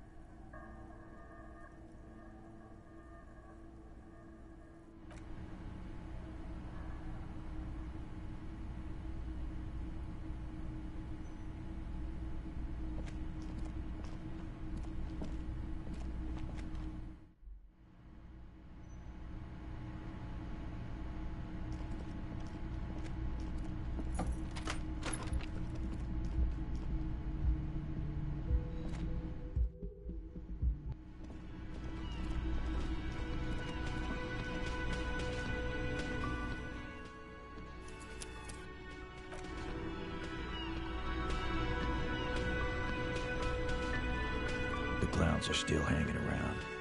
What is it now?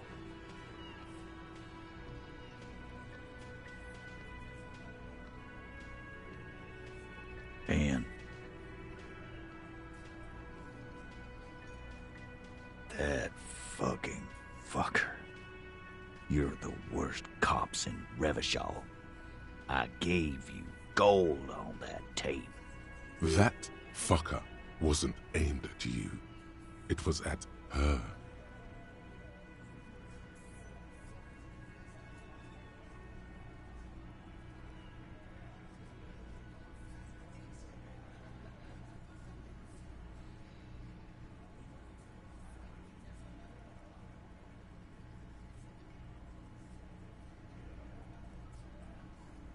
Dark. Dark is when you start a goddamn death rock band. He said he'd rape her. Sounds like he wanted it to change her mind about the hanged man. What did she have to say then?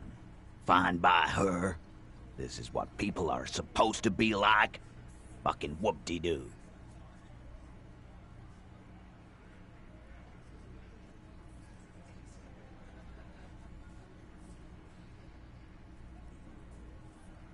Yes.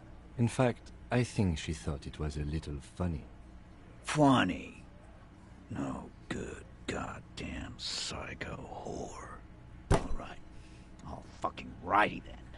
I guess it's good then. That fucking... Please try to control yourself in the presence of visitors, Titus. This is just perfect. Just perfect. Any thoughts on this, lawmen? You don't have to say everything out loud. Just mix and match.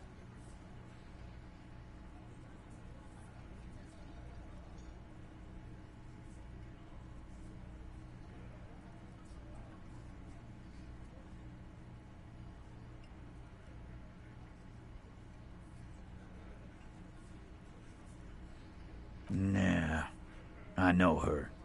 She's just a girl. In over her head. I knew it. Titus, I knew she was professionally trained by her walk. I told you she was a beauty queen. Yes, Glenn. I know she's a beauty queen. Everyone can see that. Sorry.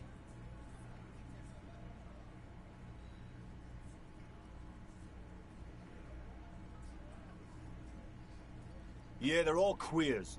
Can't bump, hard fist, or anything.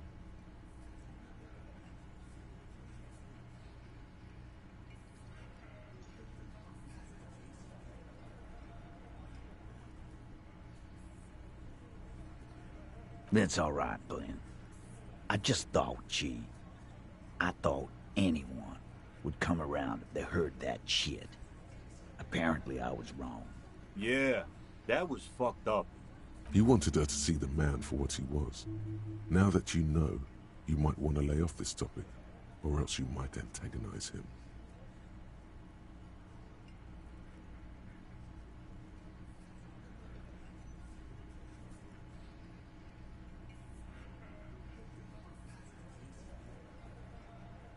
I just got too worked up. Big man lost his shit. It's cool now.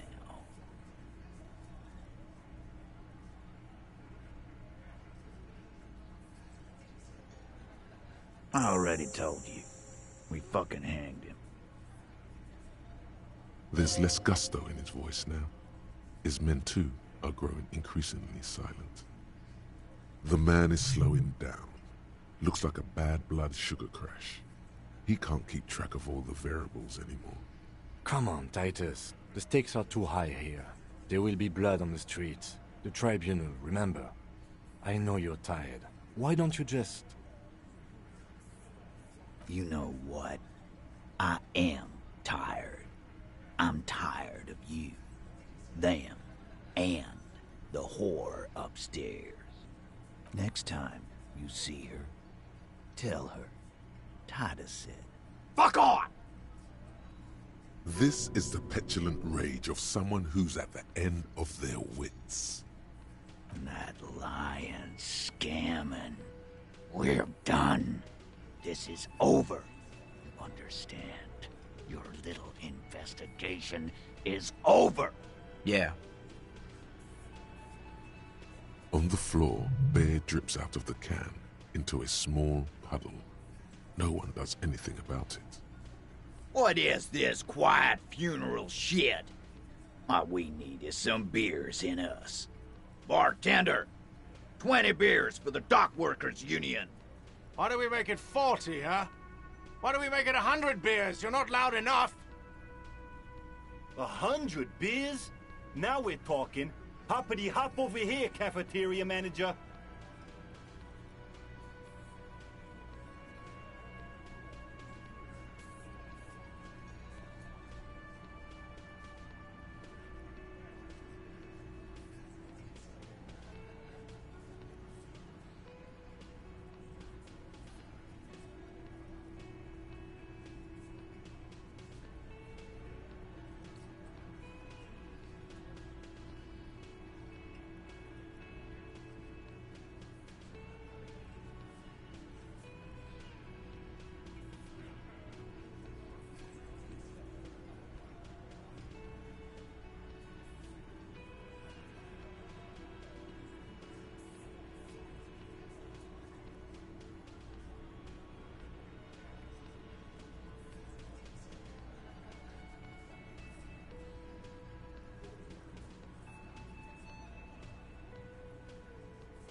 It's you again.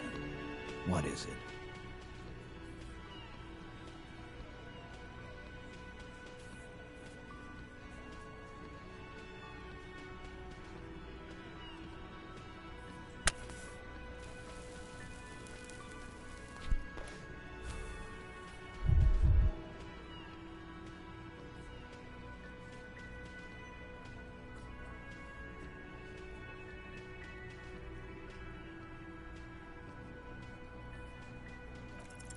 Convince Titus he's being manipulated.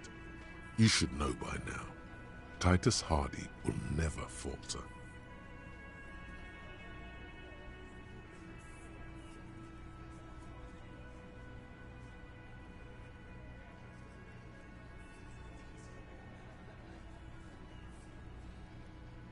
Fat Angus, the powerful guy, Mr. All Muscle. The time has come.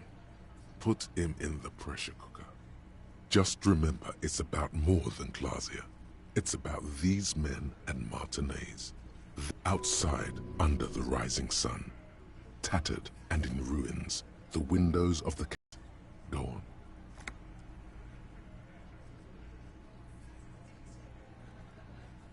Got it. Kill you because they don't like you. All because...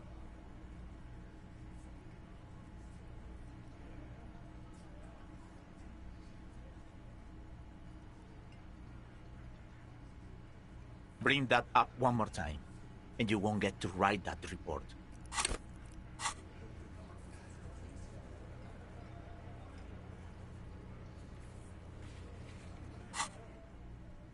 The man's fists under the table are balled. Yes, I understand, Alain. That's your name, right, Alain? You'll kill us. That's what they do in the wild north.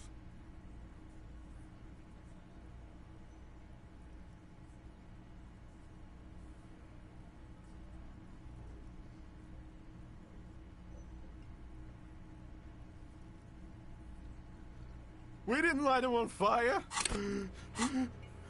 No one pissed on him either. That's it. That's the weak one. You flushed him out. Officer, you will be next if you don't shut up. He's onto you. He knows what you're trying to do.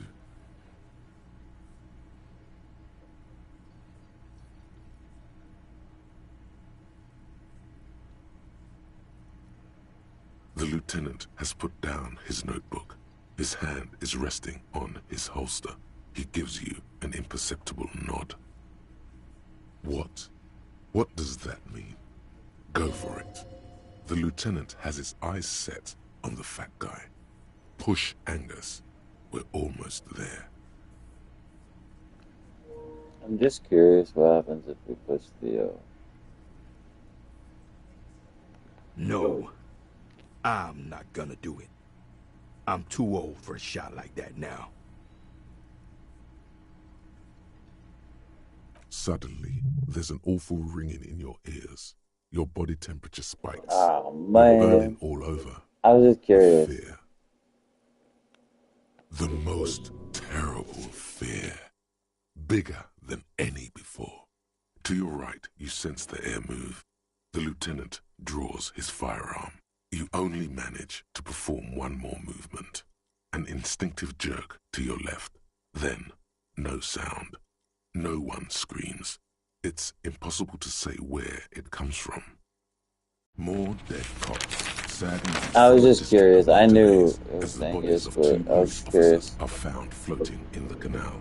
It is believed the officers were pursuing a murder investigation, but got caught in the dock workers' strike and were gunned down under unclear circumstances. I was just curious. Such needless loss of life is truly tragic, a local union leader, Everett Clare, commented, and added that although the event is truly horrid, we can expect similar incidents to follow if right-wing vigilantes are allowed to run around uncontrolled and try to wriggle their way into well-organized neighborhoods.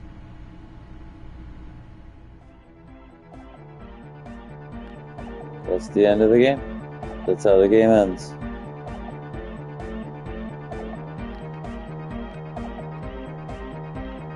Psych.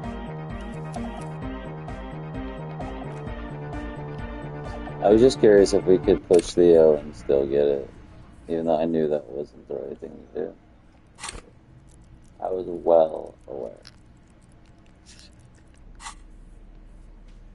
Well aware.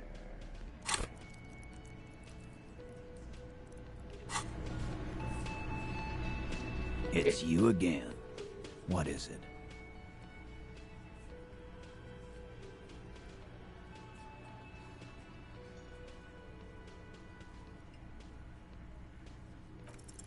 Convince Titus he's being manipulated. You should know by now.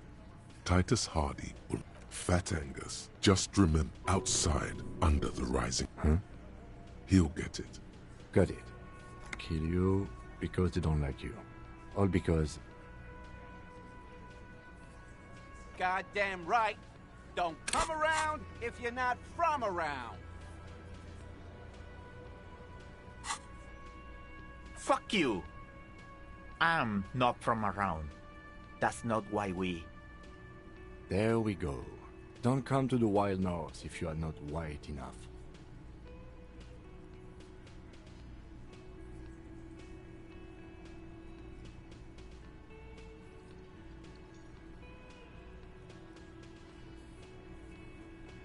It wasn't that.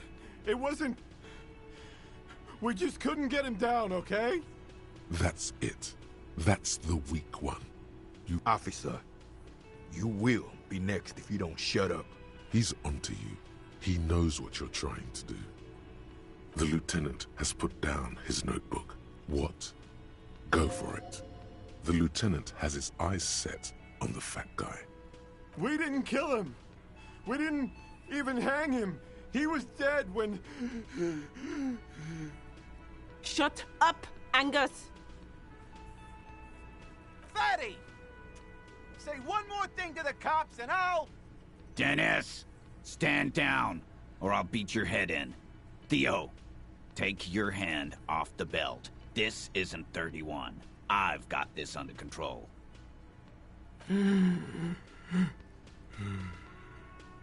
Angie, where's your goddamn inhaler? You sound like you're dying. I left it home. I can't get it. I'm too fucked. I'm sorry.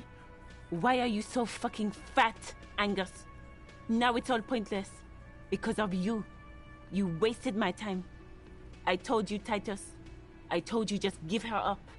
Lizzie, your help is no longer needed here. Go tell Everard. Fine. I'll tell him. After a long walk along the coast. What just happened between these two? You're in. He's all yours. Questions. The lieutenant gives a smile only you can see. Me too.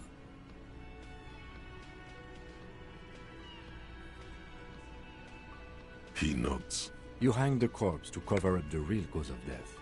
We're not sure. Probably a bullet. The wound was difficult to see. At least you'll know what to look for now, when you get around to doing the autopsy. We're never doing the autopsy. Never. Because the girls asked us to. They were in some shit. Girls plural? There's another girl? 2 of them? Take note of this. They'll probably say more about her later. Did she kill him? Cop, I have no idea. He doesn't think she did.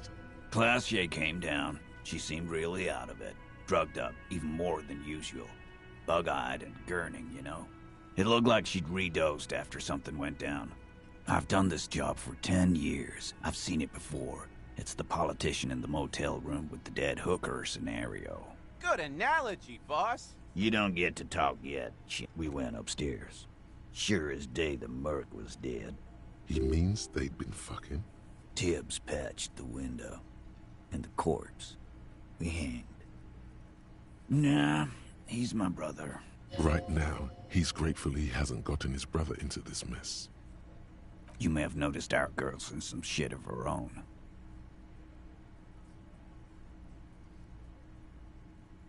Yeah, she wouldn't. She's fucked if she shows up on police radar. They're powerful, connected to the moral intern. She's clearly afraid for her life. Says if she showed up in your systems, she'd be ghosted away. And why would you help someone like that? By taking on a murder? Why would I? I guess we abide all sorts of runaways and losers here. It's a Martinez thing. Not yet. Just some ideas. I'm thinking someone's past caught up with them. Hers, you mean? I mean the people after Klausya. Maybe the shot missed. Maybe it was meant for her. I like that. Been thinking the same thing myself. My dude. One of those mercenary buddies of his could have done it. They got guns, training, years of bad blood, probably. Or it could have been someone else from Crenell. Tell you what I'd do. Check out the coast for vantage points. Maybe consult with a ballistics buddy of mine. That's what I'd do. If I wasn't too busy doing this clown dance with you. In a manner of speaking. Remember the two girls? He may be talking about the other one. That's right. It was her idea to hang him. I liked it for political reasons. It sent a good message. No, you're not gonna be on a first-name basis with this person. You're not getting to her. This person is affiliated with the Hardy Boys. It's Klausya you want to talk to. Ah, here we go. Jigsaw pieces falling into place. I wouldn't go that far. She's just a woman who's sometimes in our company, who sympathizes with Klausya. Let's leave it at that. You know, actually, some of the guys have been talking and, No! My answer is no, Glenn. We're Hardy Boys, and that's how it's gonna stay.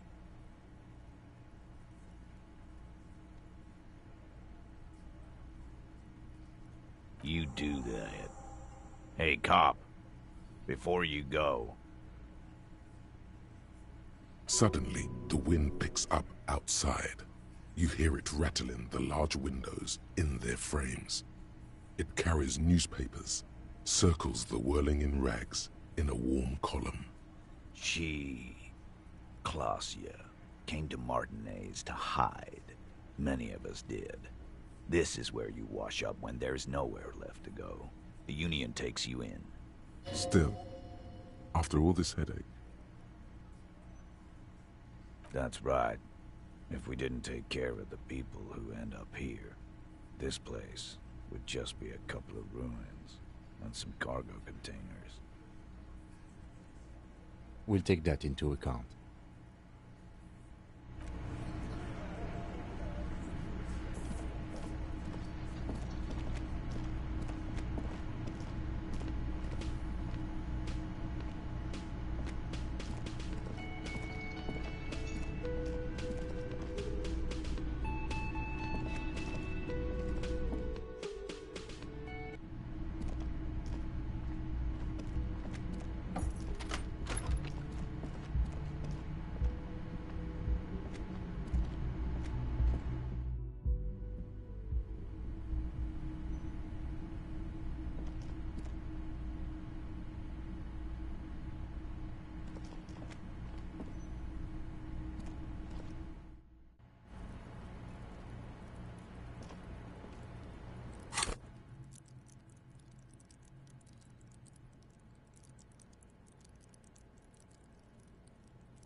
It's always good to see you.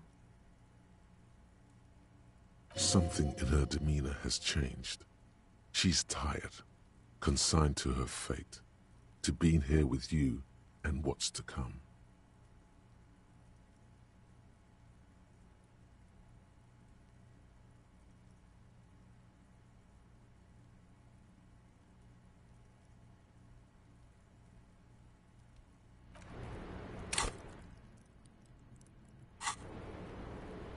It's always good. Something in her demeanor has changed. I understand.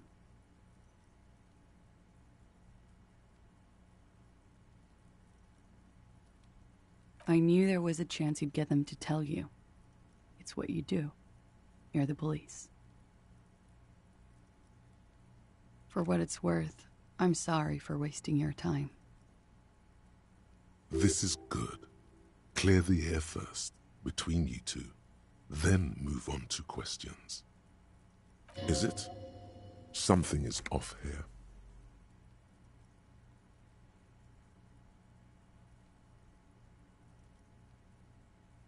Shush. I can't hear what she's saying. If you knew we would find out eventually, why did you waste our time? Because of the Hardys.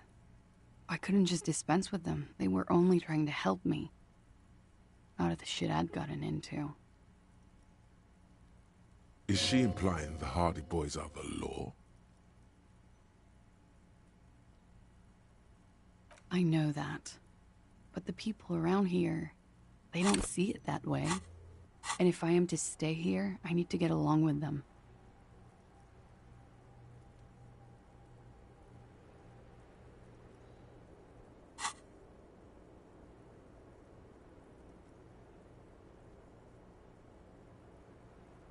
You're right. There's more. You answer to the coalition government, and by extension, the moral intern. Briefly glancing over her shoulder to the sea, as she's done time and time again. A grand expanse of water reaches over the bay and to the horizon, golden grey in the noonlight.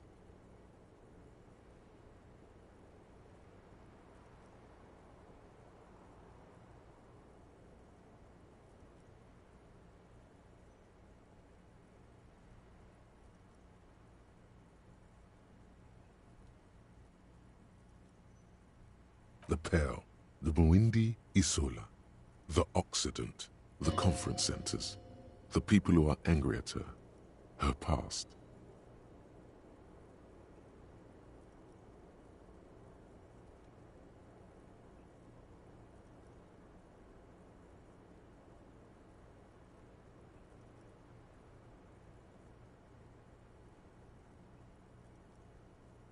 You share a database with them. You send people to their courts.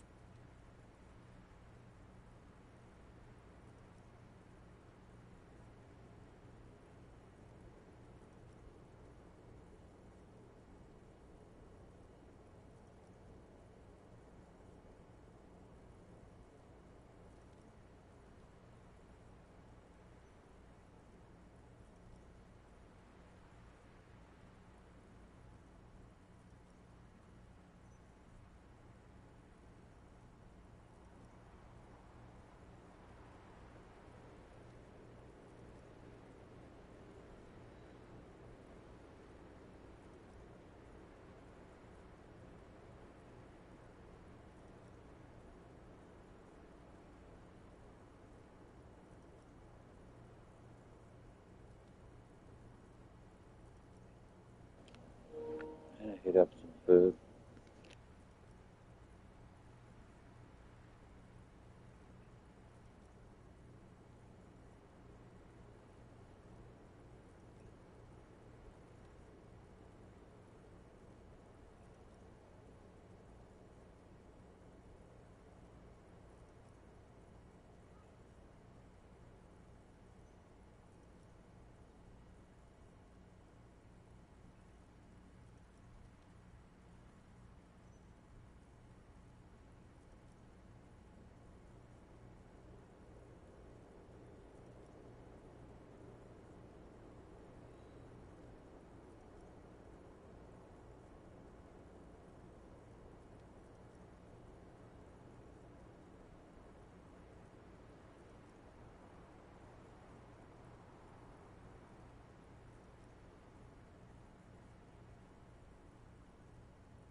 It is.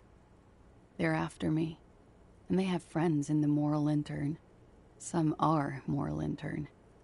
If I show up in your records, officer, they will find me. They will. What happens if they do? They will kill me, sir. If you file my name, take me in for questioning, enter me into the moral intern mill. Well, then I'm fucked. For nothing. This murder didn't have anything to do with me. It's not nice, but it's not illegal. Not here in Revachol, or even in Orania. What exactly did you do? Industrial espionage. I joined a business collective with the intention of betraying them. I did my job well enough to be asked to do it again.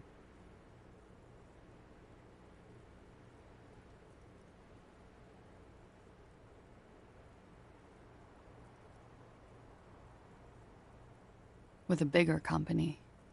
The kind you really, really don't fuck with. I took their ledgers, 2 decades worth of accounting.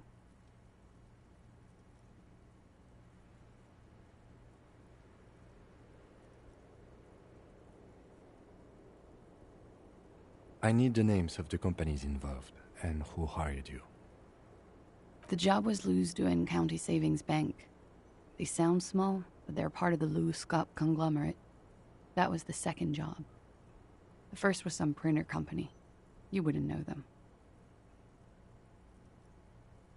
But she really destroyed them. She still feels it. As to who hired me for the job, I don't know. But they're after me too. Along with Louskop and their friends in the MI.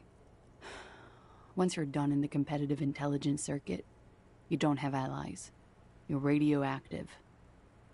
Laws cap. These people engineer financial disasters in second world countries. The conglomerate also includes the Bank of Consecration, Airberg, and the popular Papalolo line of dairy. Yeah. Papa fucking Lolo wants to kill me.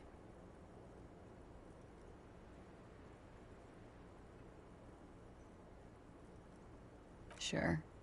I'm not a war criminal, but it was bad. People lost their jobs.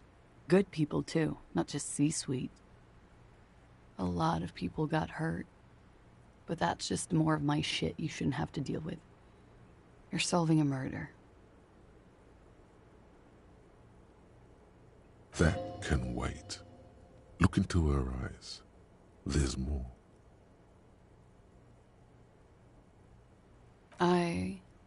One of them killed themselves because of me.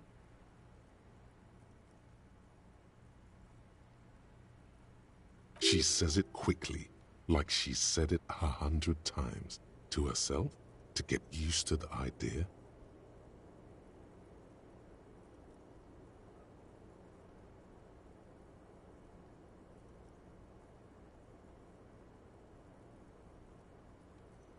Out of guilt.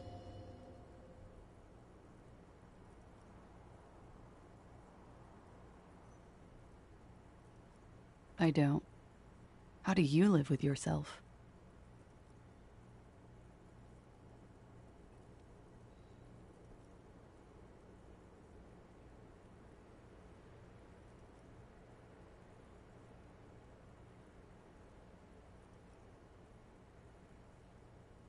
By bargaining, then. I do that too. It's not all that effective.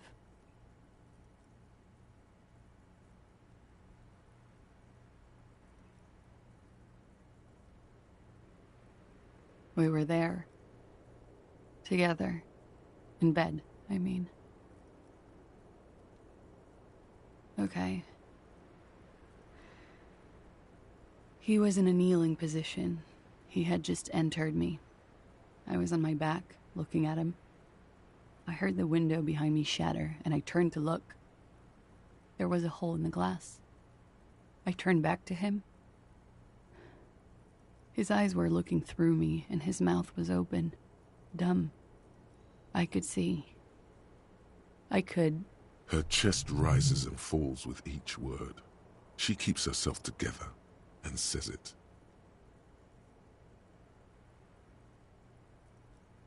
I knew he was dead before he fell down on top of me.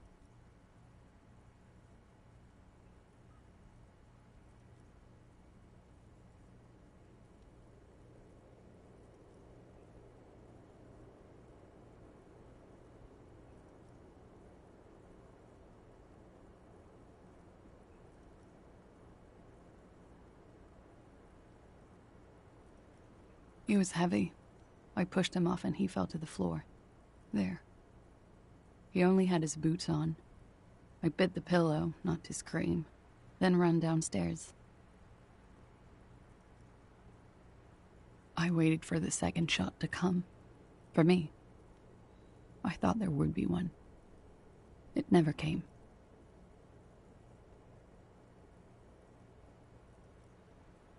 She's forgotten about her cigarette. The butt has burned right down to her fingernails. Oh.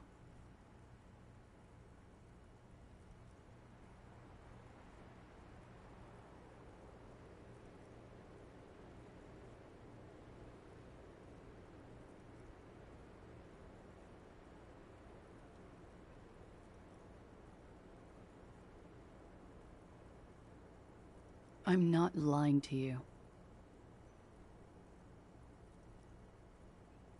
What time was this? When did it happen? It would help us if you could be as precise as possible.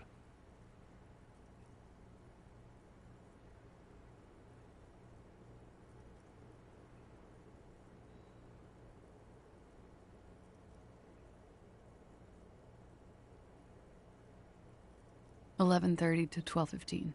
I don't know the exact time. Around midnight.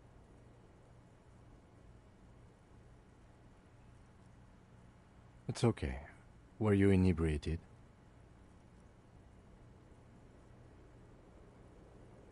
Not as much as usual. He'd done a line, plus other things. I was drinking.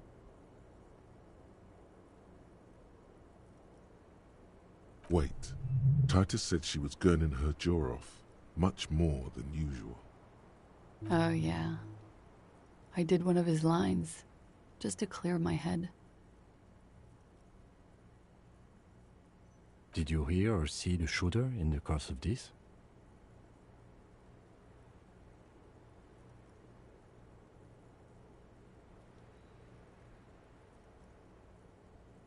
No.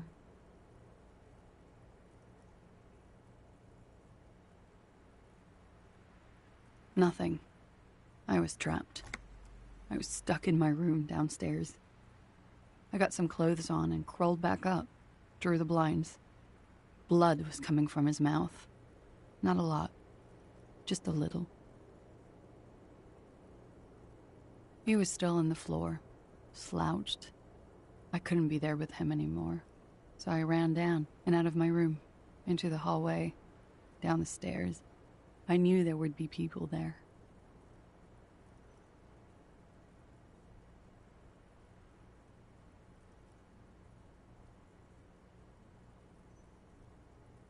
Run, woman. Run past them, and out into the streets where it's dark and people move. To the lorries at the intersection, as far as you can. I already ran. I ran from an entire Isola. I can't run any further. Not with these people. This is as far as it gets.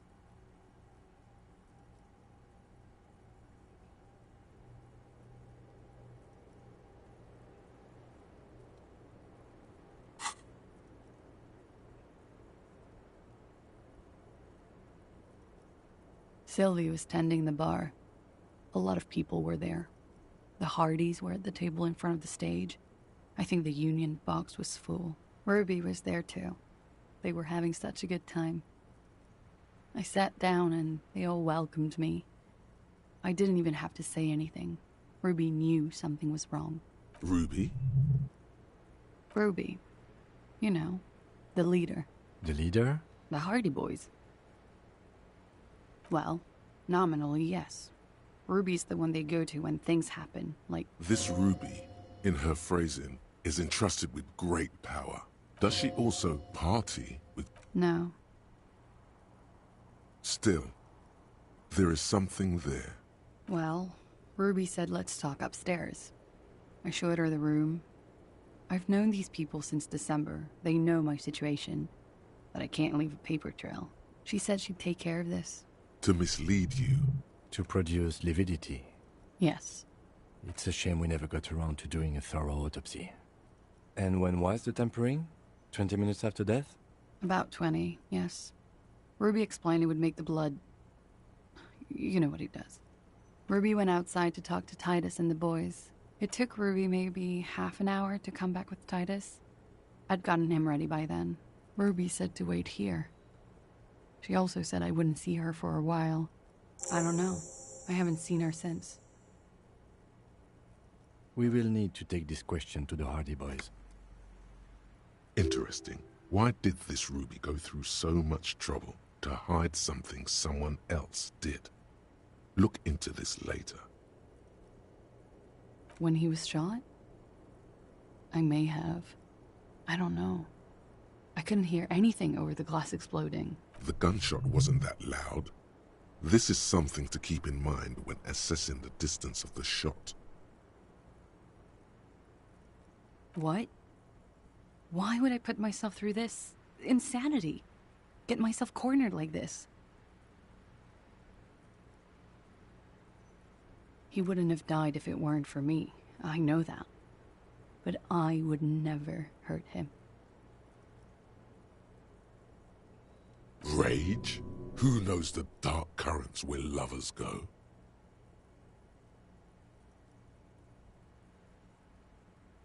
It could have been a desire murder. Maybe an act of jealousy.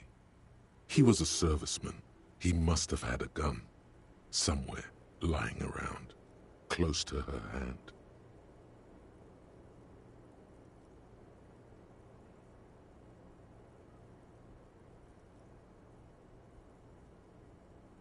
I'm sad to hear that. They must have said it in some fit of frustration or under pressure. They couldn't have meant it. I've talked to them after it happened. No one has implicated me. She's getting scared now. Of you. The downstairs people. All of it.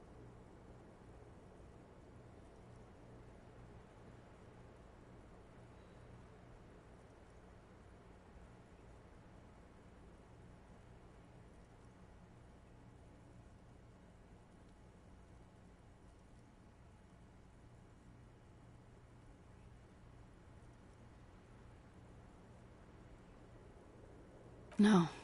I specifically asked him not to carry firearms when he was with me. He only had his stupid armor.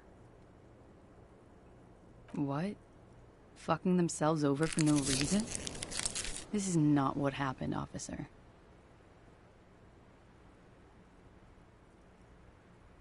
She simply shakes her head.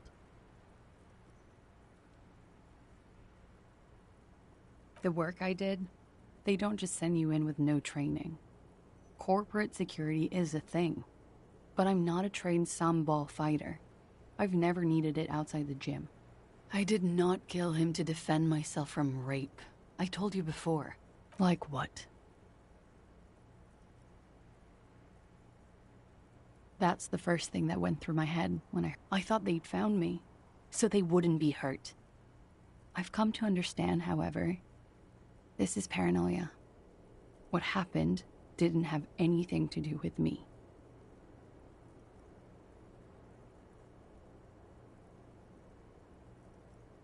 I just don't know. I don't know anything. We can't go after loose cap. Not yet. There are other, saner leads.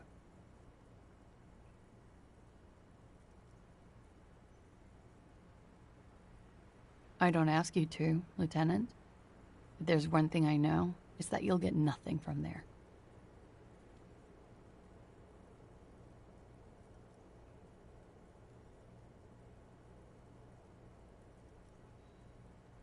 Because I'm an idiot. which is an indicator of truth. Idiot. She's nothing of the sort.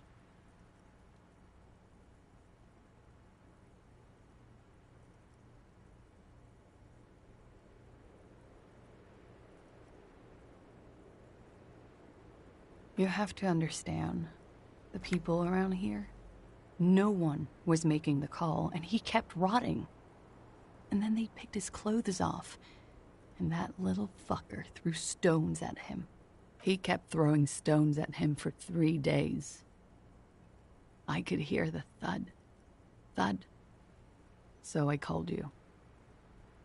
I hope with all my heart it's not the last thing I do in Ravishol.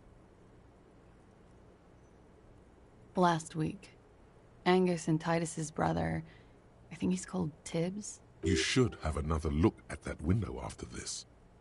Yes, you see the glass sparkling out of the corner of your eye. She nods, silently. She doesn't even smoke. He's thinking, are we done here? Or maybe you should take her to the station for safekeeping. She lied to you, and she's a flight risk. No, that won't be necessary. Just leave her alone. She's been through enough. She doesn't need this police brutality. Multiface, I'm beginning to doubt your judgment. Are you sure you're not sleeping on the post? You have to wake this one up, with force, if you want to continue pushing her.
Officer, it's a fine day for questions.